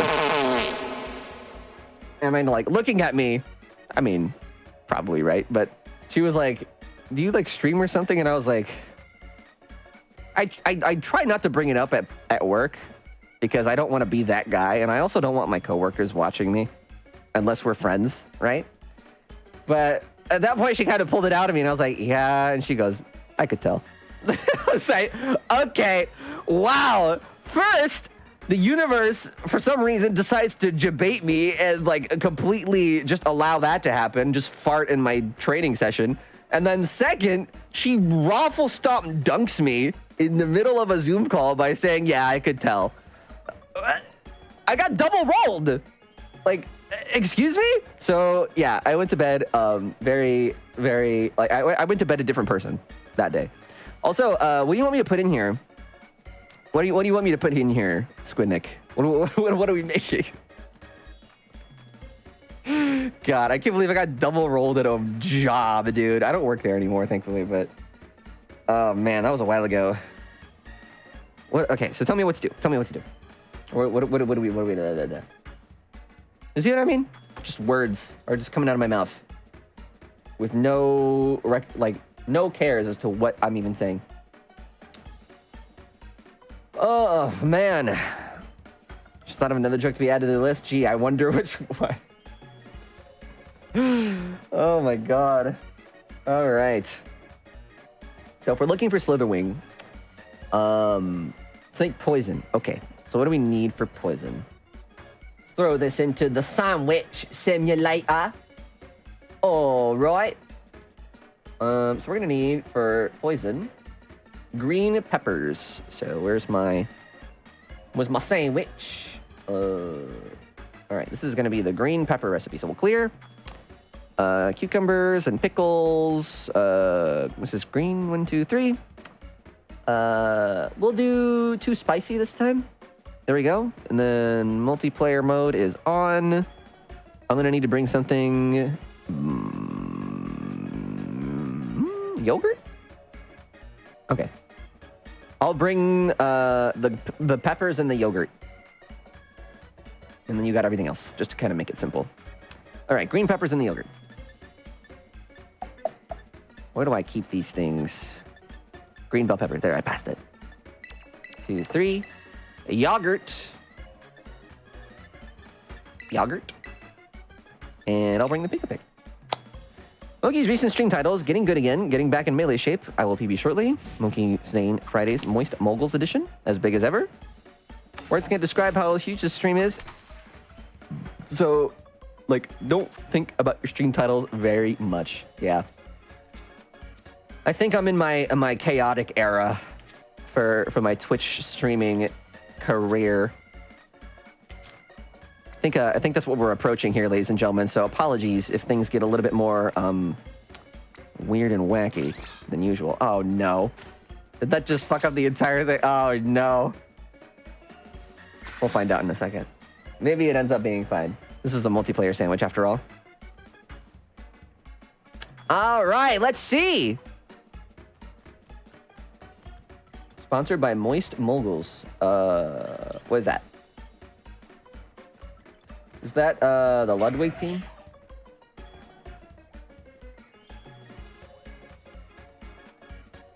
Oh my god. Blah, blah, blah.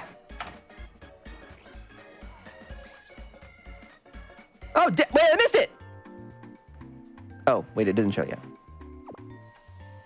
Moguls that are moist, obviously. True. Oh, co-owned by Charlie and Ludwig. Okay. Interesting. Did it work? It still went through? Wait, Sparkling, Title, and Humongo. I got Humongo, not Encounter. Did you get Encounter?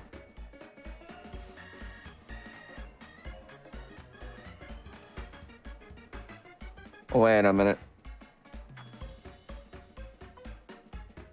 Oh my god. Yeah, we might have to do it again. We might have to do it again. Which is fine. Let me see. I'll just wait for the... Oh, or I guess if you want to just re-roll again. Same thing, I guess. Moist Critical Charlie? Yeah, I know. I've been watching him since I was in high school. So like 2010, maybe 2011 even. He's a way different person now. He makes different content and I don't really watch anymore. It's all about drama, and I don't care about drama, yo. I want to see slap championships. I want to see more of that, please. Thank you. But I don't think he ever will. I think he just found that drama is more clickbaitable, and that's what he's just going to stick with. There's my 10th in-joke for the tier list. Yeesh. That is a pretty hefty tier list you've got going there. All right, so what is it? Green peppers? 1, 2, 3, and then yogurts. Oh crap, not that. Yogurts. All right, it should be pretty easy. Everything in this ingredients list is flat. Should have no problem not having anything fall over. Should be fine.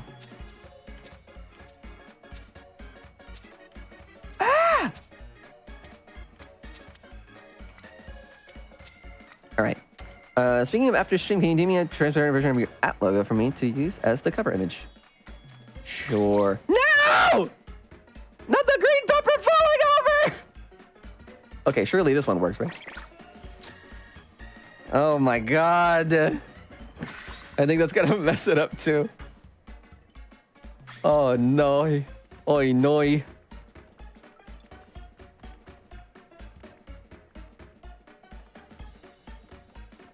Yeah, no worries, dude. Just, if I forget, just remind me, and then I'll send it to you. I usually have all that stuff pretty handily available.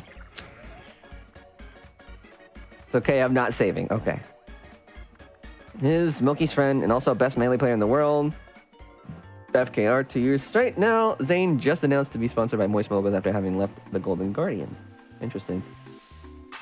The Kill Bill Doja remix is out now. Oh, shit, wait. It's New Music Friday. It's like 18 minutes past. Oh, God. I'm missing out on all the new music. Well, I guess I'm not, because I'll see it eventually, but... Or nor! Sparador, your! You know what song I'm tired of now? Now that we're talking about, like, music and stuff? I am so freaking tired of Ice Spice, yo. Can Boy's a Liar just, like, die already? I am so done with that song. Ay, ay, ay. It is just the worst. Can we replace it? Yeah, Squid Nick, can we just replace it with something else, please? I like where your head's at. Lasar Bedard, yar. We're making progress on our Shorner Larving Dorks. I like the song, but I get it. Yeah, I mean, it was good, but like it's one of those songs that I don't think is bad. It's just everywhere, and I am so just done hearing it everywhere. It's annoying. Ay ay ay. Kind of like Don't Stop Believin', where Don't Stop Believin' is not a bad song, but it's just, I don't want to hear it like more than once every couple months. And that's being generous, you know? I'm a new breakcore artist and the music is really moving, like there's no lyrics, and one of them made me cry. Love when that happens. When they don't have to say anything and you just feel it. Don't start for Balar. Oh no. Stop infecting my brain with freaking Union Jack. Oh my god. You're gonna get me started. Don't get me started, Drew. Anything but that. I'm lucky to not have it on TikTok every video anymore, and it sometimes pops up on shuffle on my playlist. Now I'm not tired of it. Barely hear it anywhere. Well, I don't hear it on TikTok. I hear it on since you use the same thing I do, where Apple Music has like the radio feature. And there's this 24-hour station that I love listening to called Apple Music One, because they sometimes are like, there's different radio hosts and stuff, and I basically just use it as a way of music discovery. I'm listening to stuff that I've never heard before. But there's this specific segment that they play at least every day, where it's just like the top hits of like, you know, I don't even know, like the world. It doesn't matter. And that song is played like every single segment. I just hate it. Thankfully, it's not that long. And, you know, the song itself is not bad. I just don't like hearing it that often. It's annoying. I'm making fun of the Aussie ass and not the British one. Listen, I know this, but there's this is a totally like separate side story, but there's a skin in League of Legends called the Union Jack, and it's for Fiddlesticks, and is by far the goofiest skin I think I've ever seen in the game. It's so ugly, and it's hilariously ugly. I love it. And every time me and Drew play League of Legends, I always turn into this like annoying drunk British guy when he's playing. Union Jack Fiddlesticks! Oi, bruv, gonna send it down the middle. Alright? If anybody wants to duel me in the jungle, you best be stepping off, mate. I'm the #1 Fiddlesticks in the server. Okay? Oh no! Look what you guys made me do. Okay, now I embarrass myself in front of Sam. Okay, all right.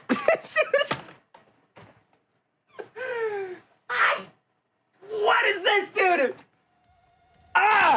This is all your fault, man. This is all your fault, Drew. Okay, anyway, I was just talking about you earlier, Sam. Now to like use this as a transition.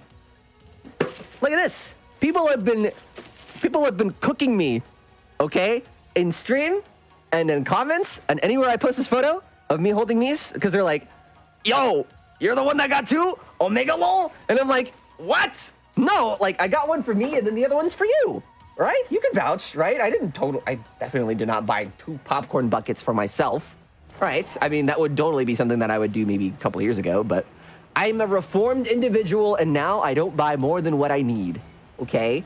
I am no longer, wait, why am I here? I'm supposed to be in the tangle, the thicket. Whoops. I went the wrong way. You're the reason why I couldn't get one now. I went back to the movies today and I was gonna get another of the Cinemark buckets for you, but they were out. Oh, it's fine. It's fine. I want you to know I tried. It's okay. I want to go see the Mario movie again. What was that thing that you were telling me about? It was like D-Box or something, right? That's like an only Cinemark thing? I want to go see the Mario movie in like the biggest, most luxurious way possible.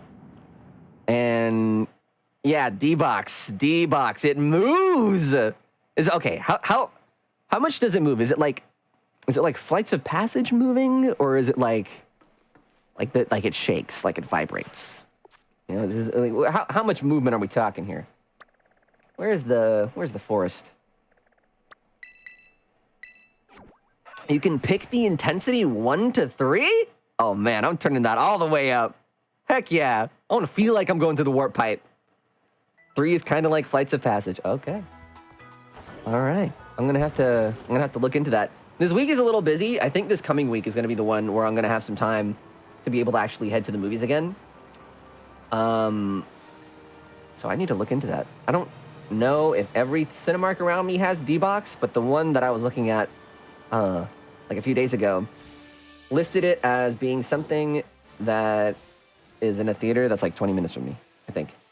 I was feeling motion sick is Spider-Man, if that helps with context. Okay, so can I, like, while I'm sitting down, can I change the intensity, or is that something you pick before you go in? Also, let's change this target Pokemon real quick now that we're pivoting here. Oh, it's on the arm of the chair. Okay. Okay, that's what I figured. You can turn it off, too. Oh, my God. I mean, if I'm going to pay money to see that premium experience, I feel like I would feel bad if I turned it off. But, I mean, I guess if they're comfy seats, then maybe I could cope myself into doing it. All right. Grafai, this is what we're looking for. Sam, we're almost at 80.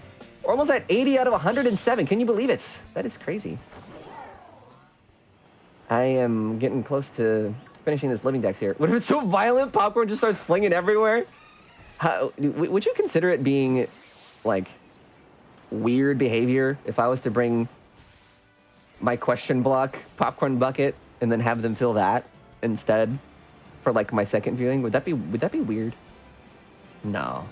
That wouldn't be too weird, right? Okay, this thing's gonna be pretty obvious, so I shouldn't really bother too much in squinting for some of these guys.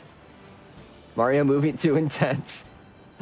Man, true. I'm so excited to talk on the spoiler cast coming up in the next few days, Sam. I've been thinking about it all week, and you know, since you're here, I was gonna make this grand reveal whenever we went on to record, but since you're here, I am going to have something to talk about with you guys. I have this theory, this overarching, overwhelming, with evidence theory about specifically what I think the next movie is going to be about. And there are at least 4 different examples of points in the movie that reference what I'm thinking. And if you know me as a person, you probably like can put it together and kind of like figure out what I'm getting at. But I'm not going to get into the details because some people are watching right now that haven't seen it yet, so I'll spare it. But you may be thinking what I'm thinking. You may be thinking what I'm thinking, but I have my theories as to what may be coming next after the Mario movie. And I should bring out like a whiteboard and stuff since we're going to be doing video and like draw all the examples poorly on a whiteboard. I don't know if I have details. It's mostly a gut feeling. Oh, okay. Then it may be different because I was watching this movie, Sam, and I kid you not, I am so glad the rest of this movie theater people, like the people that were there, were like emoting and actually reacting to the stuff on screen, because otherwise I would feel bad. But I was definitely that person that was in the theater that something would happen and like one of these examples would come up on screen and I would lean in and be like, oh my God, wait, are they like, is that the thing? I think they're alluding to a certain thing. I think that's a and then it would happen again. And I'd be like, oh my God, it's the same thing again. Oh, they said it. And I was just like, you know, every now and then just whispering my thoughts on this whole theory. Oh, I want to go see that movie again. I'm so excited. Need to see it again. You should. You should. I want to see that. I also want to see the D&D movie because I heard that was good, but I don't know. I feel like my alliance is more towards the Mario movie than D&D. So if I had to choose, I'll probably make it more a priority for Mario movie. We saw Renfield tonight. Is it good? I was offered, maybe you were too, I was offered to do like a sponsored stream for that film, but I didn't know anything about it, and to be honest, I don't really like doing that kind of stuff if I'm not really sure if I even like it to begin with. But ever since that offer, I've been seeing that movie everywhere in terms of promotion. Like, I can't get away from it. I liked it more than I thought I would. It was genuinely funny. Okay. I mean, it has Nicolas Cage in it, I guess, so it can only be so bad. But it's like vampire themed. And I know the vampire theme's been done to death ever since the early 2000s. It looks weird, but a lot of people say it's good, so I don't know.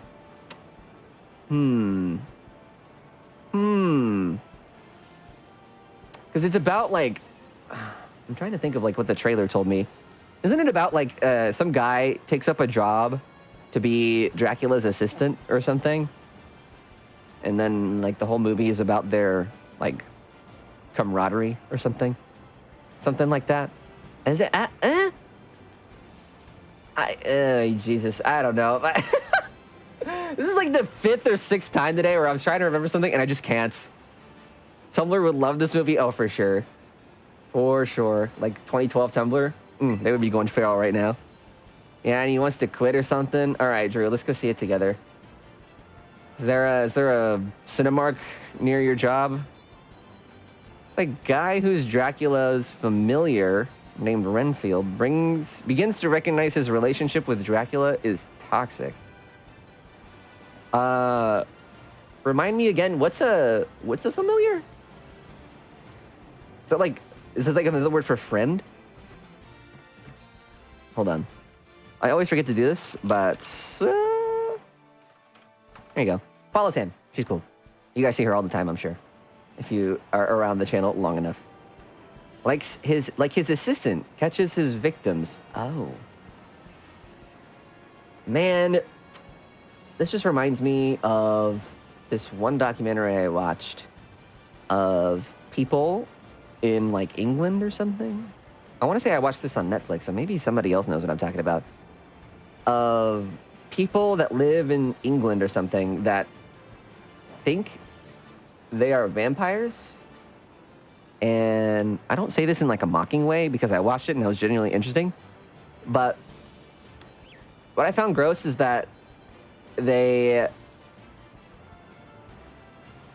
Was it a documentary? It had to have been. I'm just going to explain what I watched and then maybe we'll figure it out together. But it was like this guy would bring in people and then he would have them sign a form and then they would do bloodletting for him, which is really gross. And then he would like drink the blood, but like in controlled portions to where it wouldn't kill him, because obviously if you do that enough, it'll poison you and then you will die. But I want to say I saw this on Netflix or something, but now every time I think of vampires, I think of that. And how weird that is, and how fascinated I am by the idea of vampires and other similar cryptids. Would you call the vampire a cryptid? I don't know. What We Do in the Shadows is the superior vampire comedy movie / show still, by the way. Yes. If not for the fact that it has my favorite British actor in it. Oh my God, I don't know his name. I know the quote, though. Maybe if I Google the quote. What is this guy's name? Hold on, Sam. Maybe you know who this is. This is like my favorite British actor to ever exist. His accent is just great. You really are the most devious bastard in New York City. Well... His line deliveries are always so good. One more time. You really are the most devious bastard in New York City. Well... The way he says it, dude. Oh my God. Is it Matt Berry? Or wait, what's his name? Yeah, Matt Berry. Okay, it even says in the description too. I love that guy. His accent is awesome. And I really feel like he carries What We Do in the Shadows. I feel like it'd be funny regardless, but his presence just elevates it to a whole nother level. I love that guy. The way he says it too. New York City. Oh my God. He was in this one like other random British comedy show called The IT Crowd as well. And it was so weird seeing him play something that isn't like gothic themed, you know? I don't know if you've seen that either, Sam, but oh, I love it. Isn't that just all British people though? No, he has like a unique delivery with it. It's so funny. Good morning. I just woke up. What up, Nan? Welcome back. Good to see ya. Hope you're having a good one. Mark Prosh. Do I know this person? Mark Roach. Ah, this guy. Yeah. Yep. He's another one of those like British comedians that I've probably seen in a number of different things. He was in What We Do in the Shadows as well. And Better Call Saul? I have not seen his yo-yo exploits. He's a Better Call Saul? That sounds right. What is it?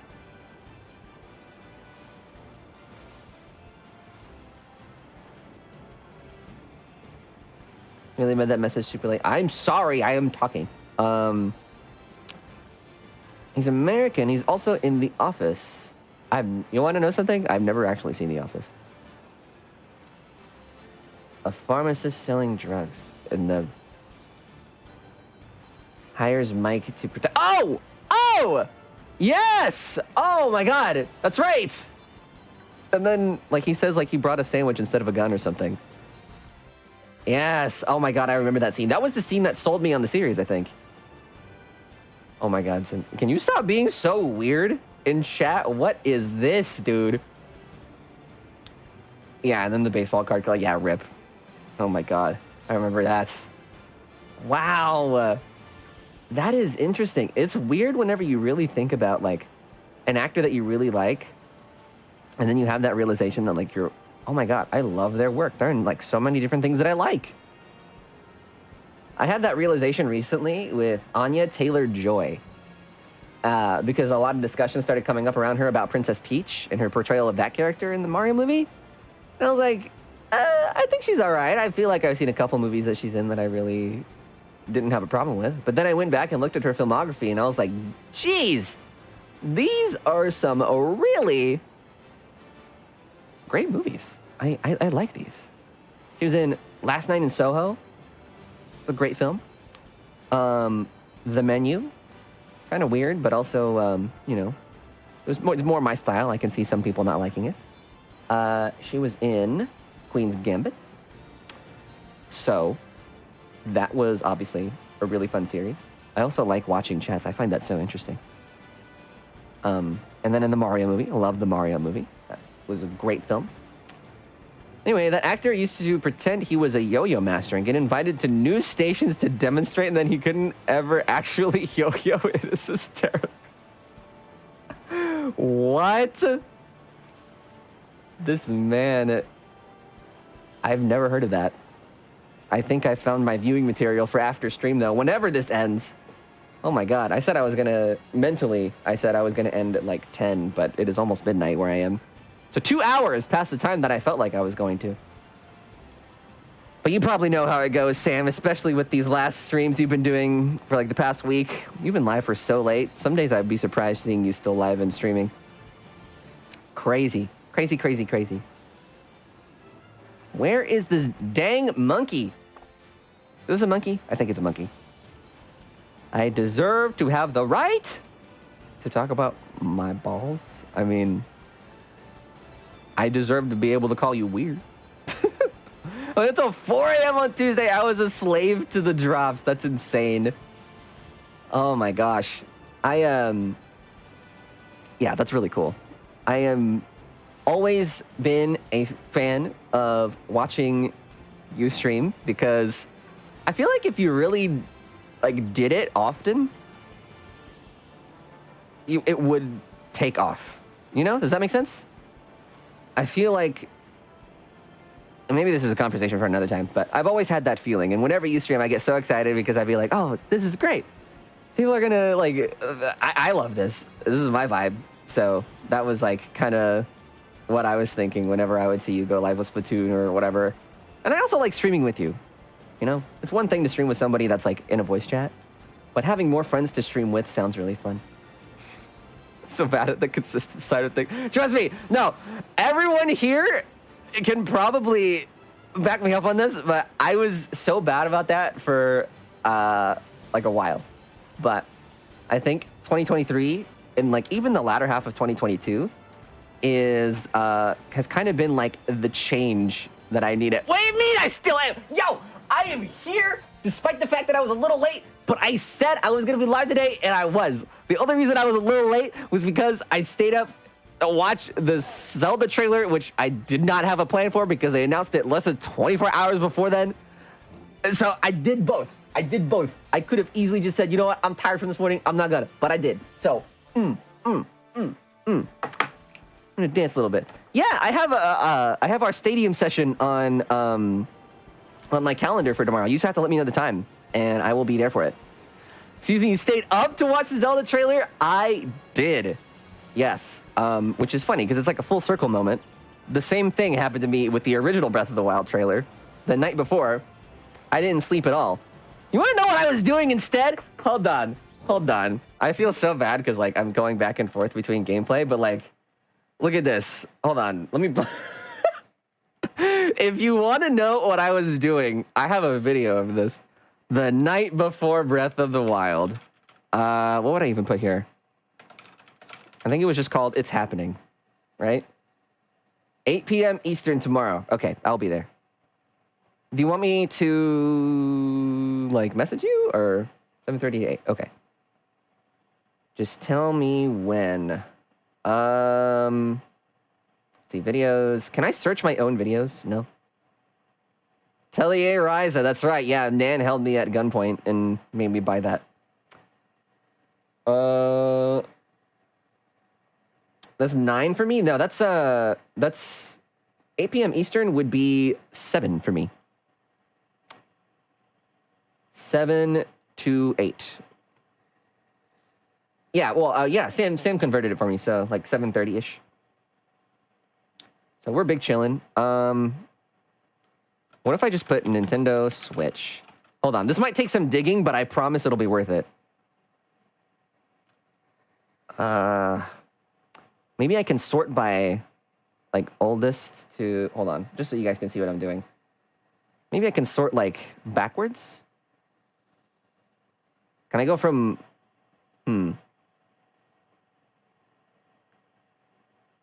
Do I really have to just scroll through all of this? Oh my god. I mean, thankfully, I don't think it was that long ago. I'll be live before then. I have a different thing scheduled, so just whenever that's done, I can swap over. Not too strict on it. Yeah. Shoot me a text, like, over, like, phone. Not Discord.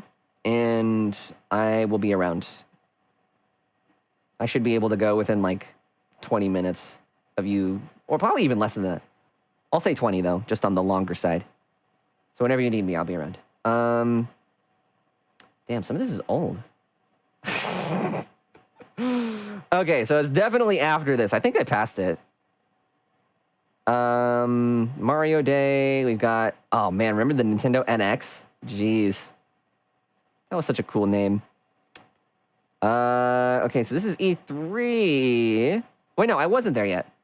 This is still after the Switch, I think. Oh my god, this is... Wait, where is it? There's a specific video that I'm looking for, and maybe if I describe it, somebody has it. It's the one where, like, I call my mom, and it's like the night before the Switch unveiling. Oh god. Hey, some video reviews. I miss doing those. Wait, no, this is still Wii U. Oh my god, wait, I'm tripping. Ah, here it is. The time is now. Okay. So, so the reason why me staying up all night last night out of excitement was a pure full circle moment is because the same thing happened to me in the original Breath of the Wild.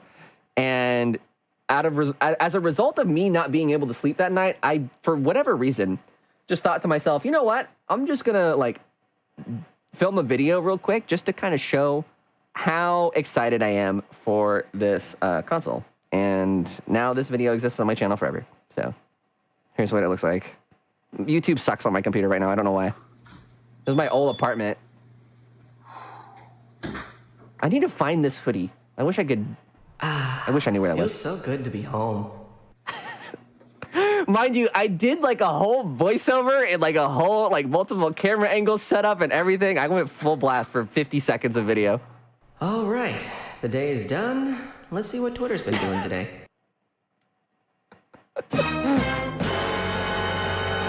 Y'all remember this tweet? They just like dropped it out of nowhere. Oh my god. Cinema. It's finally happening?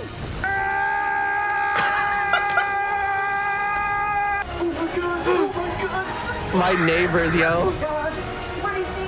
How is this happening? I can't believe this is a thing. just can't believe it's real. Yeah, it's coming tomorrow. Well, that's it, and I'm not sleeping. And then I didn't. And then I didn't sleep. So, yeah, that's what I was doing back in, what was it, 2016. 2016. Oh, was my underwear? Wait, was it? I don't know. You were a TikToker ahead of its time. Oh, that is so funny. Hey, there's Sam in a thumbnail. Solidly under 60 seconds. I nailed that short form content like it was going out of style, and it wasn't even in style yet. So, oh my God. All right. Anyway, so there you go. That's my story. If you think that you have cringe videos that are still on the internet, don't be fooled, because I do too. You hate Oreo cakesters, by the way. Yeah, I don't like them either. Too sugary. Too cakey. Yeah, see, Sam thinks the same thing. Oh my God. Yeah, it's like a totally different product, right? They're like gross, sugary brownies, which sounds weird because brownies are supposed to be sugary, but like they're not in the kind of sugar that you want out of an Oreo. It's very weird. But I will say, like, the regular Oreos are not even my favorite Oreos. The red velvet Oreos are my favorite. Oh, I wish they were in season all year long. Like Oreo cookies and not the cream. Wait, do you just like scrape it off or something? Oh my God. Yeah, I'm not a huge fan of the regular Oreos. I think the kind of consistency that you get from the cream and the red velvet ones is a little different. And also the cookie tastes a little different. So that's why I like the red velvet ones. I want Oreos without cream, and yet they just keep making ones with more cream. They're like finding new and exciting ways to stuff more cream into these cookies. And it's like, what about the people that don't want that? What about the people that are based and just prefer the cookie instead? We keep swinging the pendulum in one way, and it just keeps going further and further and further. And, you know, I think that's where society collapsed whenever they came out with the double stuffed Oreo. Everything's been downhill from there. Do they make dark chocolate ones? I've never heard of those. I like the red velvet ones, and I think the pumpkin ones as well. Those. I don't remember what they're called. Maybe it's just pumpkin spice, but those are good too. So, big props to Oreo for having a couple bangers. The rest of it is just a bunch of different ways of eating cream, which makes me feel like my teeth are gonna fall out, if I'm gonna be honest. Like, if I have too much of it, it feels like I have a cavity already. Which is funny, because this weekend I'm gonna be doing my taxes. Ah! But after that appointment is done, I'm gonna go have some cheese fondue, and some chocolate fountains. It's gonna be great. It's gonna be my nice little reward for myself for getting through that mountain of a task. Not looking forward to it. Not looking forward to it. One bit. Wish somebody would just do them for me. Or better yet, I wish they would just tell me. How much do I owe you? Or how much do you owe me? Why do I have to figure it out? Doesn't make any sense. Any sign of graphite yet, Squidnick? I have not seen any of this. Fondue just means melted. Well, that would make sense. The place that I'm going to is the melting pot. The melting pot. The process of melting things that will eventually become melted. Yes. Oh, so good. I want some cheese. Some cheese in my life.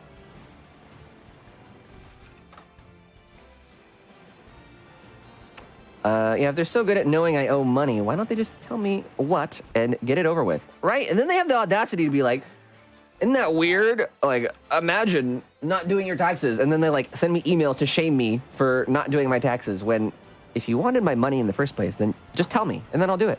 It's fine. It's not like it's going to get done any quicker if I do it. I'm going to take as long as I possibly can because I don't look forward to it. But if you just tell me, then I'll know ahead of time, okay, I'll put this in my budget. Thank you. Or if you tell me ahead of time, this is how much you're going to pay me. Let's get that done. I will sign that yesterday. Pay me and I'll do your taxes. I won't do them. All right. All right.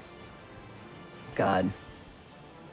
They're like, I will say, like, being a streamer and being a creator is all fun and games until you have to do your taxes, and then it's like torture on like hell on earth. It's awful. It's like the one huge downside for me, other than like some of the other things, but the biggest, most annoying, just flat out headache, and that makes it just the worst experience. Taxes.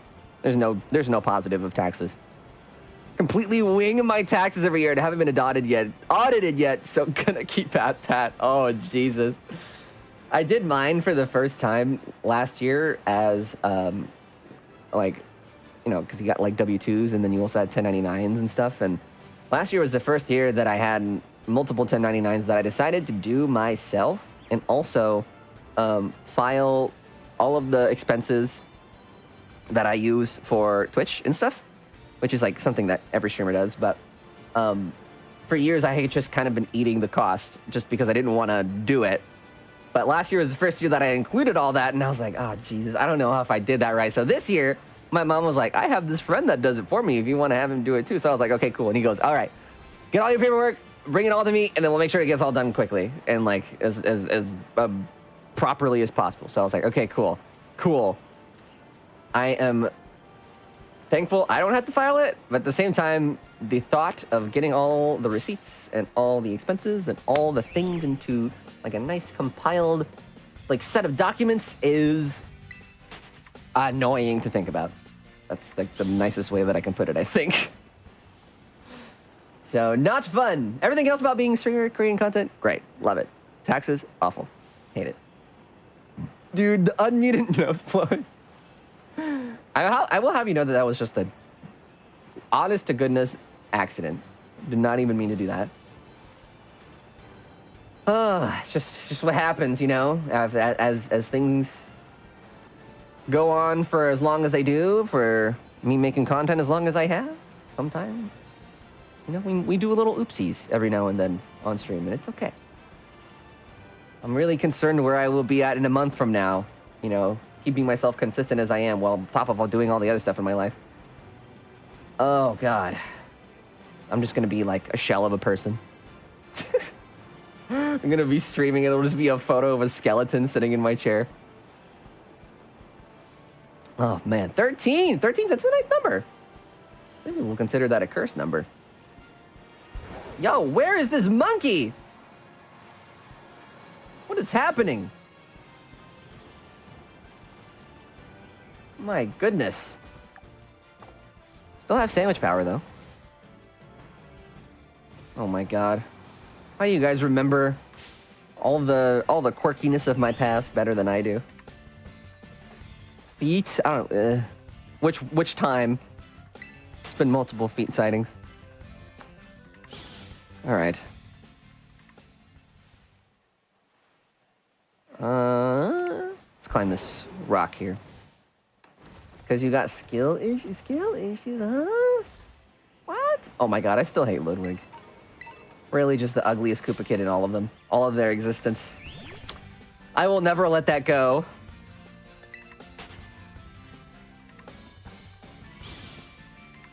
Oh, welcome back. Ah, Nanua. I am here, man. Still, although this might be my last sandwich of the night, I'm getting kind of hungry here soon. Probably gonna eat in like an hour or two. Finish my shower before resuming. Poggies.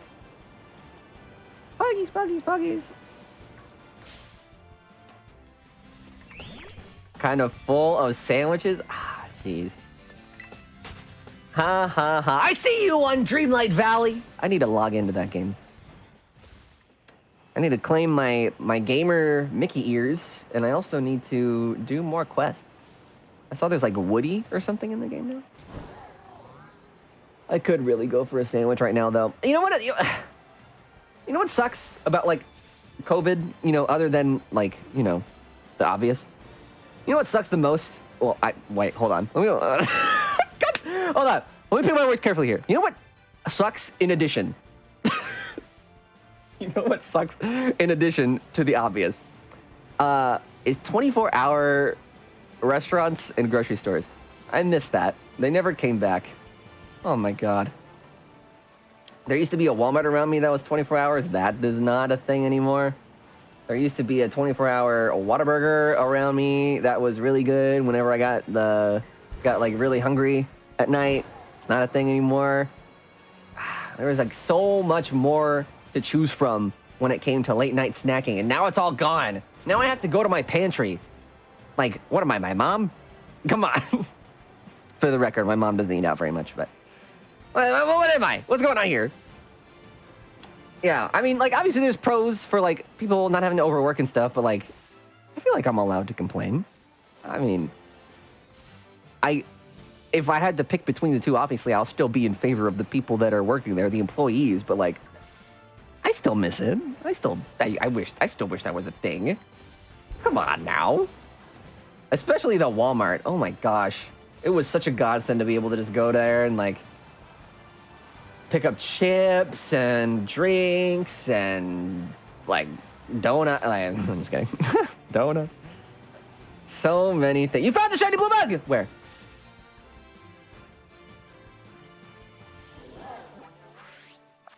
Wait. Do you mean like Strudel or like something else?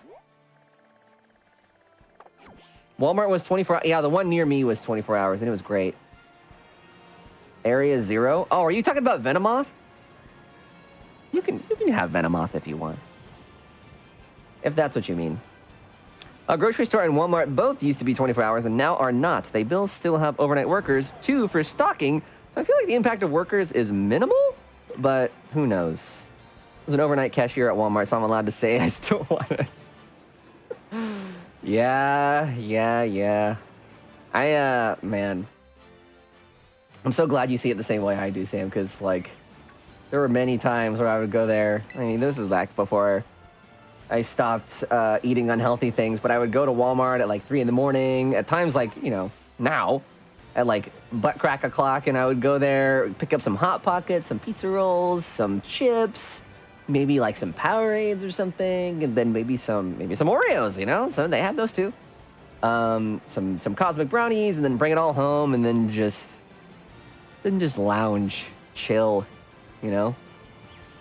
Gym isn't 24 hours anymore, and I only like going at 1 a.m. when nobody was there. That I don't get quite as much, because what do you need the employees for? Just to... What are gym employees for? Because obviously people go to work out independently, right? And, like, they do their own thing, and they go to the machine, and they do their sets, and then they leave. What do you need to talk to an employee for? To scan in, maybe? Like, to make sure that you're a member? I don't know. I've never really gone to a gym before. I usually just work out at home. But I'm not sure how that works. Getting people in just minor maintenance / pickup. I could see that, I guess. To check in. Couldn't she just... I mean, I guess it doesn't matter. My first thought would have been, like, maybe they have a door that scans a badge or something, and then the badge lets you in that way, so you don't need a worker. But I guess I could see the maintenance thing being, like, a concern. So, that would be something. Sometimes they... Oh, I guess they sell drinks and stuff, too. Huh. Vending machine? No. Here I am trying to think of all different ways to, like, automate these processes. There are some gyms like that with just the door. Oh. I can say, like, I've only ever really been to a gym a couple times when I was younger, and it was because my dad would take me and my sister. And for the most part, I would just be chilling in a corner, playing on my Game Boy. So, not really much gymming happening on my part. When is the Rusty live reaction? Oh my god, I wish I had the capability of setting that up in the place that I am right now. Otherwise I would, because I have an extra webcam. And I could totally do it and hook it up. I just don't have the space for it right now, because his tank, like I've said a million times, is all the way across the room. And to place a cord across the room like that would be like super inconvenient. You have to step over it all the time, and it would just not be worth it. Dad used to go to the gym when I was in elementary school. So cute, so baby. She was so baby. Yeah, I must have been like middle school age or something when he was doing that. He would go play racquetball with some of his friends. What I thought was really fun is they had an indoor pool with a slide. So every now and then, I thought it was really cool to be able to go there. No, I can't really move things around because the room is small. This is a very small office room, despite what the camera may suggest. So if I was to move anything, everything else would have to move also, which is way too much of an undertaking, and I'd rather just wait until I move into a bigger space and then just have that in mind when I set it up, because that would be way easier. You know. Imagine how small elementary school Nan was. I played all on my DS when I was that small. Man. What was I doing in elementary school? Cosplaying Charizard, or no, Charmeleon. Although that wasn't really cosplay, that was more Halloween costume. That in Mario. What I was doing in elementary school. Also, probably... Oh, well, there was that one time I got pushed into the pool, which was really sad, but... You know, that's a story for another time. I don't know why I say it like that. We've told this story already. I never played Pokemon when I was that small. Damn! I started playing Pokemon when I was like 2 or 3. So around the same time that I played my first video game, which was Super Mario 64. So I was playing games before I knew how to read. That is how long I've been doing this. So it's weird for me to think of like other people that play video games that get into it really late. I mean, comparatively speaking. It's just a weird thought. Like people can get into video games at 15, at 20, at 30 even? That's weird. How does that even happen? I wonder. Jump in the pool. It was not my consent. It was not a consensual choice. I was pushed. I was shoved even into the pool, and my pajamas were wet, and I cried. And I never hung out with them again. It was very sad. It's the issue, the power source, or the connection to the setup? Well, the issue is that you'd have to have a really long cable. And it would just be an inconvenience to have to walk over it all the time and risk yanking the cord and then the camera falling down and then potentially breaking. And to top it all off, I would also have to sacrifice some desk space that Rusty's cage is on, which I use for other things. So it's just not worth it in any sense of the word for now. It's just not worth.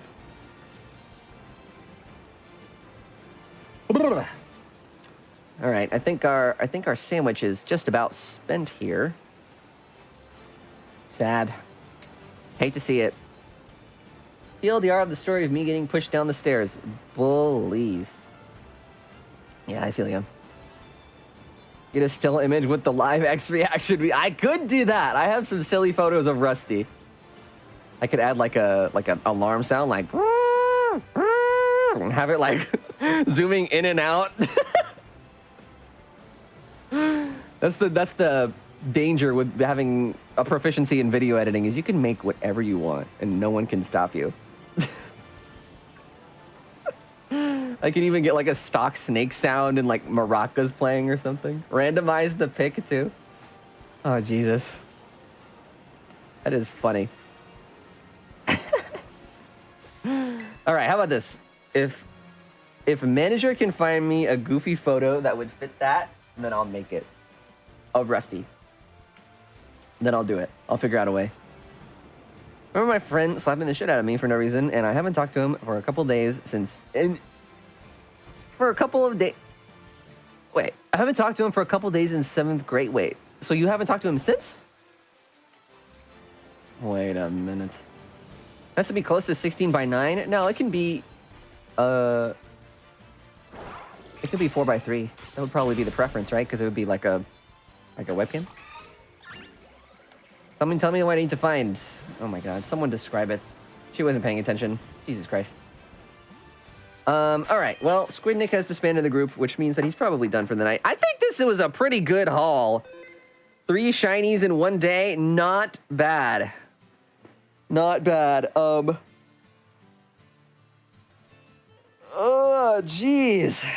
Thank you guys for tuning in. I'm gonna go relax for a little bit and then probably get some dinner in like an hour or two. So we have to thank Owl Eggs for the raid.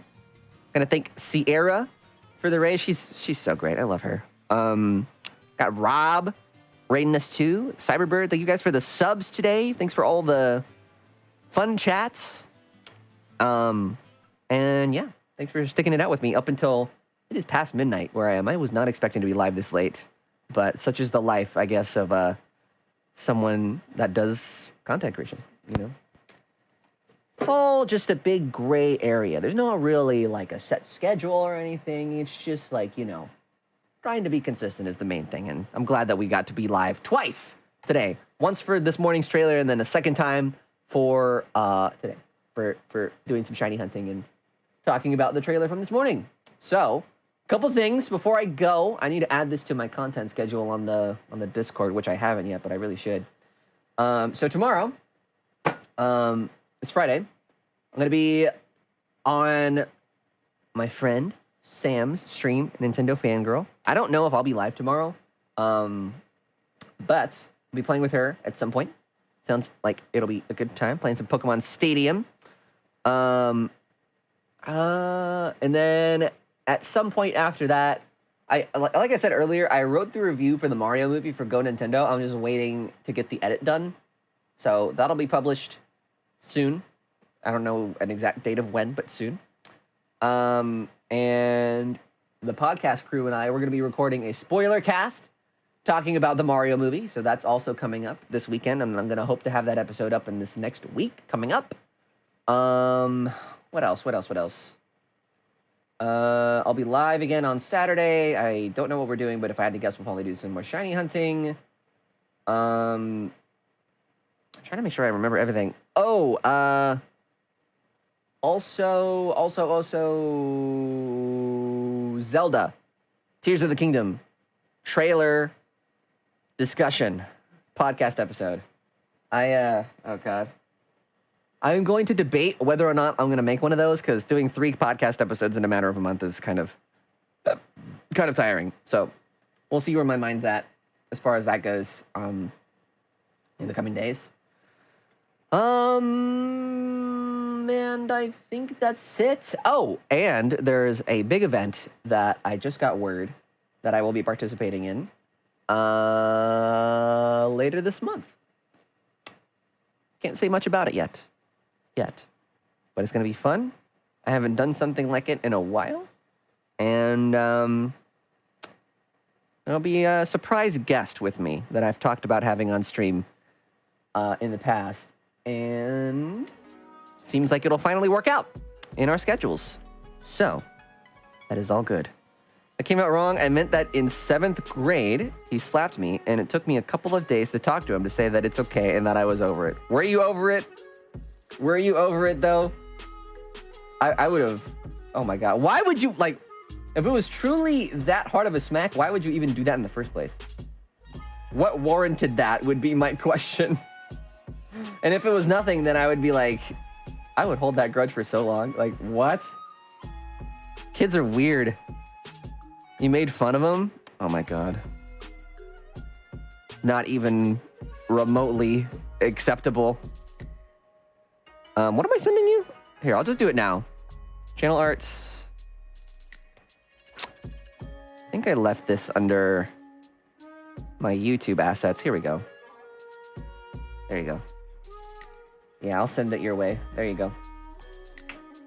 Boom. Just waiting for Discord to process that. Bada bing. He wanted to seem manly, and then he turned out to be the gayest guy at the school. Love that. Oh my God. All right. Well, anyway, I think I've said all I need to say. You guys know that there's some content coming from me very, very soon. A lot of it. And yeah, I'm gonna go hang out in bed for a while and try not to die. Okay? And I hope you guys do the same. So, with all that said, without further ado, there's only one thing left to say before we take off in the night, and that is, of course, as always, I'm alecandstuff. Do your best out there. I am rooting for you, and I will see you all again on either, if you're not here for tomorrow's stream with Sam, then Saturday. Saturday will be the next big day for playing some games. So, you guys have a good one. See you later.